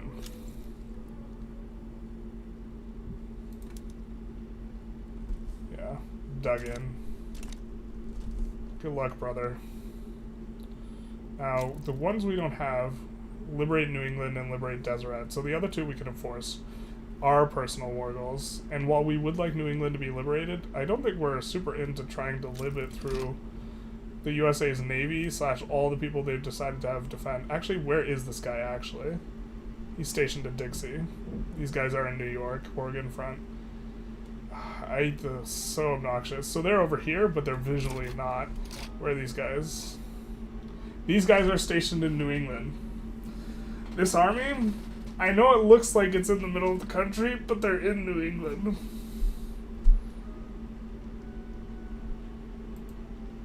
Oh, stop the devaluation. Yeah, we're chilling. But we did stop the devaluation. So I guess we are going to have to tolerate deflation then. Because that's going to be what happens next. I wonder if it hard resets and we just start over as well. But yeah, good catch. We're maybe not watching that or I'm maybe not watching that as closely. You're obviously watching it closely, as I should be.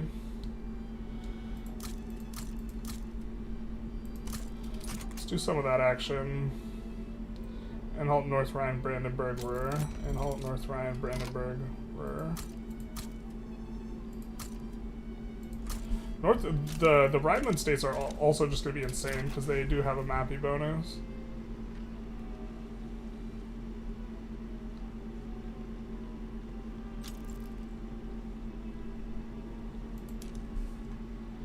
I mean, we're pushing with each of these. Yeah, maybe we're okay with this. The thing is, the defending squad, this guy that's just skirmish, oh wow, they're actually getting defenses off? Or this is guy's pushing. Okay, I guess he is making progress, so we'll keep in it with it.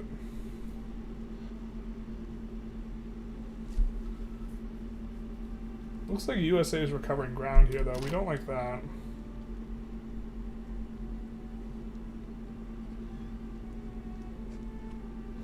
I mean, to be fair, they're not trying to land us, so...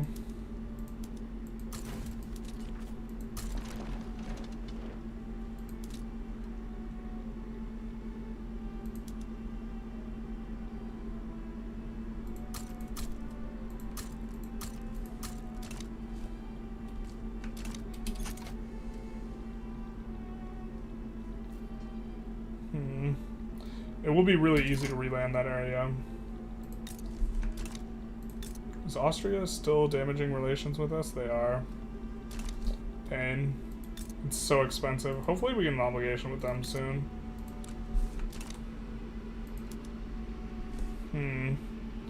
It's also important that we don't have any of their... We don't have control over any of their states, so... Let's just push the EOS there. And in Saxony. Saxony and Westphalia are both going to need railroads from that, though. Let's do that.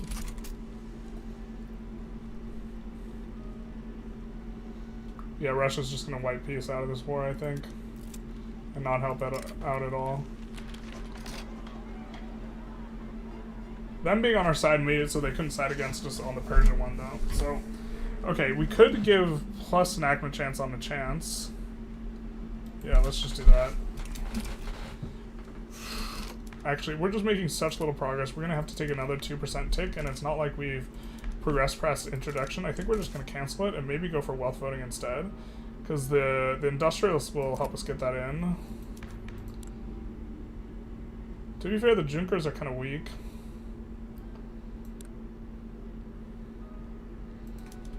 And then we go for a parliamentary or something.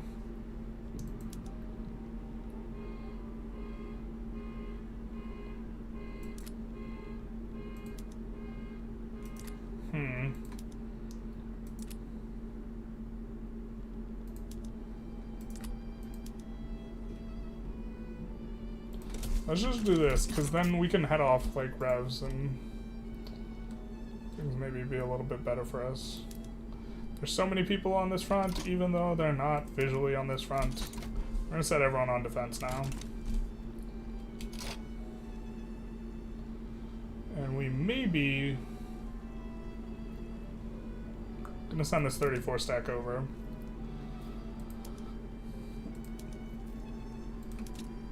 Because it's going to take them a while to reach there.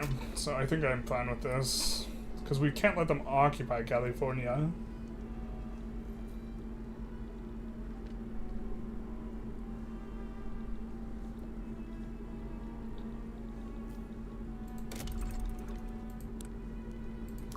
I don't think we have too many motor industries auto-expanding.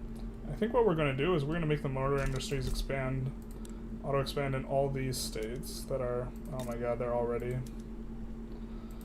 No! We were feeling so clever. Problem is we don't have pops.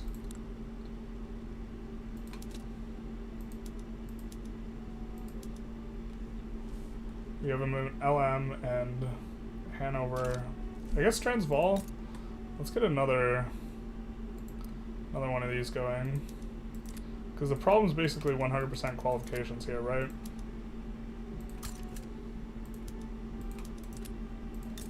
We incorporated Transvaal, right? We didn't incorporate Transvaal, that explains so much. Because they would be getting access to, like, institution, including education and reduction of the turmoil stuff. Okay, that explains so much. It all is revealed. So we're on defense only. Looks like they're actually making progress. That sucks. I'm not actually 100% sure we need to control. Oh, they want to conquer Hanover, Westphalia, Lima. Good luck. So I guess we just got to make sure we don't get landed here, so. Which we can infinitely brick with our guys, so. I guess we're super okay. This war is going good over here, despite having the guy pulled off the front, so I think this will be fine. Yeah, we're just slowly losing this.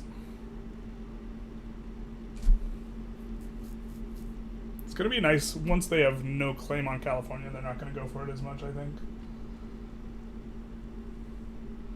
The currency is healing. This is such an obscene modifier, man. Just a ton of free money, like plus 300% basically on the investment pool transfer money.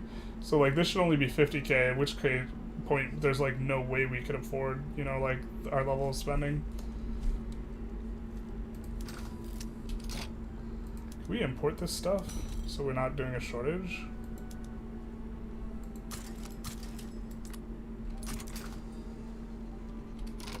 Okay.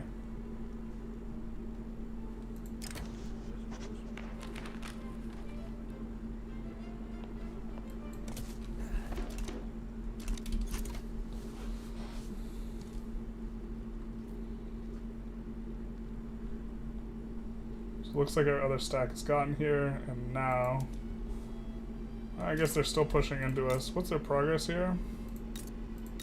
Oh, they have no progress here? Okay. That's super cool. Super kawaii.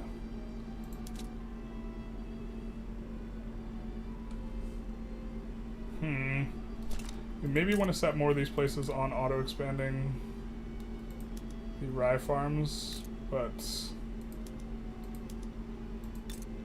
I mean, definitely all the places that, yeah, let's just set more of these on auto-expand rye.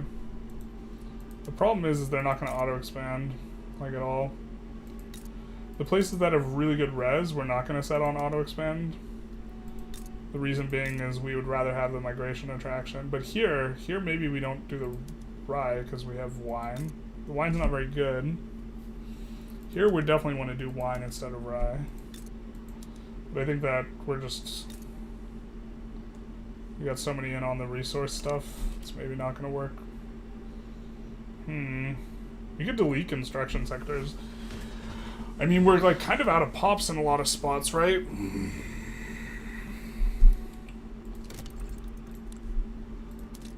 So we could add universities instead or something like this. Let's just check earnings.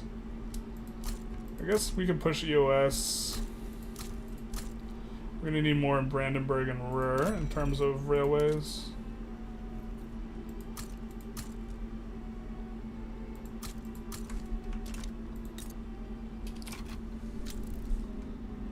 But I think we're exporting a ton of tools now.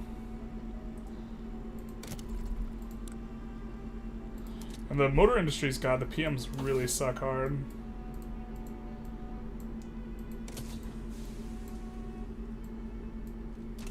We're gonna do that. We're gonna switch back. We know we want to switch again soon. Oh no, not my gumdrop buttons. So now we can't get war reps, which is a problem, but I'm pretty sure nobody's defending up here. So let's do this with our 3 stack. It's gonna take forever, but oh well.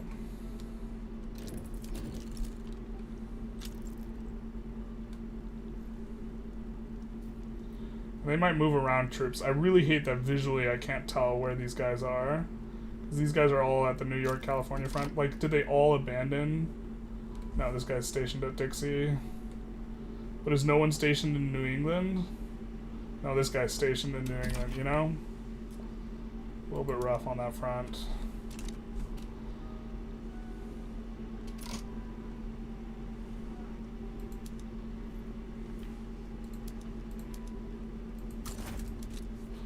I'm gonna send these guys too. I mean, our problem's not this. hopefully we can get something done with some creative landing over there. Maybe we should just have a navy parked in the Pacific as well. Maybe that's what we'll turn this into. We'll just start adding ships. Something like that.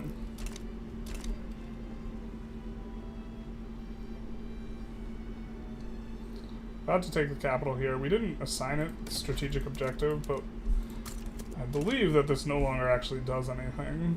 I'm not 100% on that. That's just what I've heard reported.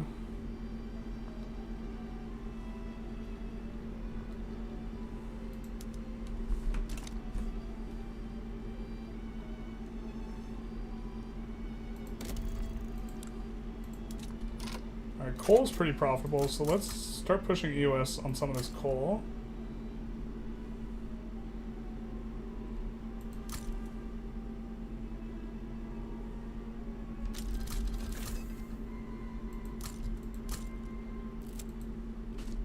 Patent stills, so that significantly decreases the price of all of this. Baking powder has to natural spread.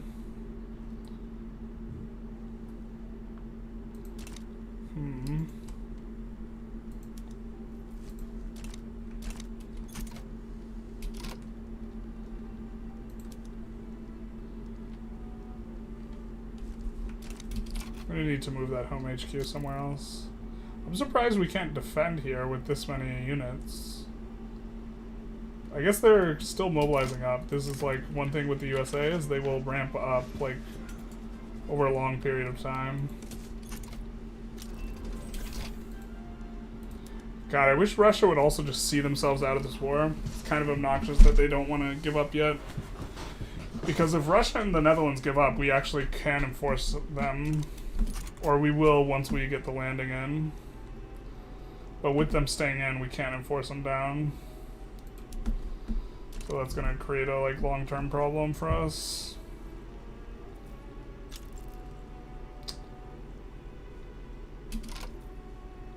Ugh. We're also going to be in a spot where we're going to need to re-land. I think we're going to lose California here. Or if you're Austrian, California.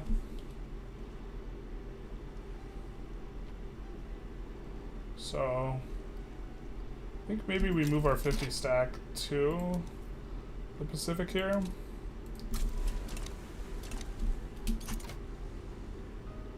With the idea that once this stack is done, we'll be wanting to land with them. Wow, they decided to take the capital last. Absolute chads, huh? Alright, but we are taking the capital, so it will all be over soon. And we'll just wipe peace out with Afghanistan. We won't bother enforcing on Afghanistan. Alright, looks like we're actually pushing them back here, so. And our naval landing's getting in. So, I'm going to move this guy over to the naval landing. But they are going to need to switch some things up. I'm going to switch this guy to advance. Where are you going, bro? You're not actually going in on your landing? Brother. Obnoxious. Okay, well, at this point, I think we give you up and we just land with this. It's truly not that obnoxious considering what we're doing is more obnoxious. Okay, they decide they don't want to defend that front. That's fair. That's fair. I think we're super okay with this, so we'll do that. I guess maybe there's a world where we can actually enforce on Afghanistan. But let's just move this guy over here. And preparation.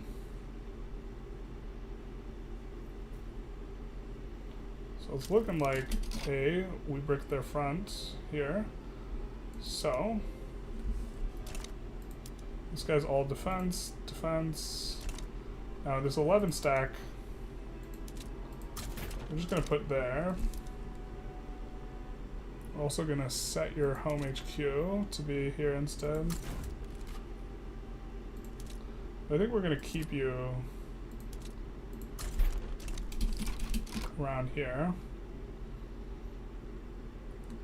Where's their big stack? Their big stack's right here. Where are you going, brother? And now we just have to hover all these. Traveling New York, Washington front. At the New York, Washington front. I know it looks like you're not, but you are. Traveling to Dixie with the regular army. Wait, why are you traveling to Dixie, bro? Currently in Idaho.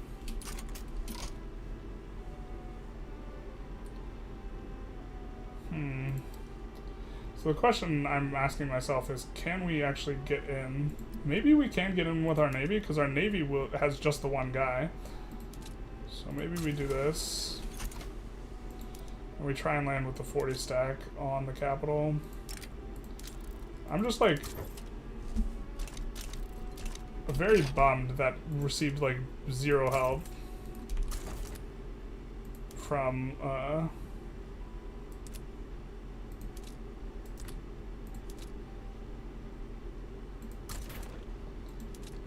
any of the people who I swayed, the Netherlands or the other guys. So we're gonna try this, see how this works. And I mean, maybe they just reorganize everyone to be defending it at the fronts. So this guy's in New England. If a bunch of people come back to Dixie, though, how are we at -14 when there's like no one on the front I'm so confused. We'll swap to defense. Does this guy just not have good mobilization things? No, he's got Creme de la Creme. We just need Austin. Yeah. We need. So obnoxious. Russia and Netherlands just want to stay in, but they don't want to do anything. They just want to watch me bleed. Pain.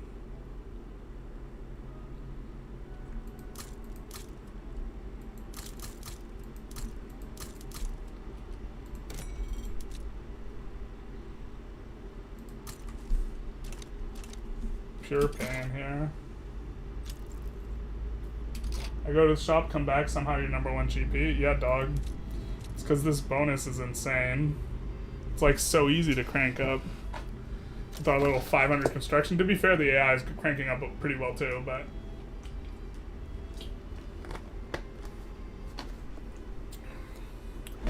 300% investment pool modifier. Maybe with this they'll see their way out of the war. I don't know, we just want them to white peas. Or they can capitulate, there's no war goals on them. Just, yeah.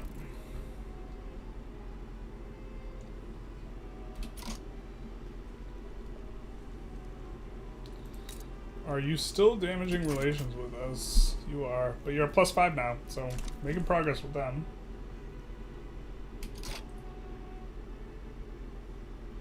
I thought the railroad stock was intended to run a shortage because that keeps all the railroads afloat. Yeah, we got a lot of railroads though, baby.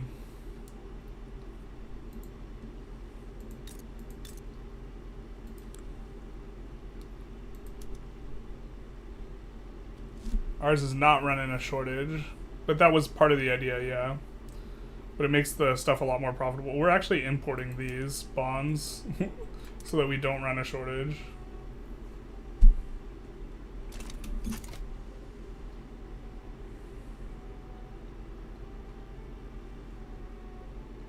Kind of interesting. Yeah, they're just like never gonna get this through, huh? Or I guess maybe sometimes they will. I don't know. Really want my allies to leave this war or do something, one or the other, instead of trapping us forever in the dark and murky abyss.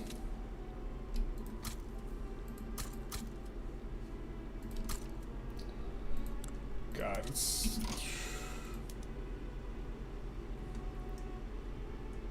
I guess Hanover. Let's go to Hanover and build a bunch of stuff in Hanover, because Hanover actually has pops. We're already building a bunch of stuff in Hanover. Jesus.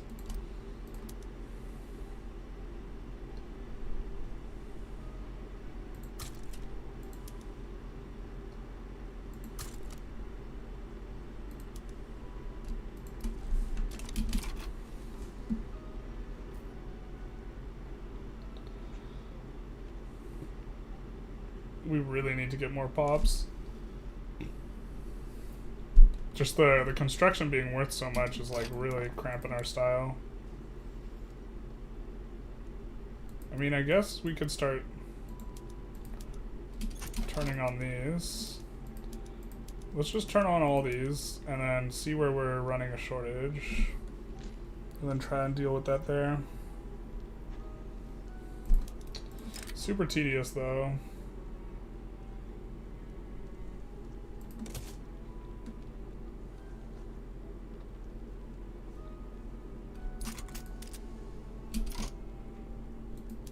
Yemen.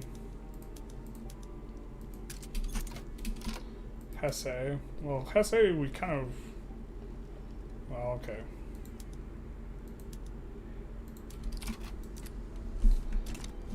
It wasn't too bad.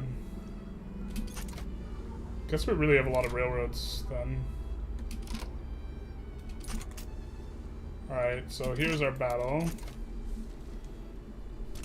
I'm surprised that we're actually not obstructed by their navy. But we might have to get a little creative here to get in. Because you're defending Dixie with this 100 stack. I don't think that ever works, right?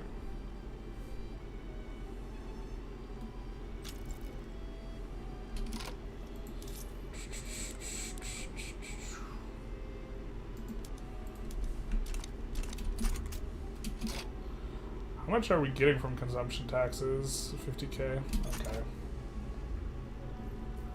I'm surprised at how well the AI is handling the mod. I am too, I guess.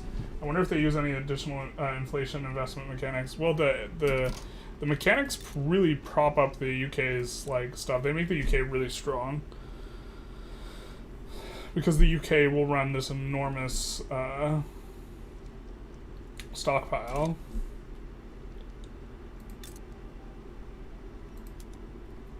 Just don't have the qualifications here. We have pops here. I guess we'll do this. Maybe we add a second one here. We already added a second one. The truth hurts. It hurts so much. I mean, this is where we have pops. I don't know.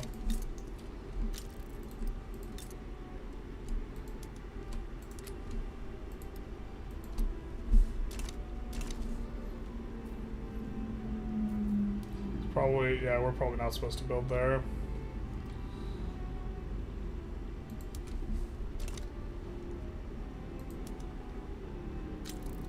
I mean, to be fair, they would... Oh, we can't even do a white piece because our allies won't accept it. Our allies who are doing nothing won't accept a white piece. Bro. Oh, shoot. We stayed on it for too long. Damn it. Oh well.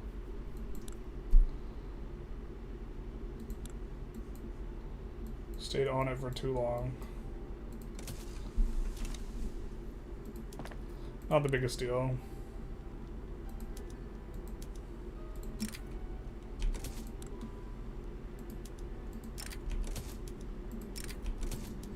Yeah, we have so many mines expanded out for like this like year in the game. Feels like.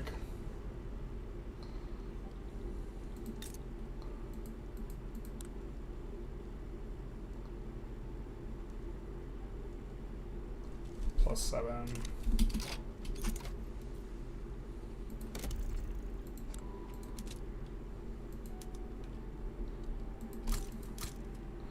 We'll get to EOS there, and in Saxony too. We need a couple railroads in Saxony though.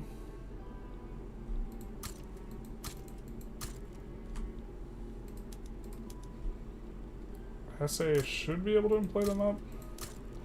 California is just not employing up. Transvaal might be experiencing the same problem. But eventually we'll need that in Transvaal. I think we'll leave the rest. Oh, what's this? We have an advantage on this front. What's this? Maybe enough guys got pulled over in this direction. It'd be really nice if we could just get the capital for just a second, but I don't think that's gonna... I think this just doesn't work.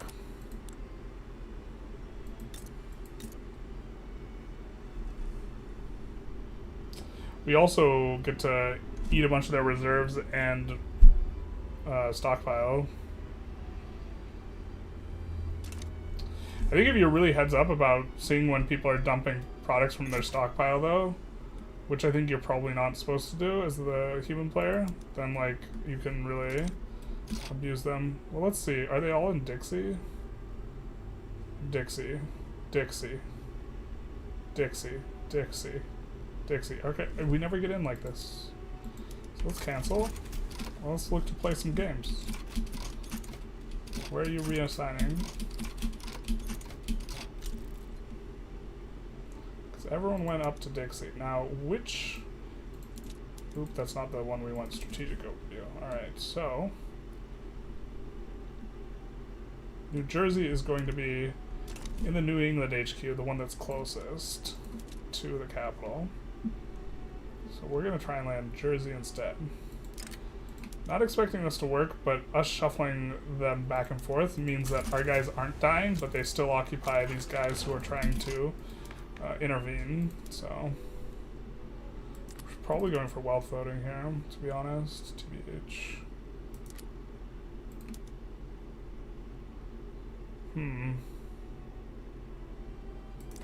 Junkers don't super hate that, and that's going to destroy the Junkers Cloud a little bit more.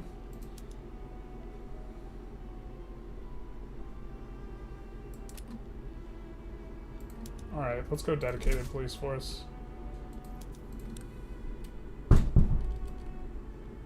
It's also going to do some of that.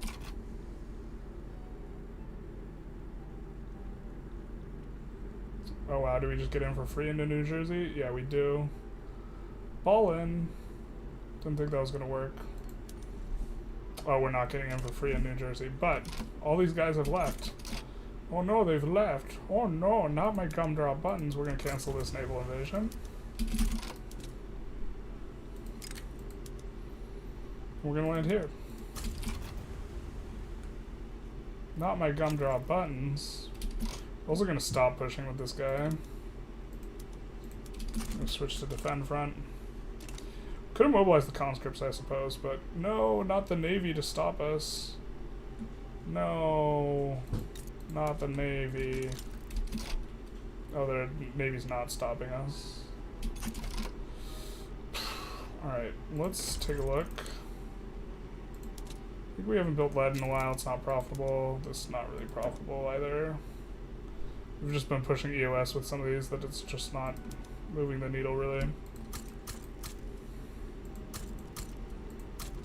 It's probably not even good at this point to build fisheries because we are already out of peasants, but just kind of old habits. We're just trying to fill up the queue.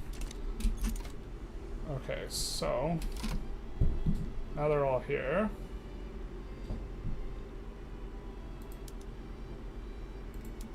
So let's do this.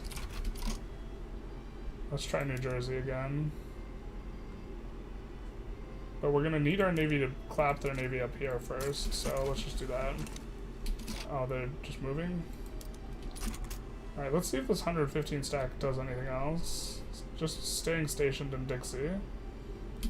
The 8th, we can maybe get through the 8th. This war is just like super tedious because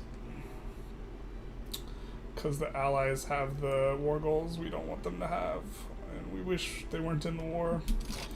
God, can you imagine that, like, we could have just not invited them to this war, and like this war would be over by now? Shouldn't have invited them to the party. A rookie mistake.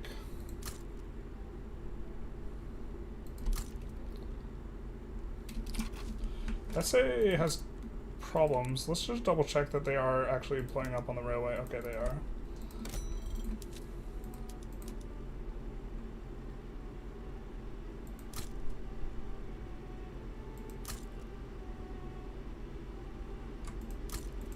Put a couple of those at the end of the queue. California we're not building because they are just not playing up. It's the problem in California. Yeah, they have the levels required to do the things. Oh no. Let's cancel and see how they reroute. This guy stays in New England, that's going to be good for us. Or if he comes all the way over here, that's good for us too. Looks like he is. And so we're going to have to get through a 25 stack. Which is kind of much more doable.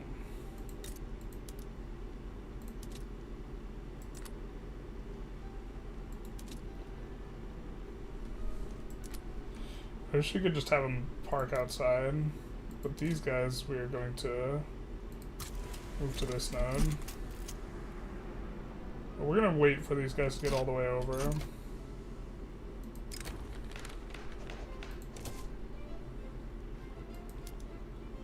And now let's land the capital. Just trying to massage our way in. To be fair, like, we're happy if they have to release New England. Alright, where do we have a bunch of peasants? LM, California has problems, Ica. These places have discriminatory problems though. Maybe we build one university in a lot of places that have some of these peasants. Not Alaska. Probably not Alaska. Alright, but I think we have an incorporated Alaska, which it definitely should be, so let's do that. Oh, nope, we are incorporating it, okay.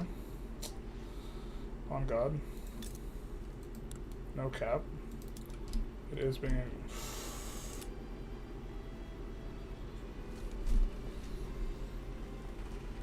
Bro, what are we supposed to build?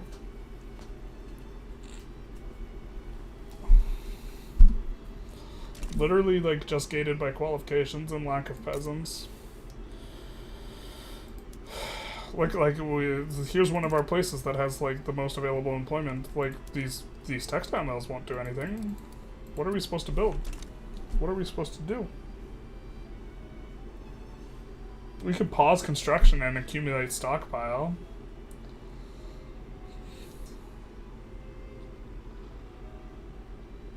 Like, you're just so cranked up in this mod relative to, like, normal. We, like, just don't even have the text that we would want for the things. I guess maybe we just... No one has baking powder. So we could just make ourselves the first to research baking powder and then go steam donkey. And I think this is what we're supposed to do here. So let's do this. I don't know if we go pump jacks, but we're gonna do this. And then we're gonna go rotary valve because our problem is the freaking lack of workers. Okay. Even Posen, like, which is like a, yeah. I don't even know what to do here with our construction. Maybe we're supposed to delete construction sectors and like, or pause construction, lower taxes. Let's just do this, I guess. I don't know. We have a bunch of stuff on auto expand. We have we'll stockpile stuff. It's gonna hurt the bottom line of a bunch of our industries though. But we'll be stockpiling stuff like when wood and iron becomes... Iron price should be kind of low because we're not constructing with all of our Q. And the price being low means we stockpile it. So maybe this is fine. You see it's trended down? I don't know. Today is IR day? No, we're not going to play. We polled on stream a couple hours ago whether people would prefer us to play IR and they would prefer Vic 3. The moment when you invite your friends to the party only to realize why you didn't invite them. Exactly, Anya. You're picking up what I'm putting down. These are the types of friends you don't invite to the party. It's fortunate that we had so much infamy going into this war, because we had like 40 infamy. We've decayed down so long. We've been trapped. We've been held hostage at this party for a long time now. So the truth hurts. Yeah, we have a native uprising in Zanj coming on up. I mean, maybe we can side, make some money moves, but I think we're actually just gonna let the queue idle and just sit on our construction sectors. Because If our auto queue decides it wants to build something, we're more than happy to construct it, but... God, that feels so bad. So bad.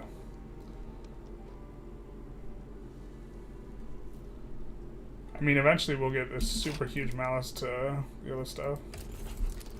They just don't want to give up anything. Are we getting in here? I doubt it. Bros, how have these guys not left the war yet, though? The USA has no war goal on them. So they'll decay below 0. I think we can do this and take a look. No, we can't see where they're at exactly. In terms of being over it.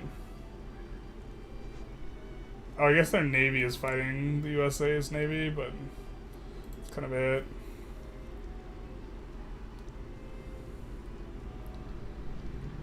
I wish I could see how over the war they were.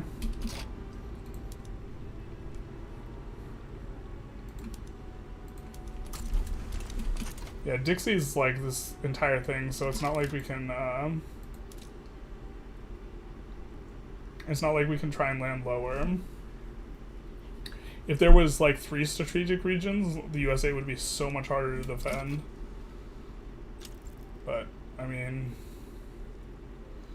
Maybe it's just we just have to kill enough USA guys. I don't know. We're killing them here.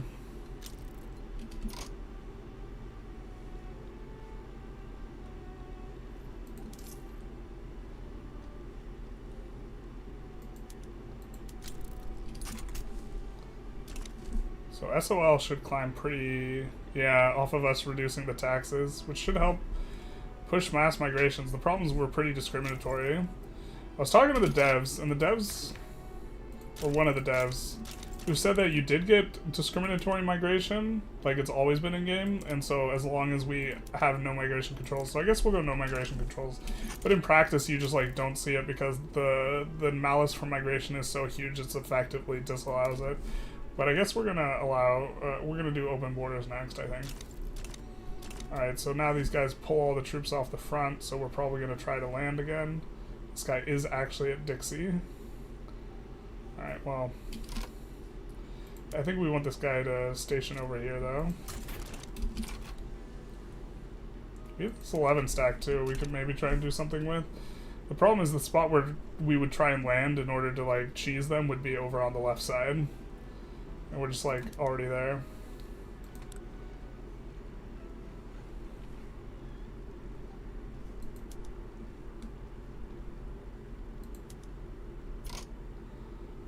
I mean, we could return California and then give, like, this. They're not a fan of that. Spam the universities, I guess. I mean, maybe that's the play. It feels bad, but it's probably right, actually.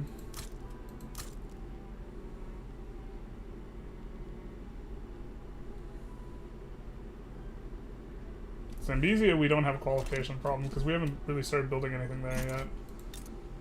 So maybe we take a look at Zambezia. Okay. So we could do this. And then dyes in particular, you really want to get cheap, so we can do this as well. So let's do that. This has just been the forever war, though. This war's been going on so long. God, this is so disgusting. That we're just stuck in here because our idiot allies. Is this even bugged? Hold the phone. We're gonna save and check. This might be bugged, because they should have been out of the war forever ago.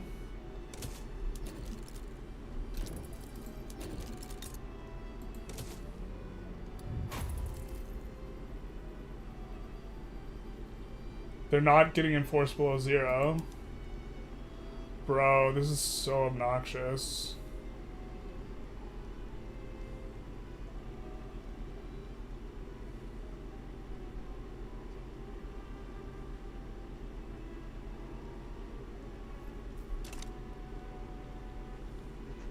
How are they not getting enforced below 0? What is this? Is this something in the mod? They just won't capitulate ever?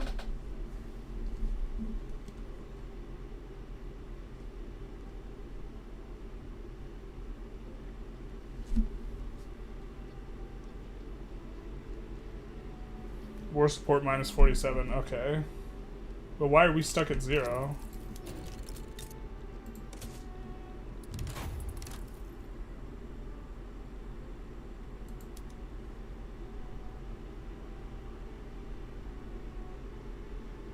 Minus 44. Okay, maybe they're at minus 47 and minus 44, I guess. It's visually really unclear.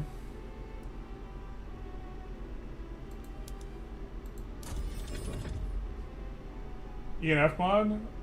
I see no W, therefore it must be an L. Oof. Why not try and land somewhere like in the south? Landing in the south is the same as landing the capital. It's all the Dixie HQ. It is all the Dixie HQ. This is the problem. This is why we were saying earlier that it's like it's really hard to land them. Because we can oscillate between landing New England and Dixie. This is what we can do. Or we could let them push us in California, because they're not going to get the other portion of the war goal anyways. Maybe this is the play, but I think that... Well, actually, let's take a look. How badly capitulation desire? War support is at minus 44. Okay, so they are decaying down, but it's really slow.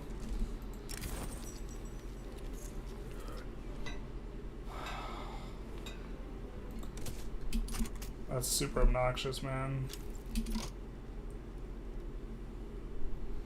Yeah, maybe we're supposed to just let them occupy California now, actually, that I think about it.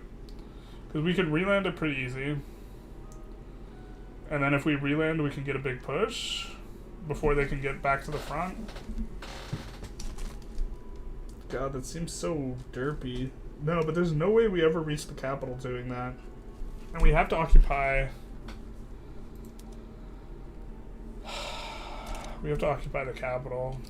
Frick, man. Hey, Tark, how's it going? The classic Victory Infinity War. Yeah, basically.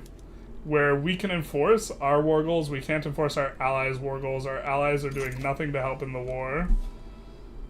They're doing naval battles. That's the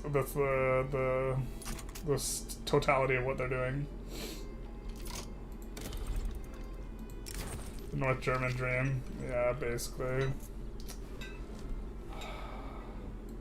Let's just do that one. They already have a ton of migration attraction. Yeah, we're probably supposed to do the other one. The thing is, we gotta switch the migration controls.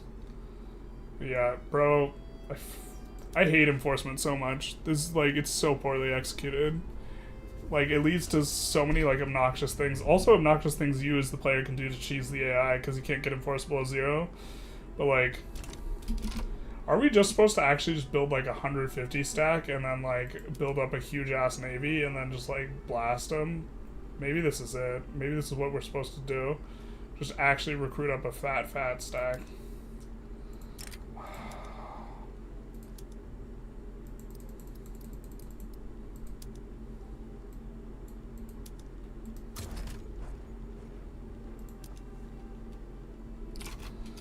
So if it's gonna be a 50 stack, and I want to bring it up to like a 90 stack, I'm gonna need another 20 skirmish infantry. We don't even have the troops for this idea, really. Alright, we're gonna recruit out of weird places.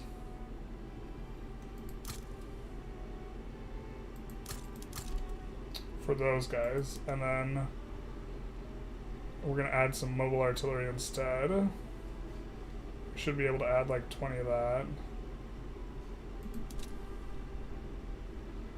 And here we will recruit actually in these types of places. We already have a ton out of Posen. We'll just do here, here, I guess.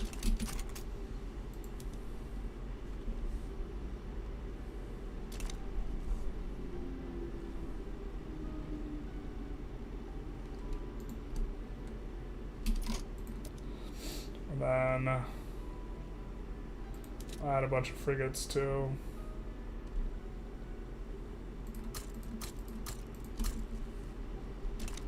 So we can land without a penalty. Or a small penalty. Shadow Realm War, basically. Discrimination of migration has always been a thing, then maybe the reason it's so prominent in the beta is because cultural communities restricted possible migration targets so much.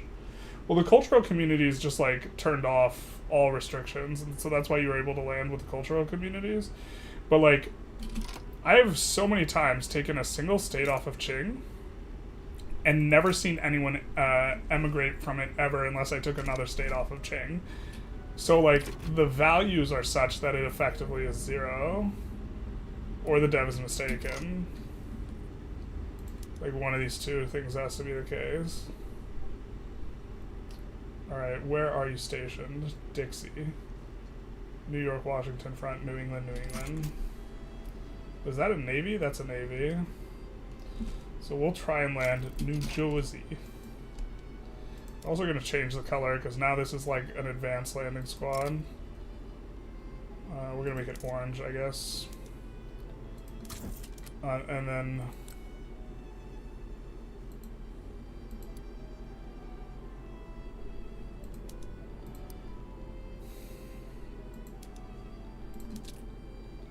gonna land New Jersey if we can.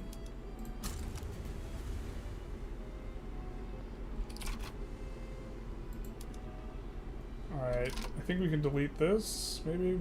No, we keep it because it's preventing weird stuff. The German army, we will fuse with these guys.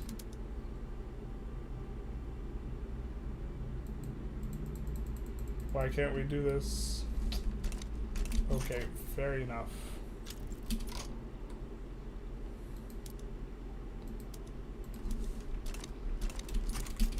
I mean, let's see how many Americans have died in this war, man. 350k. Yeah, it doesn't help that we're losing pops, which is like the thing we really, really need right now. In addition to border laws also not working in the beta, yeah. You did a campaign as Mexico in the current patch and was having a fun time. Vic 3 pulling me back into its clutches, perhaps. Perchance. Yeah, that's gonna be nice for us. Mexico notably has like not the best mapping, but gold is so good.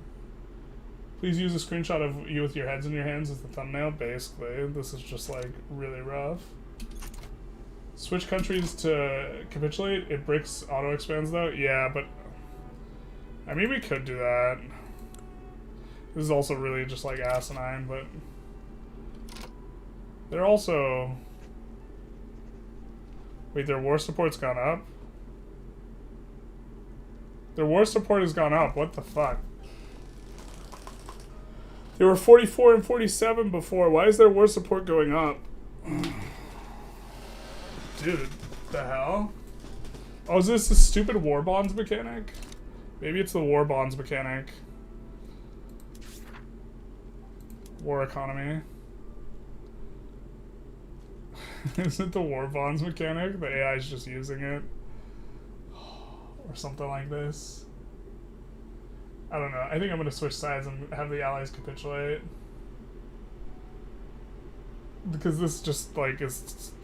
This is stupid. We've been in this war for, like... Since we had, like, 40 infamy. I always thought his pops will never migrate anywhere where they would be discriminated, meaning discriminated migration, even with no controls, just didn't exist, except... So this is what I was saying with the dev, because this is the phenomenon I noticed, and he said that it is allowed.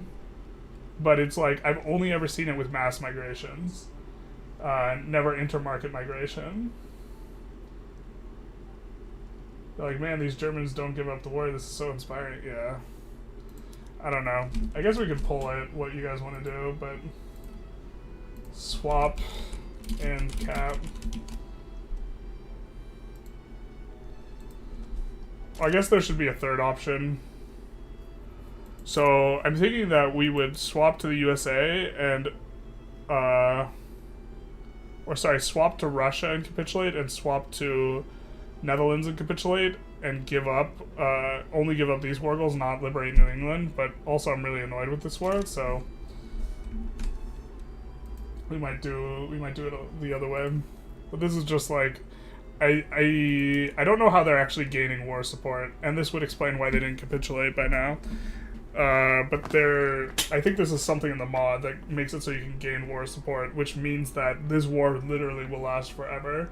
Unless, okay, it's not necessarily going to last forever. We could eco up within this war and recruit a whole bunch more troops such that we could maybe perform a landing or, like, research ironclads before, like, the end of all this. And maybe get it, but looks like you guys are pretty on the capitulate thing.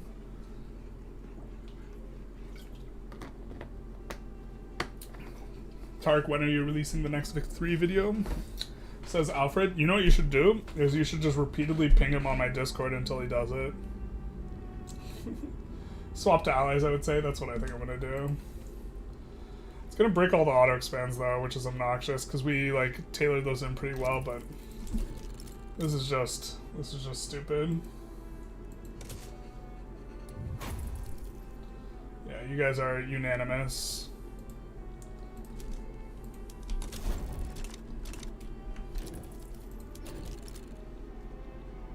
And I don't think we get release New England under normal circumstances, but also under normal circumstances this would have been done forever ago. So there is all that cheddar.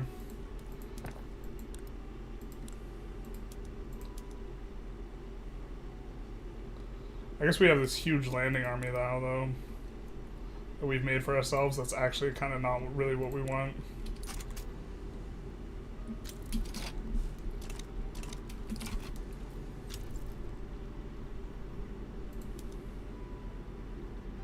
And now they can be enforced on.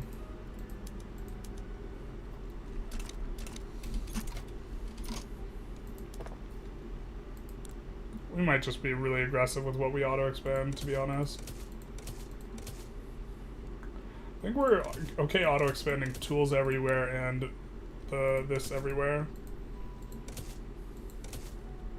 But we specifically want steel in areas that we know have both. I think that has both.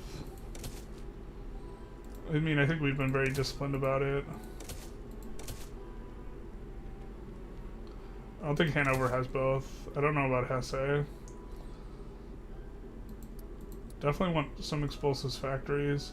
I think Westphalia has it. I think Silesia has the resource, and I know Saxony has it.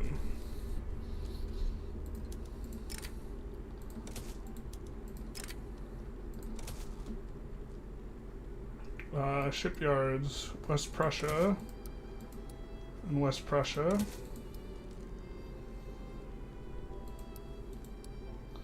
Westphalia, Silesia, Saxony.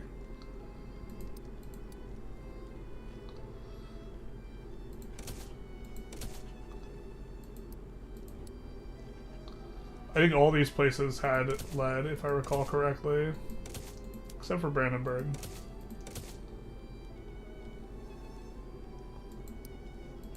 Food industries kind of suck. We'll do that. Oh, they also killed all of our rye farms expansion. No, no, no. Oh well. What a world, what a world. We're melting.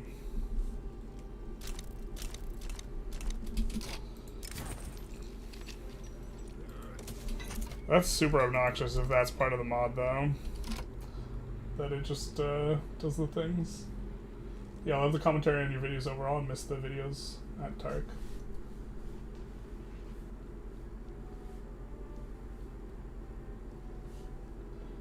Yeah, there's a lot of stuff coming out in 1.6 that's going to be nice, but then, like, Spheres of Influence is supposed to, I think it's going to be really, really nice. I don't know exactly what's all in it yet, though. And when I do know, I probably am going to go completely offline. That way I don't accidentally violate my NDA. You know what? You will join the Discord? Yeah, if you join the Discord, you can @Tark. I think there's people who are like pushing the metagame like more than I am on the Discord as well. There's like some things I don't really do too much that I think are cheesy. Like if you wanted the absolute transfer state, it's just gonna be Amazonas, but that's still kind of nice.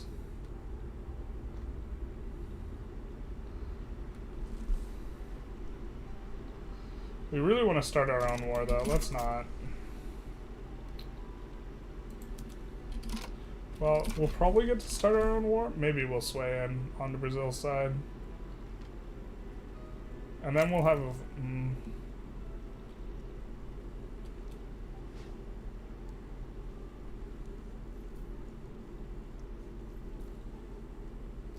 we should have seen if we could side... Yeah, we could have sided Portugal. Just getting an obligation would have been nice.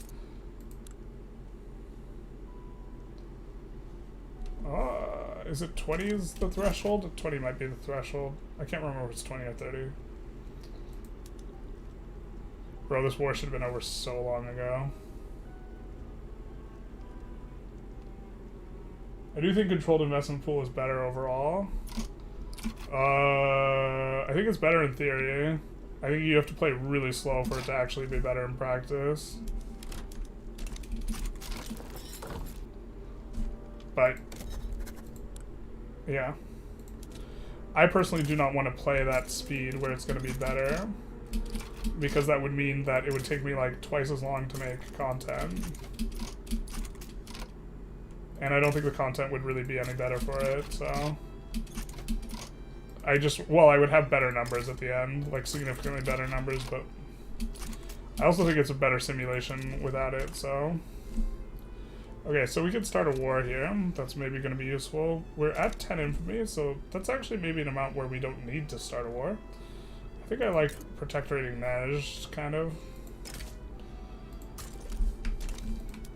And then let's side here with transfer Amazonas.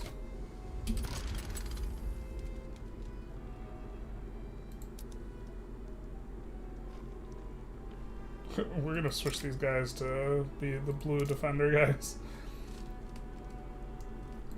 My kingdom for some eyes, Los Ojos.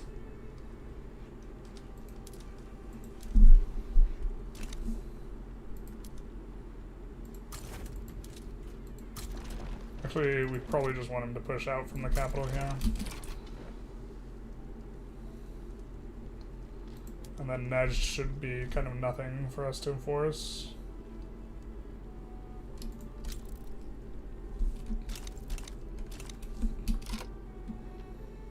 So weird letting the construction queue idle. I mean, in theory, we're actually supposed to delete the construction sectors inside, but I just, like, don't want to. Who cares about inefficiency in a mod where you get unlimited everything? Yeah. I'm not sure we play this again next week. I just, like, this just, like, seems like too much to me. Our GDP's been going down, though. I think that's because we wood chippered, like, 1 million people into that war. Oh, maybe not.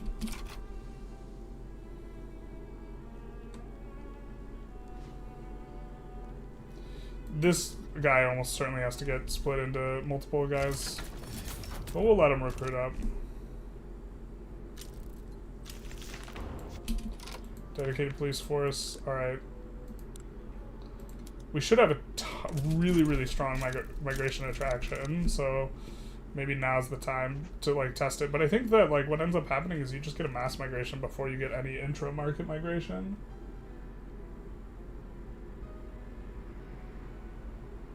Real metagod is Playa. Yeah, Playa knows pretty much...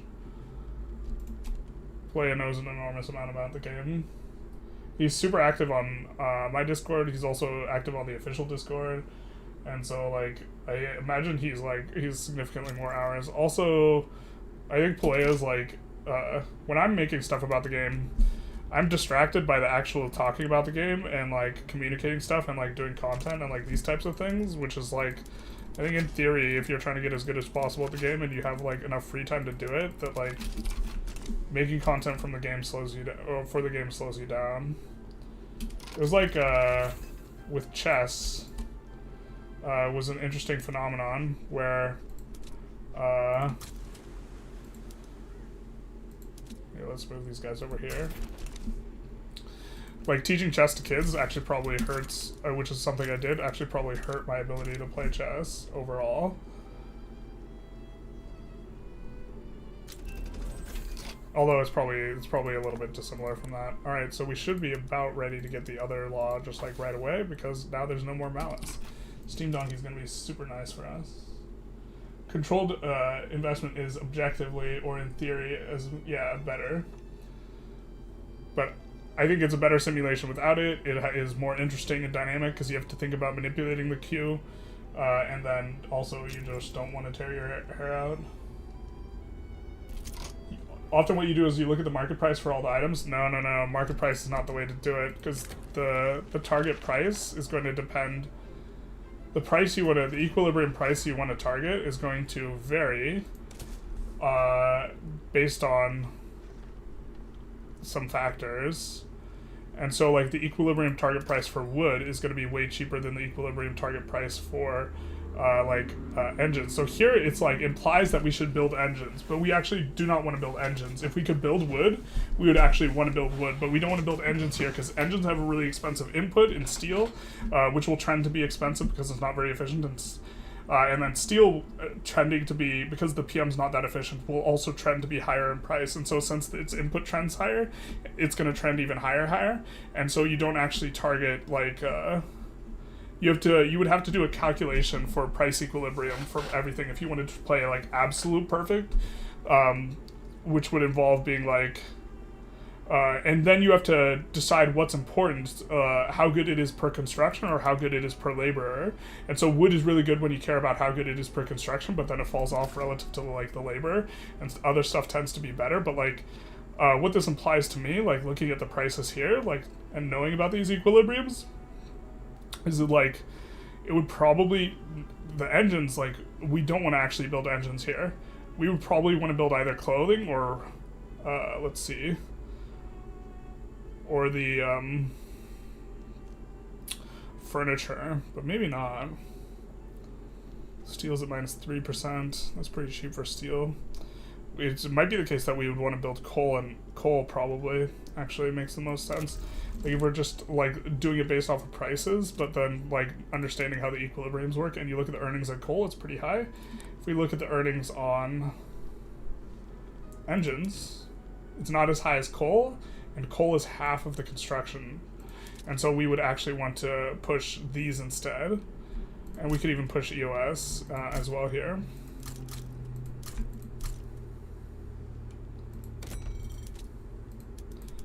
Do have to make sure we have infra for the auto queue to actually take over stuff though.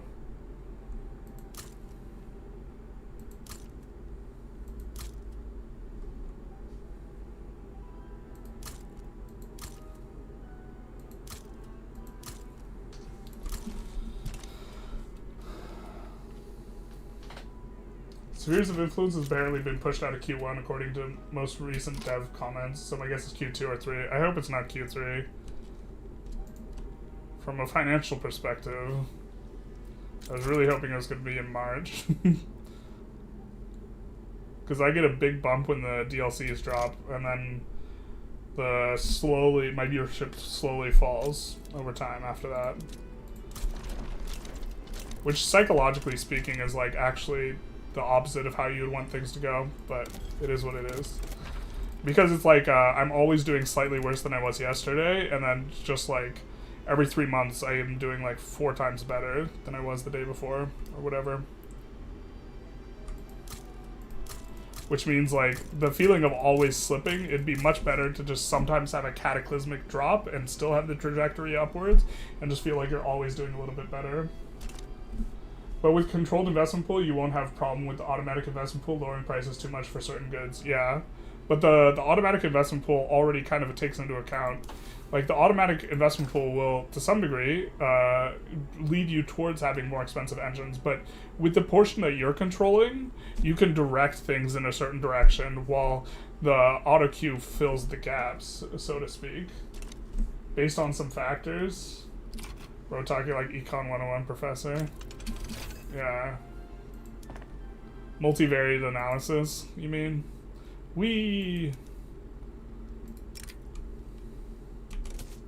I wonder why West Prussia was off that. What the hell? But now's the time we are going to get so much labor. Another reason why the coal is going to be really good here. We're going to unlock so much labor here. A row. And now we're going rotary valves, so we're going to unlock even more. This is going to be big nice. The big nice. I think we maybe incorporate this, but something like that.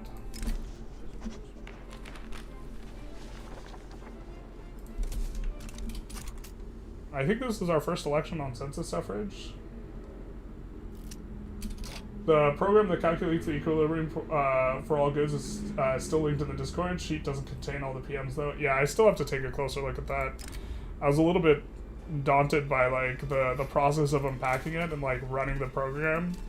You have to unpack it and run the program. I have it pinned though, so I don't lose it. Come play CK3 in March. We got huge content coming. I would lose viewership playing CK. CK is so saturated. Also, some of those CK guys are more clever and funny than me. So it's rough competition relative to the Vicky 3 guys. You know what I mean? Multivariate analysis. Yeah, basically. Ceteris paribus. Oh man, are you an econ guy? Tark? Is that what your major is?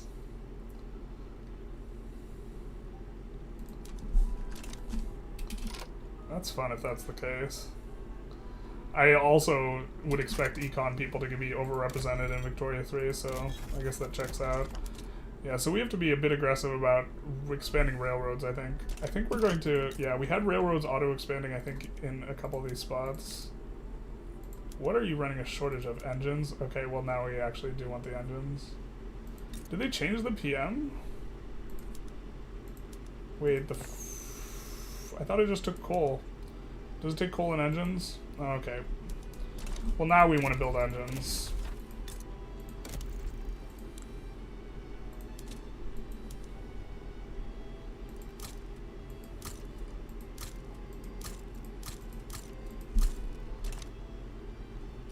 You have no auto queue? Yeah, we turned it off because of the bug.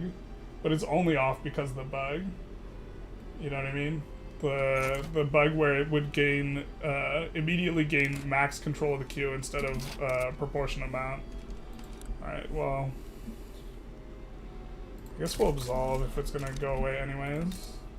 Can we can stop bankrolling them now, I think. They're still cautious towards us. Maybe we're supposed to bankroll them. But now we just want to maximize trade because we want to pull them in our... Oh, we can't pull them into our customs union. We could get a trade agreement with them, though. So, this is maybe a worthwhile thing to attempt. Oh, looks like we already have a bunch of trade with them. Let's take a look. Germany. Austria does not support. Why? Cautious. And you're a GP. So, maybe we do just bankroll them and try and get it faster. You took a little econ, but your major is linguistics? It's hot. I almost thought about... Linguistics was almost one of the paths in which I, like, majored for a hot second. Didn't quite get there, though.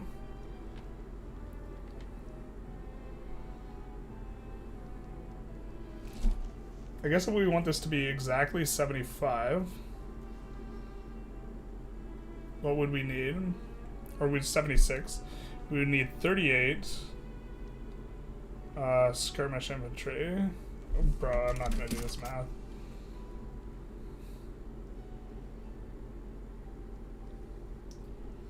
Yeah. One of my favorite books is, I'm not sure to what extent you, learn multiple positions in linguistics, but, one of my favorite books is Women, Fire, and Dangerous Things, which is by George Lakoff, whose background was in linguistics. And the book is on language. Well, it's more cognitive science, the nature of, categorization, in terms of how humans think of it. Okay, but our GDP's been slowly declining. Is this how we lose the bonus? I mean, if we lose the bonus, that's actually the most exciting thing that could happen, I think, but... Hi from Turkey. Hey, her. I hope I pronounced your name right. Love the content. Thank you. If you want help with installation, etc., feel free to drop a message on Discord. I know the process is a bit of much if you haven't touched programs before. Yeah, it's just... It's a little daunting. I just like to sit in my cave and read my books, man. Everything's spooky.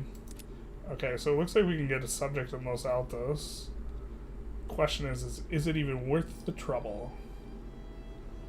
I think they're the really little one here. I think Los Altos specifically is actually not worth the trouble.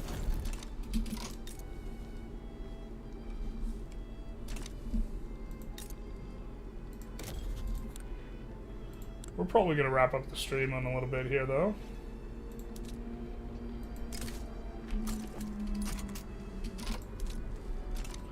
Can't annex Hohozarin. What's our infamy look like? We can chill a little bit. Or we could not.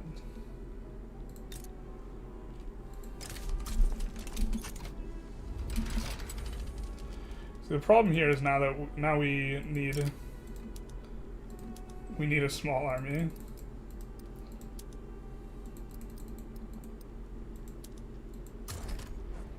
So I'm glad we didn't delete this.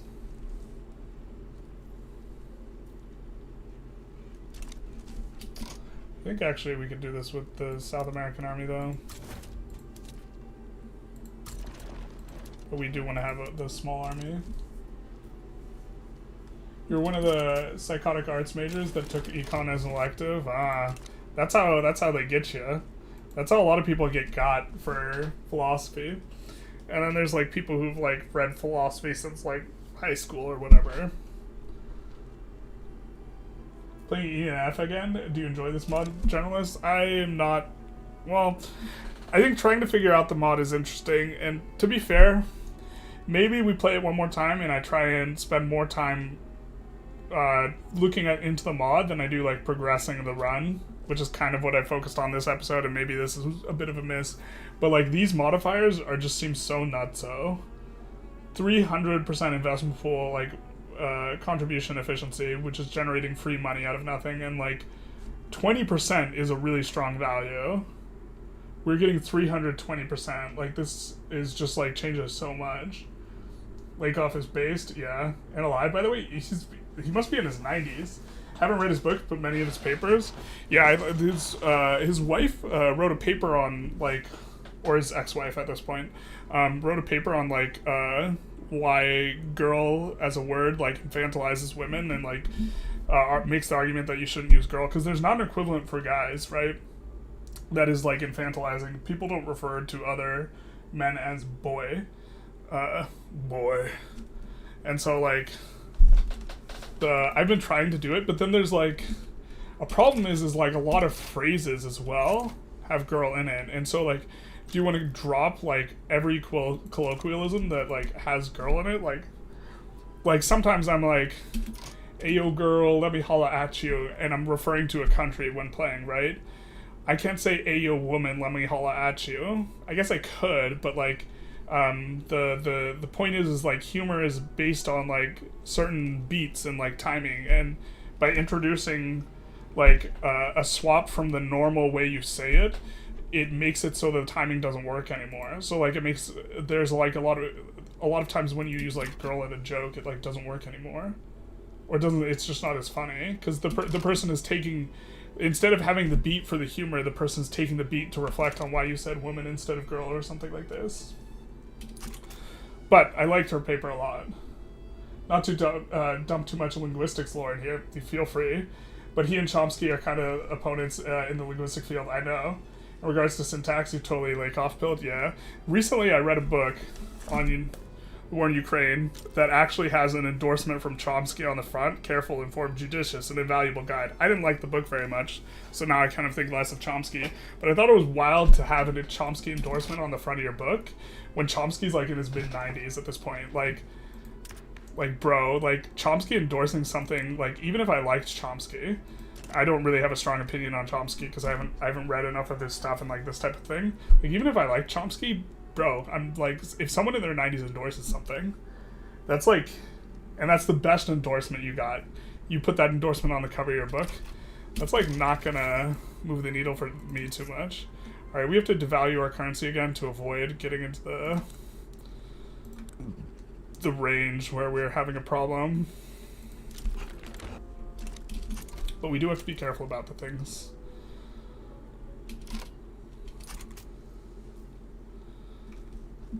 Yeah, it's so wild that, like, because of this obscene construction modifier, plus 300%, which again, you slot in the steel company for plus 5% because plus 5% is so good, and we're just getting, or sorry, not plus 300%, plus 260%.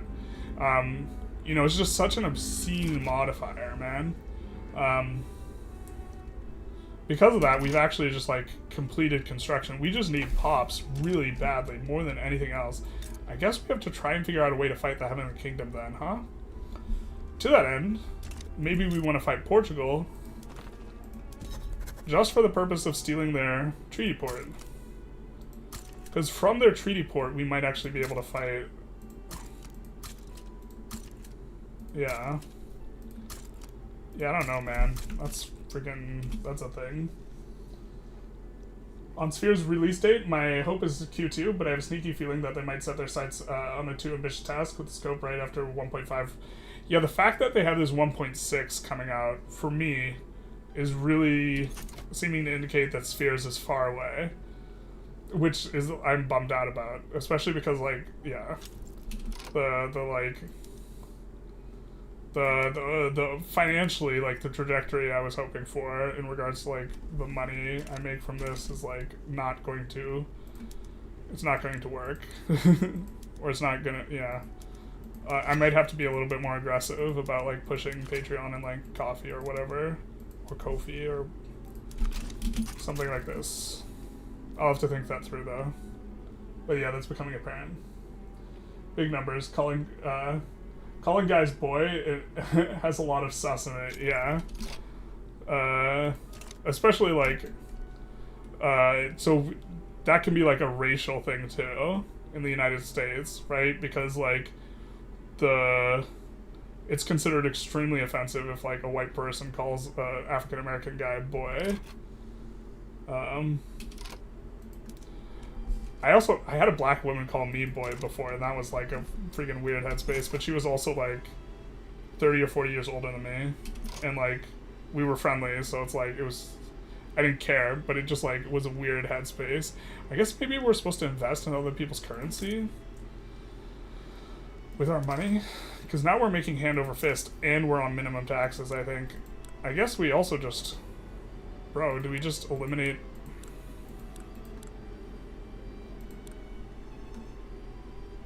I guess we eliminate the services tax and the railway tax, and we instead put in just the luxury clothes tax, or actually, I think I'd prefer a float, and we'll just pass laws faster, like considerably faster. Yeah. I try to do my best with that as well. I think it's more important when referencing a specific person as opposed to common phrases. Yeah, I'm still developing my opinions on that. I'm still trying to say woman more often. And, like, but specifically in the realm of humor. But then, like, it may be the fact that it's better to just not be funny. I don't know. This is a sort of different thing. Like, maybe being funny is not worth it. Humor is often self-referential, so if you change girl to woman, it no longer becomes funny. Yeah. This is kind of what I think, but, like, I don't know, maybe you're supposed to try and convert people to, like, your position on, like, maybe it's a higher priority to have that cultural moment where that person's like, wait, why did he say woman instead of girl? Like, maybe that has more value than the person thinking you're funny. But then also, if you try and push, like, cultural agenda, like, really hard and someone's, like, not on board with, or they, like, disagree with what you think, it is generally really off-putting to people. So then, like, if you're too obnoxious about it, then you're actually not doing the productive thing you were hoping to do. Do you have a setting where someone can't message chat for a period of time? I do not, but I have it on top chat instead of live chat, so I'll switch it on to live chat, because I sometimes forget. But YouTube has, like, auto-bopping mechanisms, though. So YouTube will do stuff. Alright, so I think we maybe start building ironclads, and we can't build them yet because we don't have access to any. Now, do we have a place, another place that has a... So we have Ilba. This place has a... We can build military shipyards here and have these military shipyards be on steel holes. And let's build a few and put it on auto-expand. And we don't necessarily have to do that right away. Belungen backs down, as is good. Okay, we can annex now who? We can annex Oman. Definitely want to annex Oman before they rev out. So this is going to be useful for us. And what by that I mean, they often will have Zanzibar break free. And if Zanzibar, I think this is when their original ruler dies, it's like scripted. And this guy's pretty old, he's 66. And so if we annex them before he breaks free, then we will be able to ingress through Zanzibar, and if we don't, then we can't, obviously. So...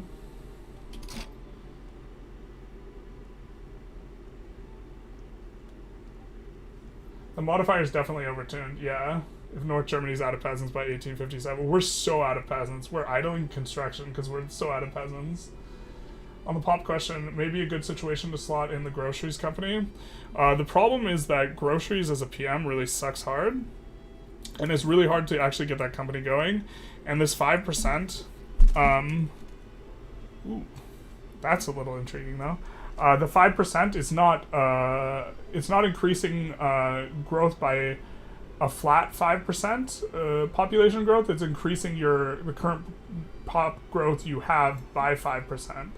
So instead of like bringing you from like 2% pop growth to 7% or something like that, it's bringing you from 2% to 2.01%, is how the math works. But also the way productivity works, well, that's not even the right one.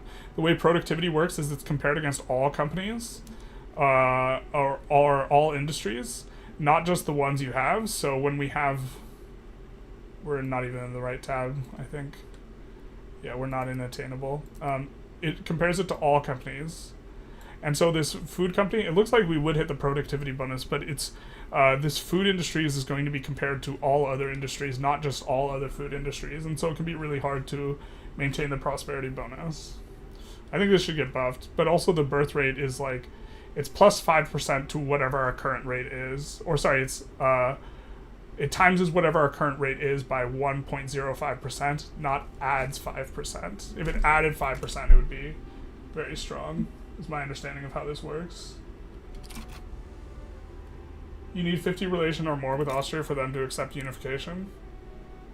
Just straight up? Okay. Yeah, we're just going to bankroll them to make it happen faster. I think we're going to try and form Mega Germany before the end of this episode, actually. I know I said we were going to end it soon, but, like, come on. We want to form Mega Germany. Call a guy boy and it's racist, but call him my boy and no one bats an eye. Shake my head, English language be strange. Yeah.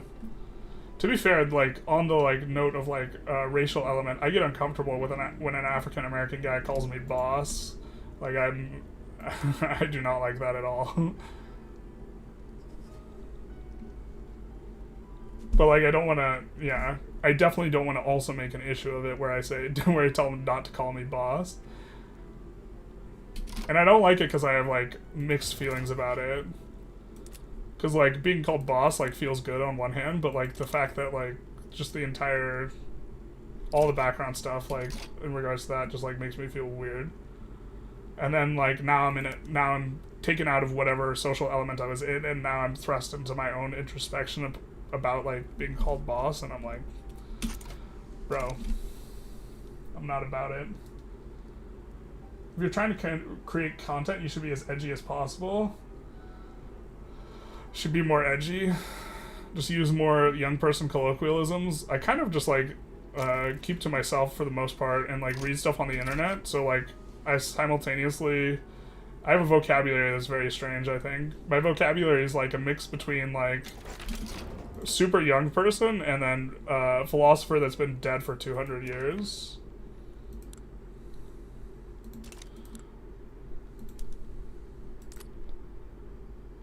So now, in theory, we should be getting a lot more migration, huh?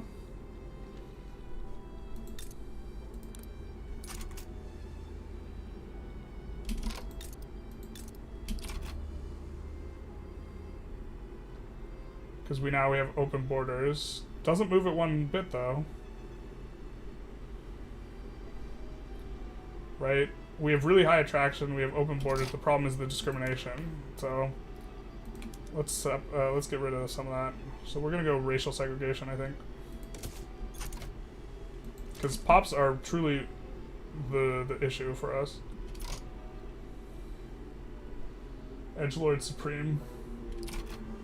On God, no cap, for real. For real, for real.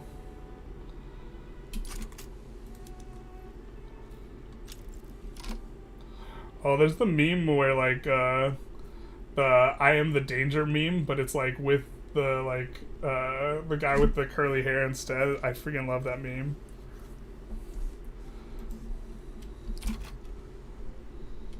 Or maybe we should actually pull that up.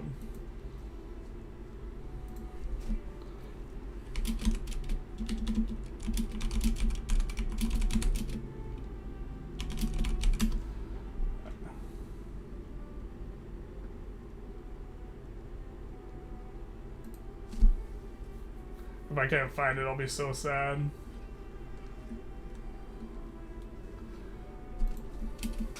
Oh God, no cap.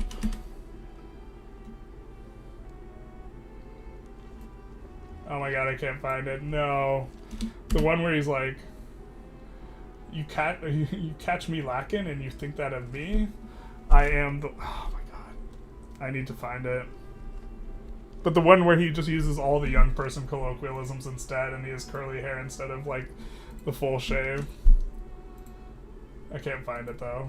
Rip the dream.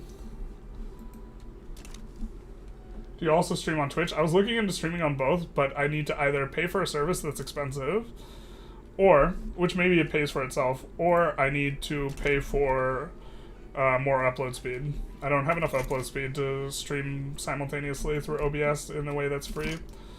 And so I have to look to how much that costs and think if I'll generate enough revenue on Twitch, and I don't know the answer to this question. I could just try going live on Twitch and see what happens. Just only Twitch, like not both. And see if this moves the needle at all.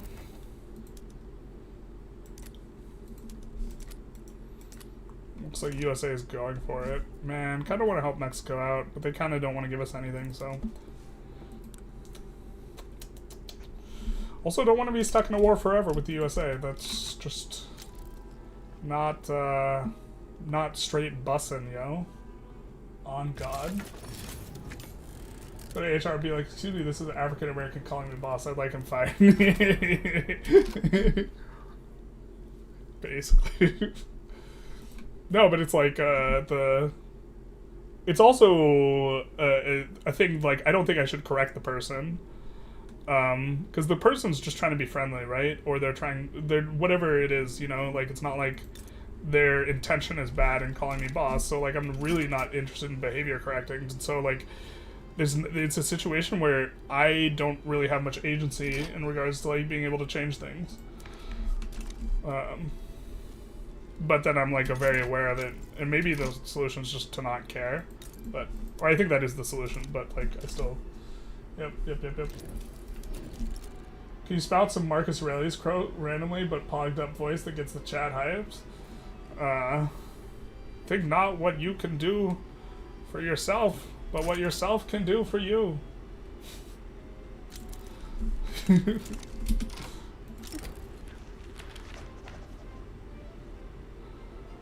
I like don't have Marcus Aurelius quotes memorized. I mean, I know I can look at a quote and be like, that's a Marcus Aurelius quote.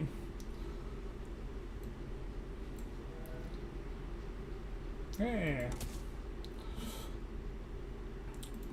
Like, when you see a Marcus Aurelius quote, you're like, that's a Marcus Aurelius quote, but I can't summon them from the aether. Nietzsche I would be better at with.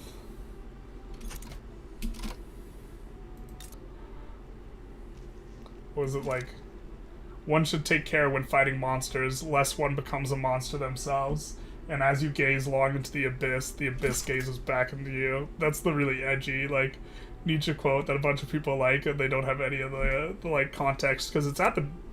If I remember correctly, it's at the end of, like, a 2-page aphorism, so, like, there's a lot of context there. But, like, that's the metal Nietzsche quote.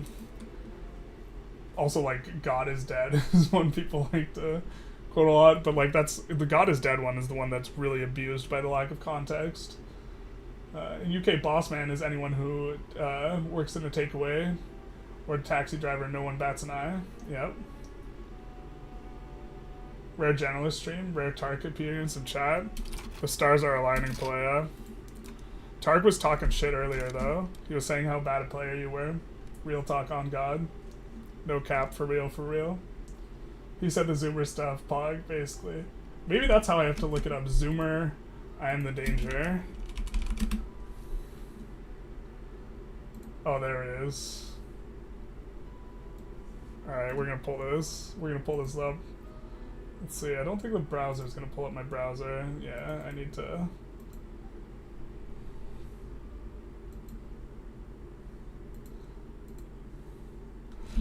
On God, you are capping right now, for real. A hater gets caught lacking in the crib, and you think that's my vibe? Dead ass, I am the one who's bussin'. So good.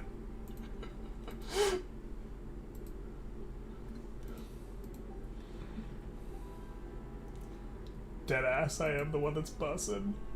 I think the Roman Greek philosophy will resonate with the kids, my dude. No cap. Some of them do like the stoicism stuff. How do you feel with the mod so far? Is it worth forging your CPO for? I think it's worth a test out on just kind of experiencing it. I think that this modifier is just obscene, like what we have going on here with, you know, plus 330% investment pool contribution efficiency. That's like crazy. And so you just like maintaining and 280%, 70% construction efficiency. It's like, dude. That's why we're idling our construction queue, because we've already built so much, and we're like out of labor effectively. And so, I mean, we should have played wildly different about just getting the Heavenly Kingdom pops. And to be fair, this is still maybe what we're supposed to do. Maybe we're just supposed to, after this, just beeline multiculturalism. I mean, we probably are. Yeah, the truth hurts. The truth does hurt. Marcus Aurelius had a goofy Riz on Skibbity no cap on Phantom. I'm Gen Z and I even struggle with Gen Alpha lingo. I've just like always loved like using the language that's like most recent and like think it's hilarious. But like back in my day it was like swag. Like that was the ironic thing, like when I was going to college. I've seen 1,000 viewers on the Victoria 3 channel for Twitch. Really? YouTube is probably bigger though. I've never hit 1,000. I've hit like 200 peak. Maybe I have to try streaming on Twitch. But is that a Jordan Peterson impression I hear? Low key? Kick W? Yeah. To be fair, I think like Jordan Peterson is correct about a lot of things. I think he really focuses on the wrong things. I liked Jordan Peterson before he got sick. I do not like post-return Jordan Peterson. I think he's been conditioned by his audience.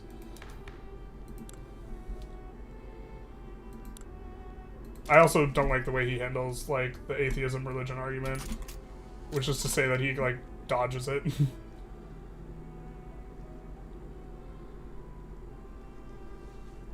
Is Victory 3 multiplayer even viable? It's kind of buggy sometimes, but, in terms of abusing, yeah, I don't know, you would have to have, the diplomacy would have to balance out, like, stuff. It's not a balanced game, if that's, like, what your question is.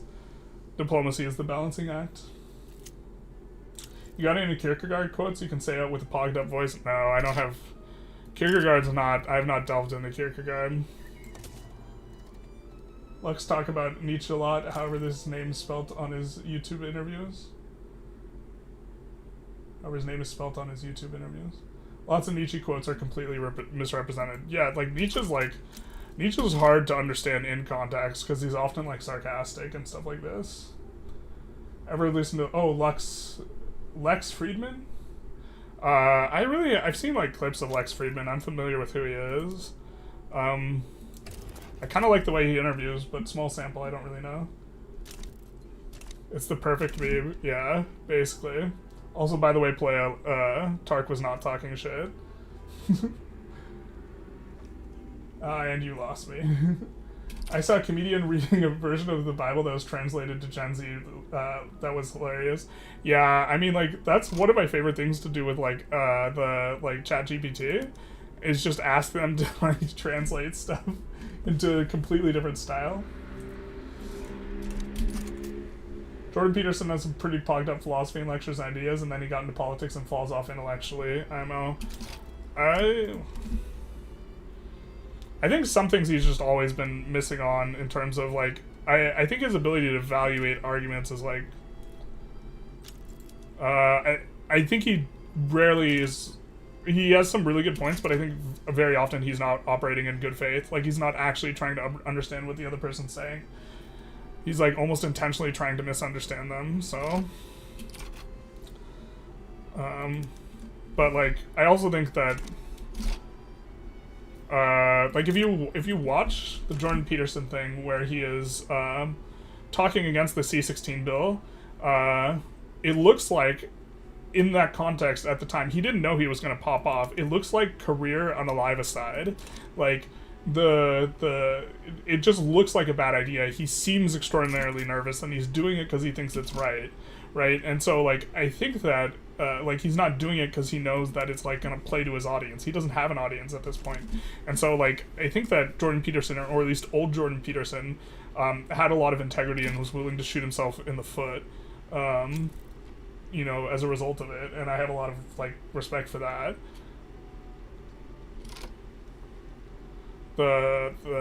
Yeah, and how the C-16 build has played out is a matter of, like, empirical question. Yeah, we are getting, like, no migration. We have people in our customs unions, but, like, we allowed discriminatory migration, and we have 100 migration attraction, and that doesn't move the needle. We're attracting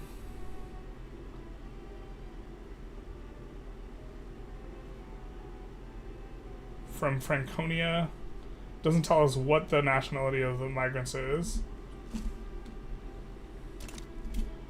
So, you love listening to Lex when playing Victoria. He's not conditioned by his audience. He's a grifter who knows where his buttons are made. He doesn't believe some of the nonsense, but right-wingers always grift. I think that's not necessarily a generous interpretation of, like, events or what's going on.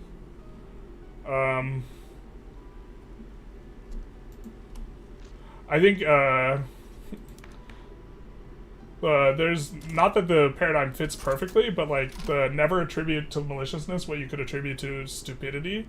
Like, I think that the model that he's, like, been conditioned by his viewers to, focus on weird, niche, sensationalistic things is, I think that that's reasonable.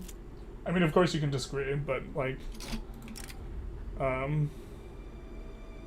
I have seen him produce intelligent arguments, and I have seen him very intentionally shoot himself in the foot.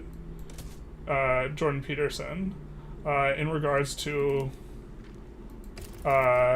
selfish outcomes. Yay, we can ask him to become a protectorate. Huzzah. And so that is why my perception is that it's not just grift. However, it is possible that Jordan Peterson just changed and went from being a person who had integrity to being a grifter. I suppose. This is more than possible. This is not my perception, but I guess... Do we have a place with a lot of peasants?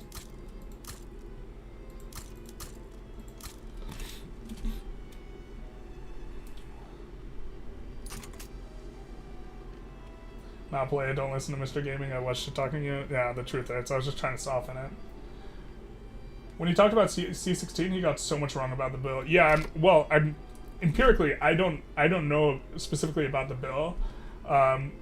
And I also think that his analysis when it comes to psychology, he like heavily misses sometimes, or he has just a perspective that is non-nuanced. Like, he knows a lot of the information for his side, and he argues that information, but he doesn't make an attempt. I think he never makes an attempt to disprove his own position. Like, he never attacks his own position, trying to figure out if it's wrong. And this is the way you form a really strong, like, model of reality about the world, is you have to... So, if you get everything right the first time, then that's great. But odds are, you don't get everything right the first time when you first learn about a position on something. And instead, what it's going to require is reformulating your opinion about how the world works over and over and over again. And in order to do this, you have to figure out when you're wrong. And I think, like, I think that he doesn't really do this that much. So yeah, like, I don't know C16. I can't, like, comment on it. I know people have said that someone was arrested for misgendering someone or refusing to use the preferred pronouns, but I don't know about this case or anything like that. And so, like, I can't pass judgment on it, but I can judge what I think was going through Peterson's mind at the time, and, like, what his intention was, and, like, these types of things. And based on that, I think he has integrity. I think he, like, is way too focused on some stuff, though. Oh, we gotta stop devaluing the currency before we lose our insane bonus. And also, we'll suffer this malice for a little bit. Manufacturing industry's throughput is not terrible, though, for us to be having, so... You need more interest for migrants, is right? No, it's not on the basis of interests. What we need is less discrimination. I don't know. I feel like there actually is just zero discrimination, but, like, the dev told me there was. I don't know what to think.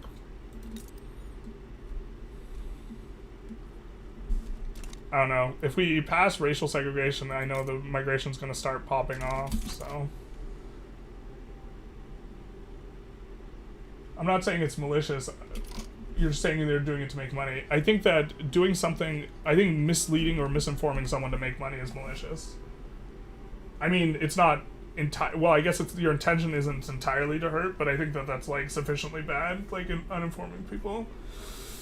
Or just, you know, we can totally defeat these natives, but more bodies help, so I guess yeah, basically. He's not a Socrates enjoyer? No. I think that would be the opposite. I think that, like, his argument that, like, atheism is a form of religion is also, like, the most absurd thing ever. And it can sound nice. Like, it sounds relatively nice, but, like, if you, like, stay centered on what the critical claim of atheism is and, like, what atheism's talking about, it's, like, definitely not a religion. It's, like, you're abstaining from making a thing. But then he just says, oh, if you believe in anything, it's faith. And it's like, no, dude, we're talking about the belief in a deity that has agency and, like, some sort of motivational system. And you're asserting that this type of thing exists? And I'm asserting that there's no evidence for this. Not that it's false that it exists. You gotta argue with yourself, or better others, and argue against yourself to solidify your position. Yeah, basically. And this is something people really struggle with. Especially, like, men. I think men really like to be right. And so this means that, psychologically, less willing to concede points, generally speaking, because being intelligent or seeming intelligent is something that's valued. And so, like, sometimes you cognitively dig in and you engage in a lot of, I forget the word. The word where you... It's not confirmation bias, but confirmation bias is kind of close. Where you are, like, you focus on the wrong thing because... cognitive dissonance. Like, you attempt to resolve cognitive dissonance through disingenuous intellectual means because appearing intelligent is, like, important to you.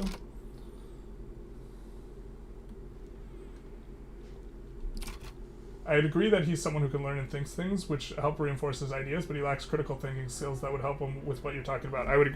That's kind of what I think, is that the critical thinking is, like, lacking. But, like, not entire... Like, I think he's also really right about some things, and so it's, like, it's hard for me to, like... Oh, we can ask for a bankroll here from the UK? That's kind of hot. That's gonna be a ton of money.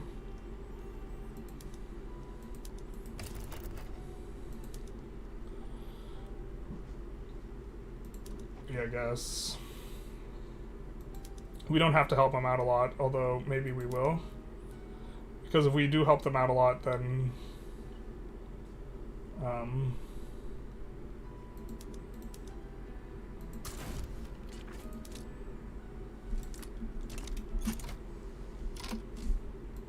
then they will be able to pay us that bankroll. It's gonna make them go bankrupt, though. Do they not accept? What the hell? Okay, they did. So now we have a front.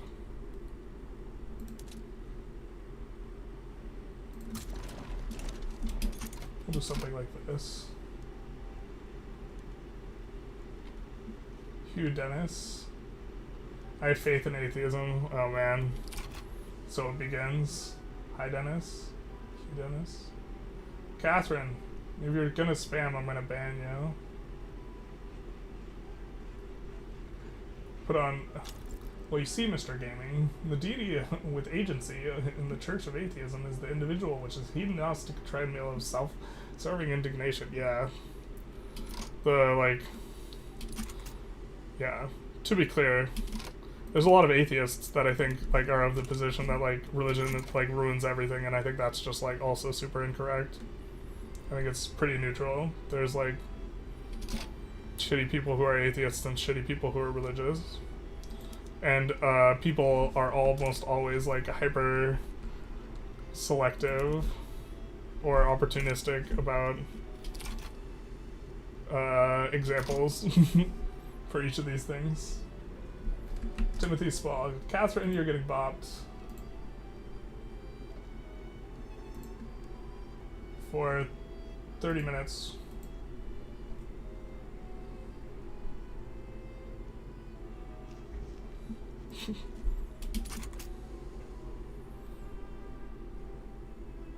Hugh Dennis, oh play, you're playing with fire here. Jesus. Alright, this one's gonna be great for us. As an atheist, I would argue that at a certain point we believe stuff too, but we try and use scientific methods and stuff. Yeah, but, like, also we're believing stuff with, like, a certain level of uncertainty that we, like, recognize, right? And, like, we're not asserting something... Like, the assertion, like, level is also a lot different, I think. I'm not sure the proper way I would want to articulate that, because, like, if I'm being fair, it's not, like, a non-zero type of, like, thing that's going on in regards to the argument, but yeah, this is going to be so nice for us. Catherine's going to be so mad when I don't ban people for saying Hugh Dennis. Actually, Catherine's probably a bot, but...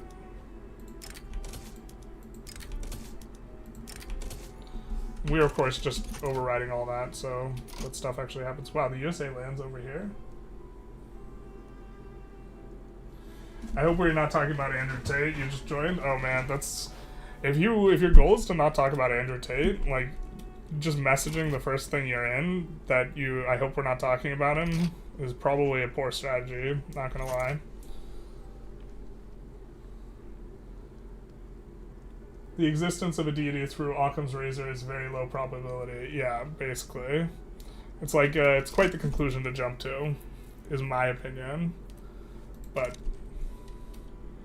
I also, like, don't mind if, like, people want to be religious or whatever. Like, this isn't something that's bad to me. Pay for Catherine, gone but not forgotten, for real, on God. I very rarely have to actually moderate.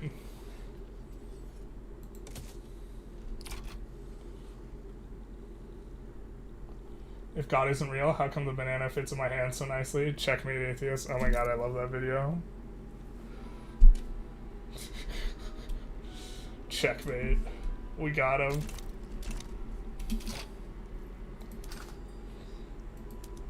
I also think that that's, like, you could make an argument that that's just coincidental. Or that it's the banana that... The banana might be evolving to do with the shape much more than the... I believe the banana evolved to fit the monkey than the other way around as well, which is like, the thing implies the other way, that the human evolved to fit the banana, but I do think it's the other way around. The banana evolved to fit the monkey, if anything. Okay, so we're gonna look at the migration, right? 0.52k, and then we're expecting this to just kind of explode. Oh, our law didn't pass. Sag. Alright. Well, do be like that sometimes. Now we're going to be able to colonize in there. We're going to be able to incorporate. I don't think we want to incorporate Oman, actually. I'm not 100% sure. I think we do want to incorporate this one, though. Because we'll eventually get Persia, and it's a place that's good for building shipyards, so that's going to be nice. Bro, this is so wild that floating this seems like the right decision. Oh, we don't need enlistment efforts in LM anymore, really. That's a relic of last session. So I guess we could tax some more of the luxury stuff. Again, we really don't care about how much money we're pulling in as much. Well, I guess we're kind of running a deficit, but... Are you going to make a video reviewing this mod or something? Maybe. I feel like the underlying systems are fairly complicated, and it's like, my video would be heavily qualified by the notion that, like, I'm not sure I'm understanding the mod to the extent that maybe would be able to do the mod justice. But, like, I think some of these modifiers are just super obscene, so, like...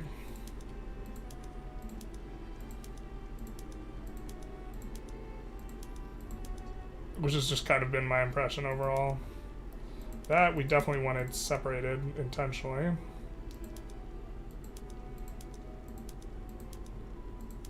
But then we wanted to make some ironclads, which we haven't done yet, so I'm gonna make some ironclads. We're gonna make them in Elbe, I think is where we have the place.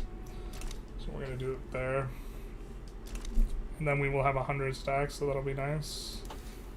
100 stack navy.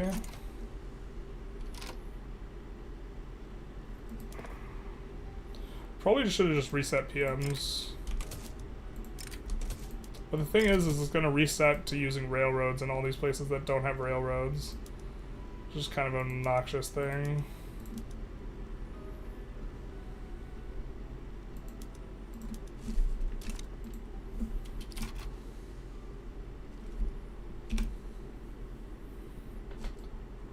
What I found problematic was not the belief itself, but the religions and the human manipulation and control tied to it. Yeah, but the human manipulation and control is happening no matter what. Right? If it's not tied to religion, then it's tied to something else. Or this is my estimation. And you can find a ton of examples where it looks like religion's making stuff look bad, but like the fact is that people care about power, they're going to manipulate power, and if they weren't using the mechanism of religion, they would use another mechanism. Like nationalism, right? So like the question is does this happen without religion? I think is the important one to ask. And it's like, I think a lot of the things that atheists will tend to blame on religion would still happen even without religion. There would just be some other cause or some other thing to put your finger at. What was your second message? Since I've grown the beard, people say I look like him, hence the message. Ah. Okay. Andrew Tate in chat. Confirmed. Top G in chat. Czech form Germany.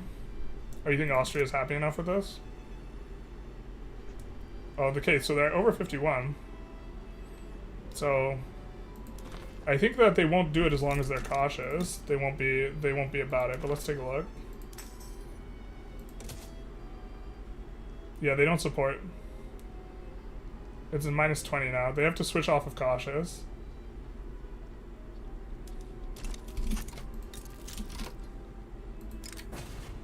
But we can continue.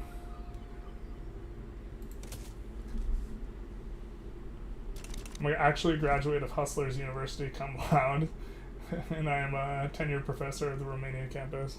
Yeah, basically. So I guess this is revving maybe now. Belief in God is a positive assertion requiring faith, while atheism is disbelief is a negative assertion. It's not even a negative assertion. It's a because you can have a negative assertion, right? You can say that it is false that at least one deity exists, which is a much stronger claim, which most atheists are not actually making. But it's an absence of a belief. Yeah. Because if I were to state that it's false that God exists, that's like a different claim, and one that's harder to argue. We're gonna send this guy over there. Actually, maybe we don't. He's gonna get Shadow Realmed, I think. So we're gonna send our Shadow Realm army to deal with this.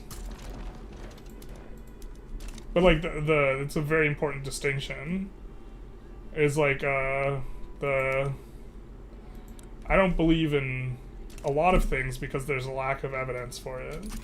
Like, I don't believe that dragons exist because I have not seen evidence of dragons' existence. But I'm not necessarily saying that it's false that they exist.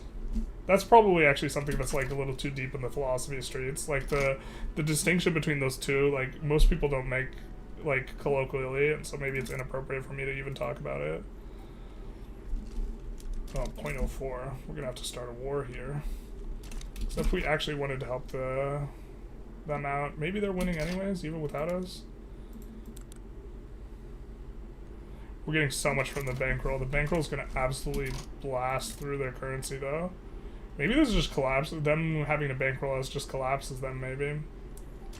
That'd be interesting. Have you considered cross-streaming on Twitch? Generally bigger platform for live broadcasts, can also pull a different audience. I have. This is something I've been considering quite closely. The problem is that I don't have enough upload speed to stream both.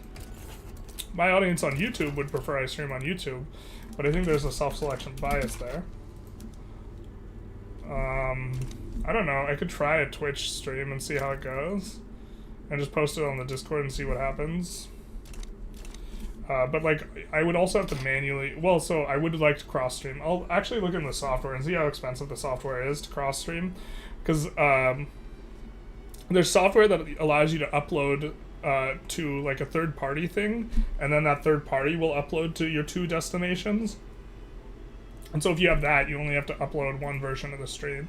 If I have to upload two versions of the stream, my internet can't take it. The difference between agnostic atheism and plain atheism.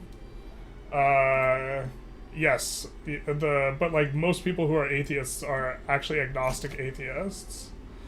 But like, I'm not a fan of the way the stuff falls regarding the categorization. That the fact that they're willing to do a trade agreement is indication that they're willing to accept.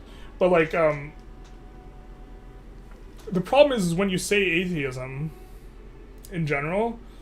Like, if we're saying just the singular word atheism, such a large percentage of atheists are agnostic atheists that you should take the word to be referring to people of those position, not, like, the hard atheist position. Because most people who, like, or at least most people in, like, any sort of, like, academic background, like, reading atheism, this type of stuff, don't take the hard position, because it's, or as you say, the plain atheism position. Because it's like it's a much harder position to defend. And, like, a lot of people just see it's unnecessary. Like, I'm not going to insist that dragons don't exist, because it just doesn't matter. Okay, so they're still not supporting us.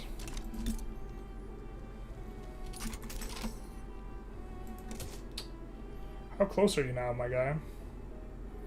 Oh, you are supporting us now. It just hasn't gotten to your head yet. We don't have to decay them out of being a major power. They have positive support. What's this about? What is this about? Oh, do we have to be at peace? We probably have to be at peace. That would make sense. Alright, so maybe we capitulate out here. We'll just take a little bit of save, just in case the UK can't fight this without us. I think they fight us without us, though. But I wonder what your opinion on the Yeti is. I see no evidence to believe in a Yeti. Although, if we were not having this conversation, there'd be like 0% chance that that'd be the way I would word it. I think we might just capitulate out here, because it looks like the UK can handle themselves, and we want to form Germany. Yeah. So. But we do have to be at peace, right? Why can't we form Germany here? Maybe something just needs to update? Oh, because we have this play going, bro. Come on. Because we're involved in a diplomatic play. It's kind of obnoxious. You're gonna DM me about multi-streaming on Twitch. I think you have a way to do it without having to pay, and it won't need any more speed either. Please do. That would be very helpful, because I was looking into it, and just, like, it seemed apparent that I would need more upload speed, which I could pay more for the ISP. And then it would be a question of, yeah. I already don't stream high quality, partially because I don't have enough upload speed. I think it also doesn't matter for some people.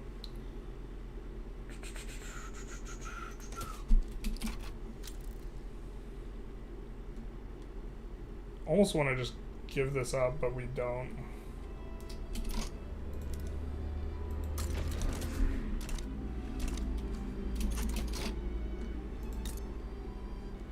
Yeah, we can't start a fight. Bro, we're just stuck with... Yeah, dog, you can join the customs union. No problem. I wonder when it's going to say they support us, though.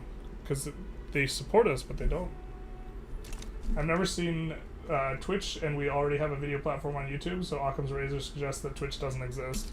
There we go, Richard. Singing with your dipstick. If I've never seen it, it objectively doesn't exist. That's not even... You gotta go deeper, Tark. If I'm not currently seeing it, then it doesn't exist. Gotta go one step deeper. Because what if it existed before, but now it no longer exists? You have to currently be seeing it. In German, agnostic atheists are just called agnostic, and is not considered a subset of atheists, which shows how big the group is. Yeah, the problem is if your goal is to communicate as clearly with people as possible, if you say agnostic, they will get the impression that you think a god exists, but you just don't know which one, but you are spiritual in that way and that type of thing. So if you're trying to communicate as effectively as possible when talking to someone, you should say atheist when you mean agnostic atheist, even though agnostic technically is the right word. If your goal is to communicate effectively, you should just say atheist. If your goal is to be technically correct, you should say agnostic, because you are technically correct in terms of like how the definitions work in like the backgrounds to which like they are technically explained. But yeah, there's just times where you should just like not use the correct way of referring to stuff, because communicating, the point of language and talking is to communicate ideas. So if the way you're talking doesn't communicate the ideas, then it's not going to be good. We should maybe try and construct a little bit more, eh? I think a lot of our auto queues are actually bricked by the fact that we aren't getting infra. Does Transvaal really have 5, but they're just not employed, or are they just like having employment issues in Transvaal? I wish that this was apparent in the UI, but it's not. Yeah, you don't need more, you just need to employ up. Good luck, son. Alright, I do think...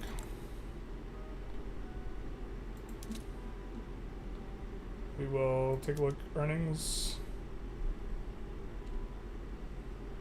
None of these places have peasants, man.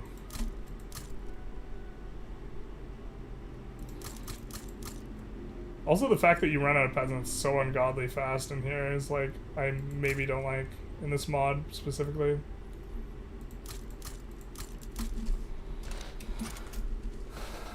Do you believe in aliens? Since I actually do, but at the same time we never... I think that the...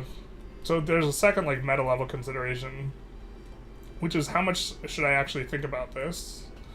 Like, if your attention is a pie, and you have to cut slices of everything you could possibly think about out of that pie, and decide what percentage of your attention you should spend thinking about it, I think aliens are not worth considering for very long. I think they probably exist just from a math perspective, but I don't have a... Oh, we have to... If we side with them, we're almost certainly going to keep good relations, and then we also don't want to annex them until after they've reincorporated this stuff, so we're almost certainly going to side with them here. Against the Italian uprising.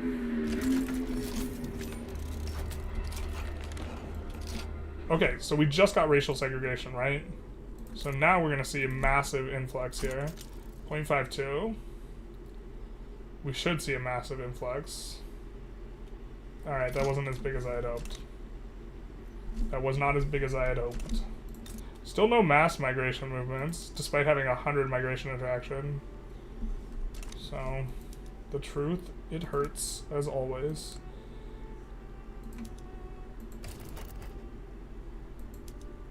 We could transfer Krakow. We could ask for a bankroll? What? I think we asked for the obligation. Because we're going to get Krakow as the subject anyways. And the bankroll is not going to apply once we annex them, so... We'll just do this. You hope the next patch reduces the amount of revolutions. It doesn't make any sense for the mechanic to work like that. Like, why did they start over local police to get it? I don't know if I want them to reduce revolutions. I definitely want them to allow you to... Yeah. Maybe. I think that you're...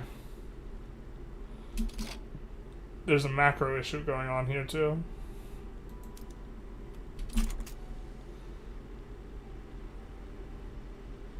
Somehow, Austria almost always loses this war, so... I think we will actually mobilize and win it for them. Much like we helped out the UK.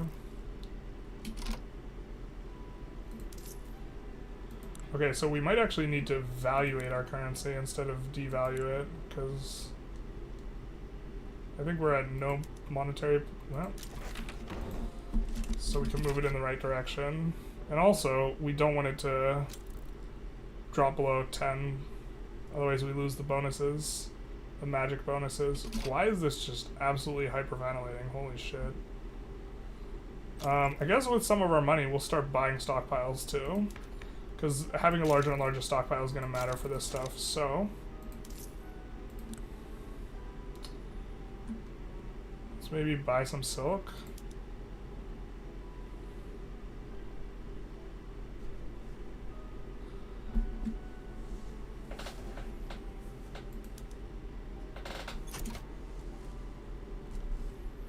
Restore it for a 12th, whatever. Like, increases our thing. Yeah, there's agnostic atheists as well. Yeah. I think I'm going to shift my philosophy to radical empirical solipsism. Is it just me or is it solipsistic in here? That's one of my favorite philosophy jokes. Nobody gets it. Or I get it, so everyone gets it. Only the current perception by me at any point in time is real, and all the perceptions are ontologically don't exist. Exactly. Actually, the point of language it's talking is to pog enough. Is to say pog enough that my chat says it in the stream, basically. Everyone say GOP to drive Tark crazy. It's the opposite of what he wants. It's hard for me to type pog on YouTube chat because I miss this silly little face. Yeah, the truth hurts. Philosophy professors be like, assume your thoughts are as a pie, and then they keep talking, but now I just want pie, Sag. Yeah, so your pie, the slice of your pie, a big portion of that is dedicated to actual pie, which is probably correct. Grand old party? Oh no, not like this.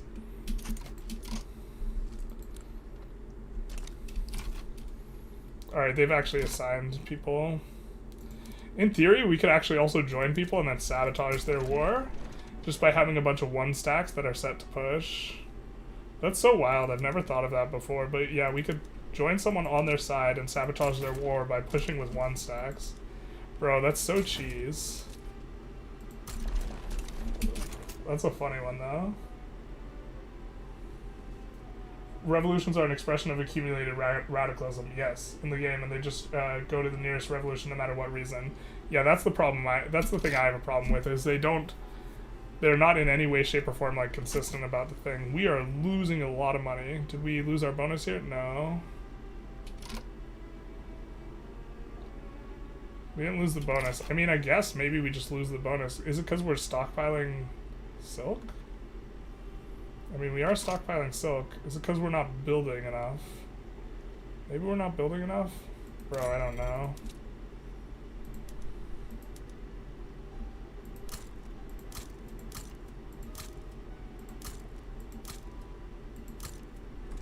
California, I think, doesn't need one. How big of a slice should the pie be get Vic 3 compared to aliens? Well, considering I generate money through playing Vic 3, and I don't generate money by talking about aliens, there's something to... I dedicate more attention to Victoria 3 than I would if I did not have a Victoria 3 channel, basically. If they wanted to destabilize the nation, it should be through turmoil, though. This is possible. Turmoil is really obnoxious as a mechanic, so I think people would get mad if you... Or I think that a lot of people aren't a fan of the we should increase turmoil idea. It's funny, talking about dedicated versus local police, your city is embroiled in municipal revolt because the mayor wants to cancel our move to a local police from our CMP. Where do you live? You're paying for a revaluation. Ah, that's true. That's right. Yeah, so I guess we need to acquire more gold. The Ligma Workers Brigades.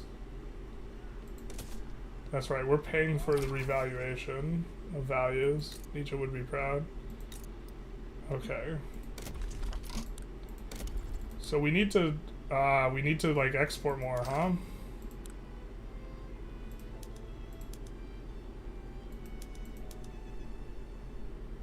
Oh, we're importing. We should stop importing that shit.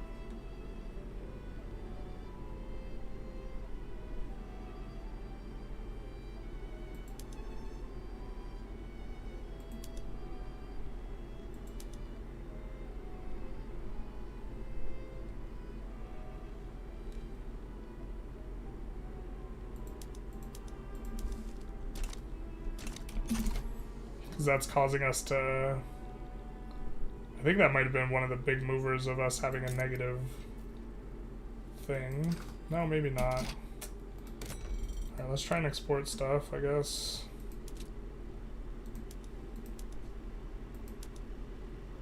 I think we don't want to export the raw resources. Wow, we can export a ton of steel. What the hell? I guess, yeah, because we're short on labor. That makes sense that it's like that. You don't want to export this. Don't want to export paper. Okay, I guess.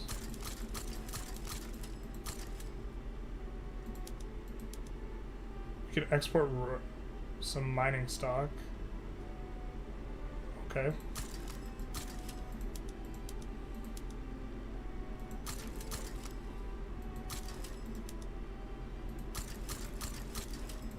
I think we're not going to export liquor because the food industries kind of suck.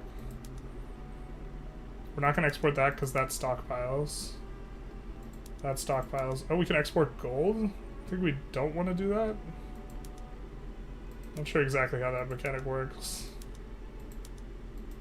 But the underlying philosophy that seems to inform like this mod implies to me that that would be a bad idea. The Russian market, they must be in a hurry. I think we won't export that. And this we want to stockpile.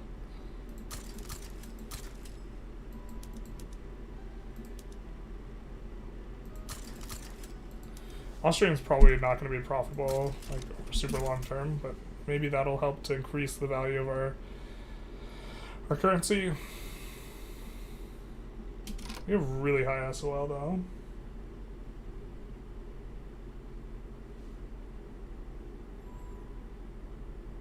So it turns out police can be a reason to revolt. Yeah, well, you're telling me.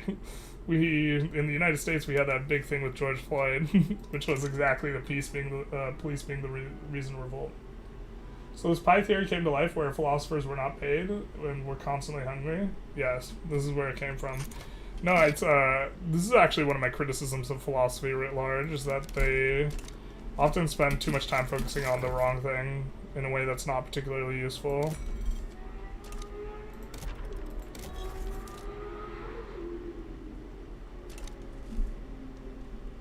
Canada, so we got federal police, RCMP.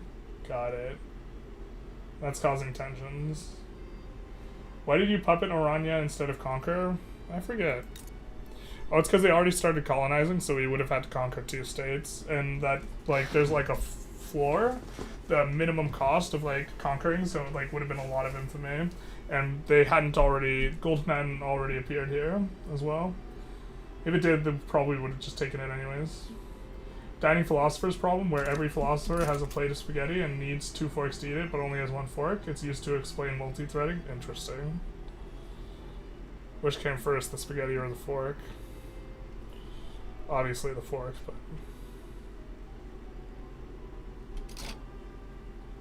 I think maybe we can stop revaluing our currency.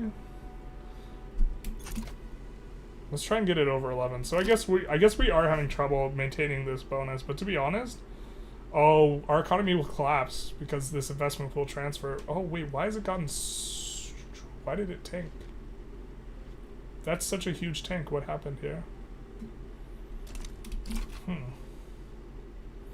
Weird, weird, weird.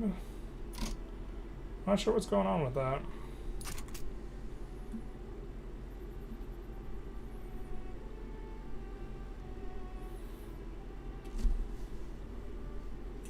By the way, what happens when the stockpiles are full? I think you just don't accumulate anymore. Our stockpiles are not full. None of them are. I think that maybe we store dyes as well.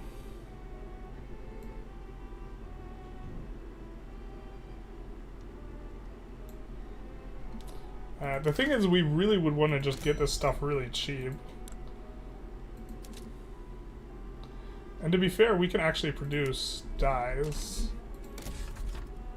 Like, this is like, yeah, some stuff's just changed wildly, because I guess pump jacks is actually really good, right? Maybe we're supposed to go pump jacks instead. So that way we can produce a lot of dyes. But it's just the 2. Like, these are the only agrarian stuff that, like, it makes sense for you to just blast, or technically that's agrarian. So, I mean...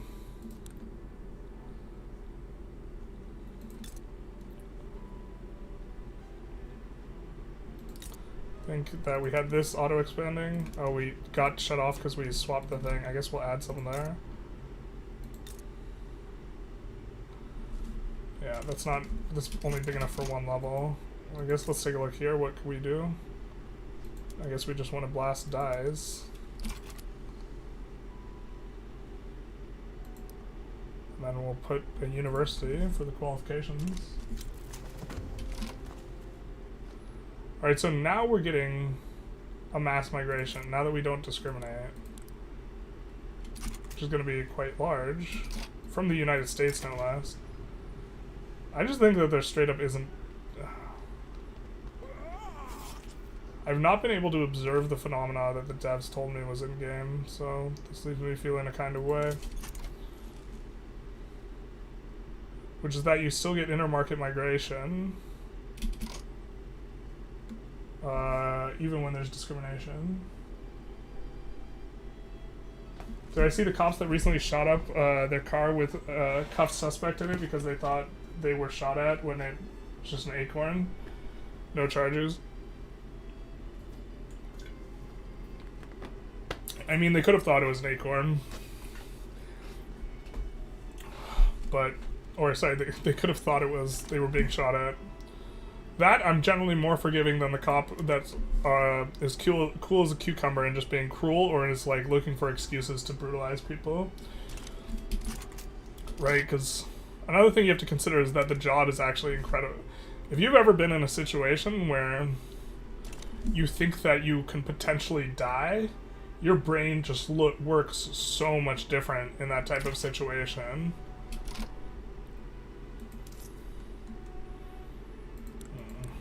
I think this stores stuff is not the good way to go.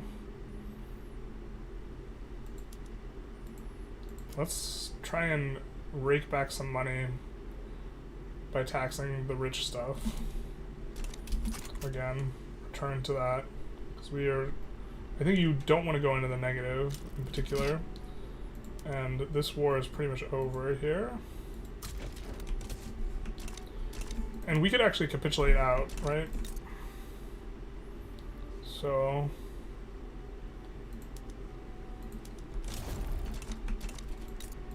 that way we can reduce autonomy on someone and generate a little bit of infamy. If you're not using your infamy decay, you're losing it. And then we won't be at war, and then Austria will enforce and we'll get the thing. I would never give the fork to the next one, even if deadlocks, no interruptions allowed. Based. Is that a double rev? No, that's just Luca. Basically, the plates are in a circle, and there's a fork between every two plates, so a philosopher needs to grab the fork to the left and to the right to be able to eat. Sharing forks is disgusting. Philosophers are hungry, though. Yeah.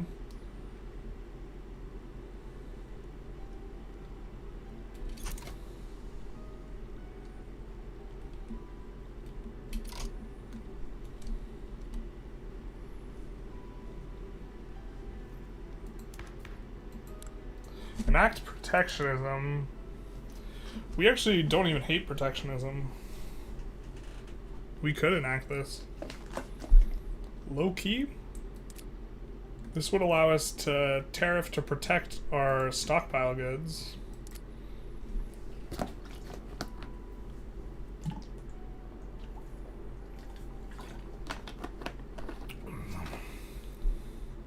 This is like an interesting interaction. I'm not saying I think the interaction's good, I'm just that it's interesting. I think we go census suffrage, though.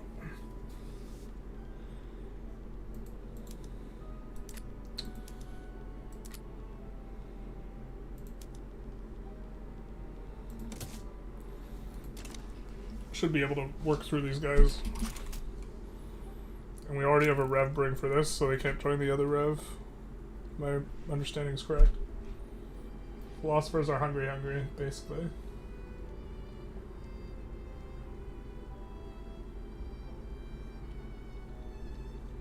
Yeah, the thought experiment is somewhat similar to the like donkey that's hungry but is in front of two piles of hay that are exactly the same distance from it, and so because it can't go to the one that's closest because they're the same difference, it starves to death. Which is why you need better training and better quality cops. I generally agree with that, but like the type of people who want to become cops are generally, so you need a type of person to be a cop that does not mind engaging in violence, but does not want to engage in violence. And the overlap of people who do not mind engaging in violence and people who don't want to engage in violence is relatively small, I think. I think a lot of the better cops are cops who used to like engaging in violence. They got older, they chilled out, they don't really like it anymore, but they're more than willing because their identity as a cop is important to them in this type of thing. But it's kind of like a meta level consideration. There's a lot of reforms you can do to like improve things though, beyond just more training, like more accountability, third-party organizations for accountability, this type of stuff. You could read the 21st Century Report or the President's Reports on 21st Century Policing, and it's got a whole bunch of stuff in there. It's like 80 pages.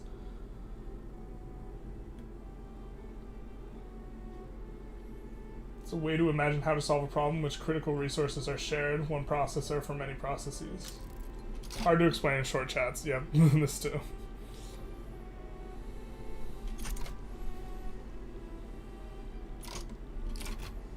Can you enforce faster, Austria, please? Really want to get this in. Probably concluding the stream as soon as we form Mega Germany, which I think we can once... Well, we want to wait for Austria. In particular, North German Kerman. Okay, yeah, we don't have a railroad there, so we won't turn it on.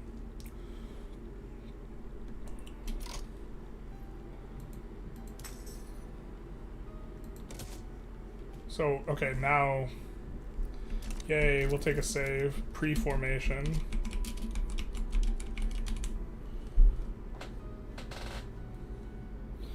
Since this mod might do some funny business. And then we will form Mega Germany. Huzzah. We, of course, don't need to bankroll them. Oh, we could have stopped forever ago. I guess that's... Oh, when we bankroll, it sends our money out. Maybe this is part of why our currency started collapsing. That's interesting if that's the case.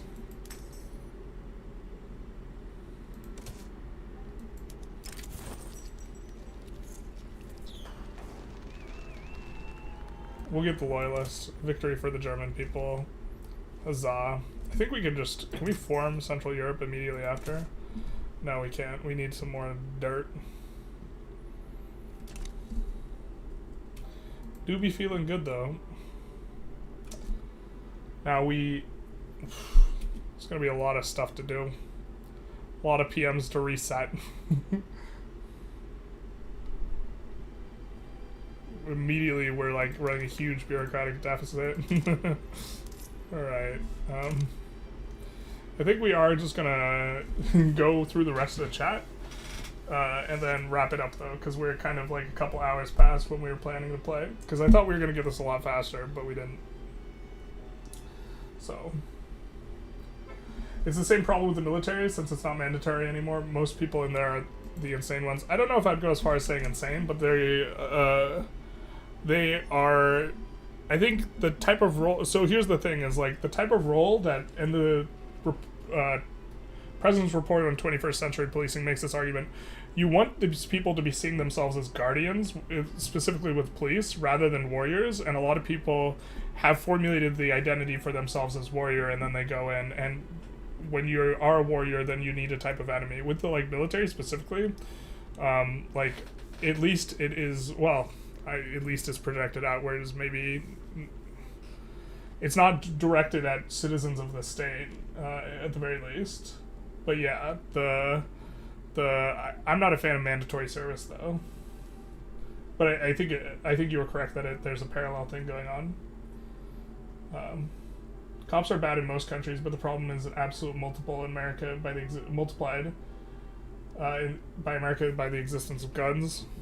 I don't have a strong opinion on how American cops are relative to other cops all around the world.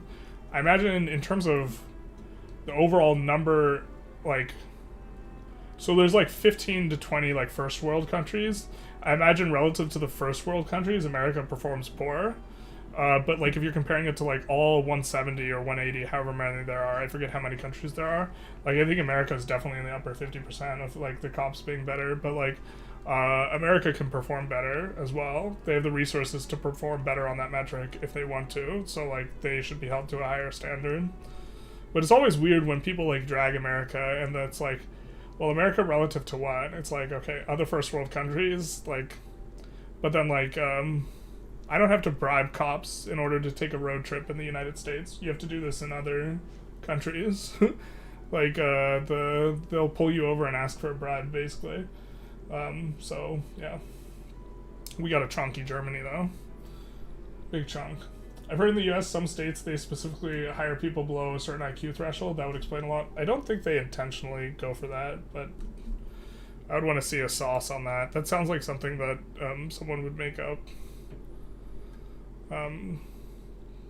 Because I don't see any... From the perspective of the hirer, I think that they like the idea that people they work with are smart or like this type of thing, and they don't want to be hiring a bunch of... Yeah. I would want to see like some sort of evidence for that.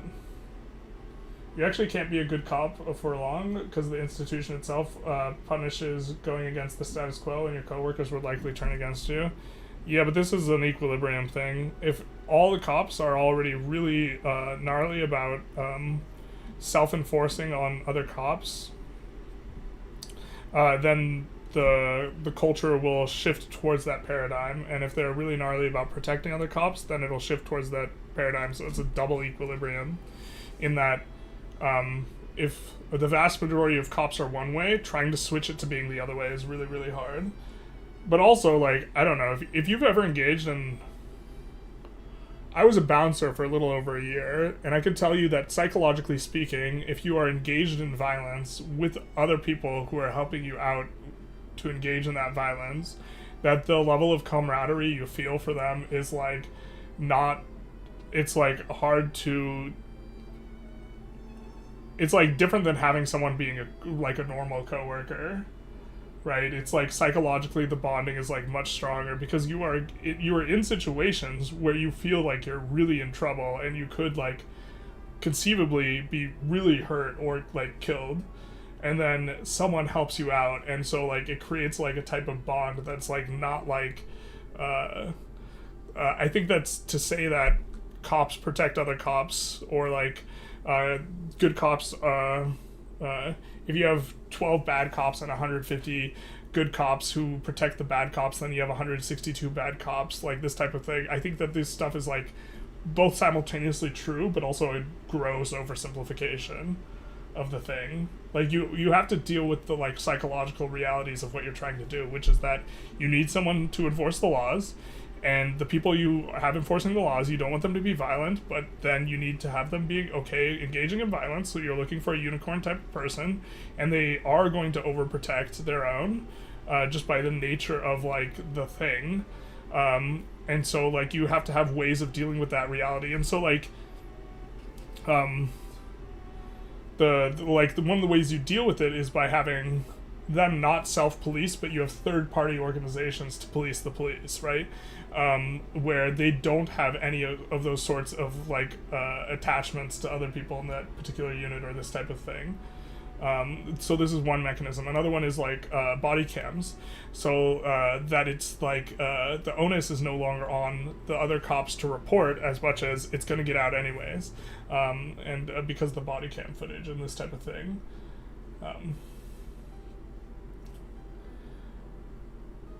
You should give the game Guild of Destiny a look. Yeah, I'm. When is the release date for that? Here, let's actually just open up another tab. I'll look at that after the stream. Because I've been hearing about this and I know about it, but I perhaps don't know enough. So I'm just going to open another tab and be ready to do that. Or take a closer look at that after stream, I think.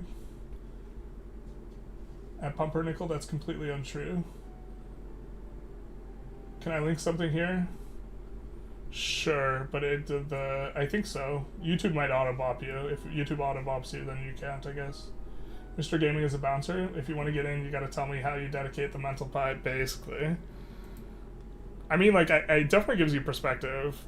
I don't know. I've been in situations where I thought I was gonna die before, and it's like, if you've never been in that type of situation, it's very hard to describe how, like, psychologically intense it is, but, like, people get mad at cops, and cops should be better trained, but people get mad at cops for, like, getting stressed out when they're engaging in violence, and, like, that's exactly what the human body does, is you get really stressed out. Like, it's stressful, and eventually it becomes less stressful as you do it a lot, but, like, if a cop is like jumpy, there's been times where I thought like someone was gonna stab me, and like that's like super real. Like in a way that like I can't like I don't have like the words to like describe how like gnarly that is. Because it's just like your heart rate is absolutely cranked. Like your hands are like shaking, but you're trying not to like spook the person as well. And like, please help, my investment pool always goes negative when I turn on iron frame buildings. This Japan guide recommended. I would recommend swapping them over piecemeal, just a few buildings at a time. And so specifically you swap them over first where you are actually producing the iron, and then you swap over a little bit at a time. You don't swap them all at once. You got Mega Germany while you were away? Yes. Crazy that Austria supported him. Well, we started the game by getting rid of the rivalry and improving relations, and then after beating them in the German, the war for leadership, then we started bankrolling them. So you can do it very consistently. You can do it a lot faster than how I did it, but I haven't min-maxed this as much. Some departments seem to only hire in a certain range, so not too stupid and not too smart. Yeah, but I'm asking for what they seem to do is like a different thing, and like also that they don't hire extremely smart people. There's a ton of confounding variables. Like people with really high IQs might not like working in police in general. And so that would be a self-selection bias, not an intentional like hiring practice on behalf of the police. Like what you're talking about, what you mentioned earlier was an intentionally hired practice on the part of the police where they were intentionally hiring people with low IQs. That's different than saying they just happen to hire people with low IQs. That's like a very different thing. Cops get the benefit of the doubt for thinking they might die, but the victims don't. I definitely think that if someone spazzes out on a cop and doesn't know that they're a cop, that I definitely, like, am understanding of that. I don't know. Also, like, some things are, like, unacceptable. Like, the George Floyd thing, that dude was not stressed out kneeling on his neck. Right? Like, that's a way different thing than the woman who thought she was reaching for her taser and she accidentally grabbed her gun and she killed the guy. That's like those two, like, both result in deaths, but like one of those is like significantly worse. But like if someone is pointing like the person who grabbed the cop's taser and started running away after grabbing the cop's taser, and they turned behind and they like pointed the taser at the cop, and at which point the cop unloaded on the guy.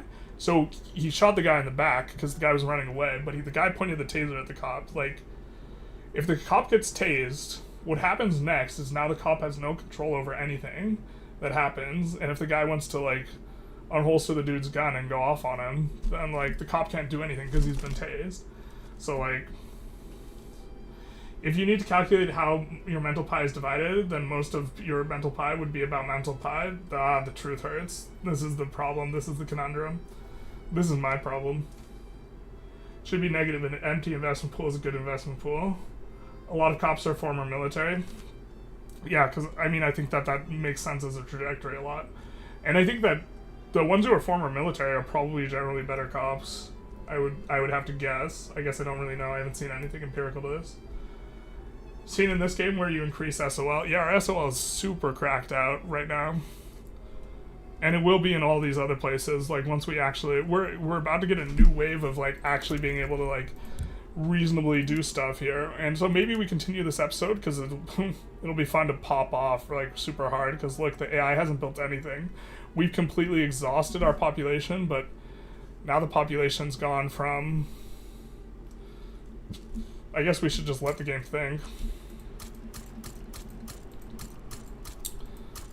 Let's do that, and then let the game think for a minute of how much extra pop we've gotten. We've more than doubled our population here, so like we're super gonna pop off. I mean, we could just run up the GDP super high. Oh, unfortunately, our GDP is too high, so we just passed the central bank journal entry. Because the German bank has to be exactly 100, and it's going to be over 100 or whatever. The central bank here. That's going to be a bit of a problem. So, and maybe we'll pull what we do. Especially Austria as a GP supporting you. Maybe it's changed. No, you can do it really consistently. I've never failed to do it. Overbuilding ports has an effect on preventing investment pool shrinking. Any stable overhaul mods for 1.5? This seems relatively stable. The mod we're playing right now.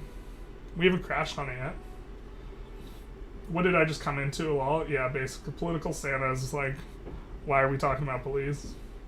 It's been a bit of a wild conversation for a Vic 3 stream. It happens, yeah, because I'm trying to respond to all the comments before we, like, we're not going to unpause here, really, before we continue on. Because normally I stream until, like, 1:15, and now it's, like, 3:25, so... But, how would I rate my experience so far with the mod? I have enjoyed playing around with the mod. Here, let's actually... swap this to no monetary policy. But I think that the mod is also horribly unbalanced. Ugh, we got a super negative thing in that, like, these modifiers are obscene. Like the capitalist, 350% capitalist investment pool contribution efficiency, 300 state construction efficiency. These like are absolute bananas modifiers that you get from just having this above 10 for an extended period of time. So we get, per week, we are getting an extra % on all these. And so, yeah. Currency strength to 14, basically. What happened with that crazy complicated mod that you played last week? This is the mod. It's the same mod. The conversation began with a discussion on whether local and dedicated police force cause revolutions in Vic 3. I think we were kind of already talking about cops a little bit, and here we are. But, yeah. It's, I don't know. I would recommend the President's report on 21st century policing if you wanted to, like, read about how you can make police better. And to some extent, if you've... this is something that is perhaps a little controversial. I think if you really want to complain about something a lot, you should probably have done some reading on it or understand it pretty well. And I think I would recommend that, generally speaking. There was parallel religion discussion before? Yeah, basically. We also talked about Jordan Peterson. It was a fine old controversial stream. To be fair, like, sometimes when I'm talking about the edgy stuff, the like, viewership goes way up, because people just want to stay in here. But I think also, like, yeah, I think that it also is off-putting to some people. But in any case, we've been streaming a really long time, so we're going to call it. I hope you guys enjoyed. If you did, please feel free to like, comment, subscribe. We might try... So next week is going to be the 24th, so we are going to be doing a 12-hour charity stream, I think. Almost certainly. I still have to pick out which charity for Ukraine, and that one's going to be super political, or political. I think it's a humanitarian issue more than a political one, but it's going to be a charity for Ukraine, and we're going to be dragging Putin every hour on the hour. It's like, Alexei Navalny was killed yesterday, or murdered, let's use the right words. And a lot of the news reporting on it I have a problem with, because they said that he died in prison, and it's like, you misspelled murdered. Alexei Navalny was murdered. So, in captivity. Because if you have someone in prison, and then you don't let them sleep, and you wake them up every hour on the hour, you're trying to, it was an assassination. So, and a week before the anniversary of the invasion, which is why we're doing it on the 24th. So, you just got here, Thatch. The truth hurts. We've been live like 7 hours, so that's on y'all. But that's what we will be doing next week. I was hoping to stream on Twitch and YouTube simultaneously. Maybe I can figure that out, especially if what Tark messaged me was useful. So maybe we'll be on Twitch, which would be my first time being on Twitch in forever. Died in prison. Yeah, died in prison.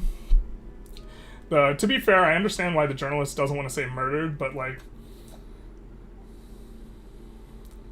Yeah.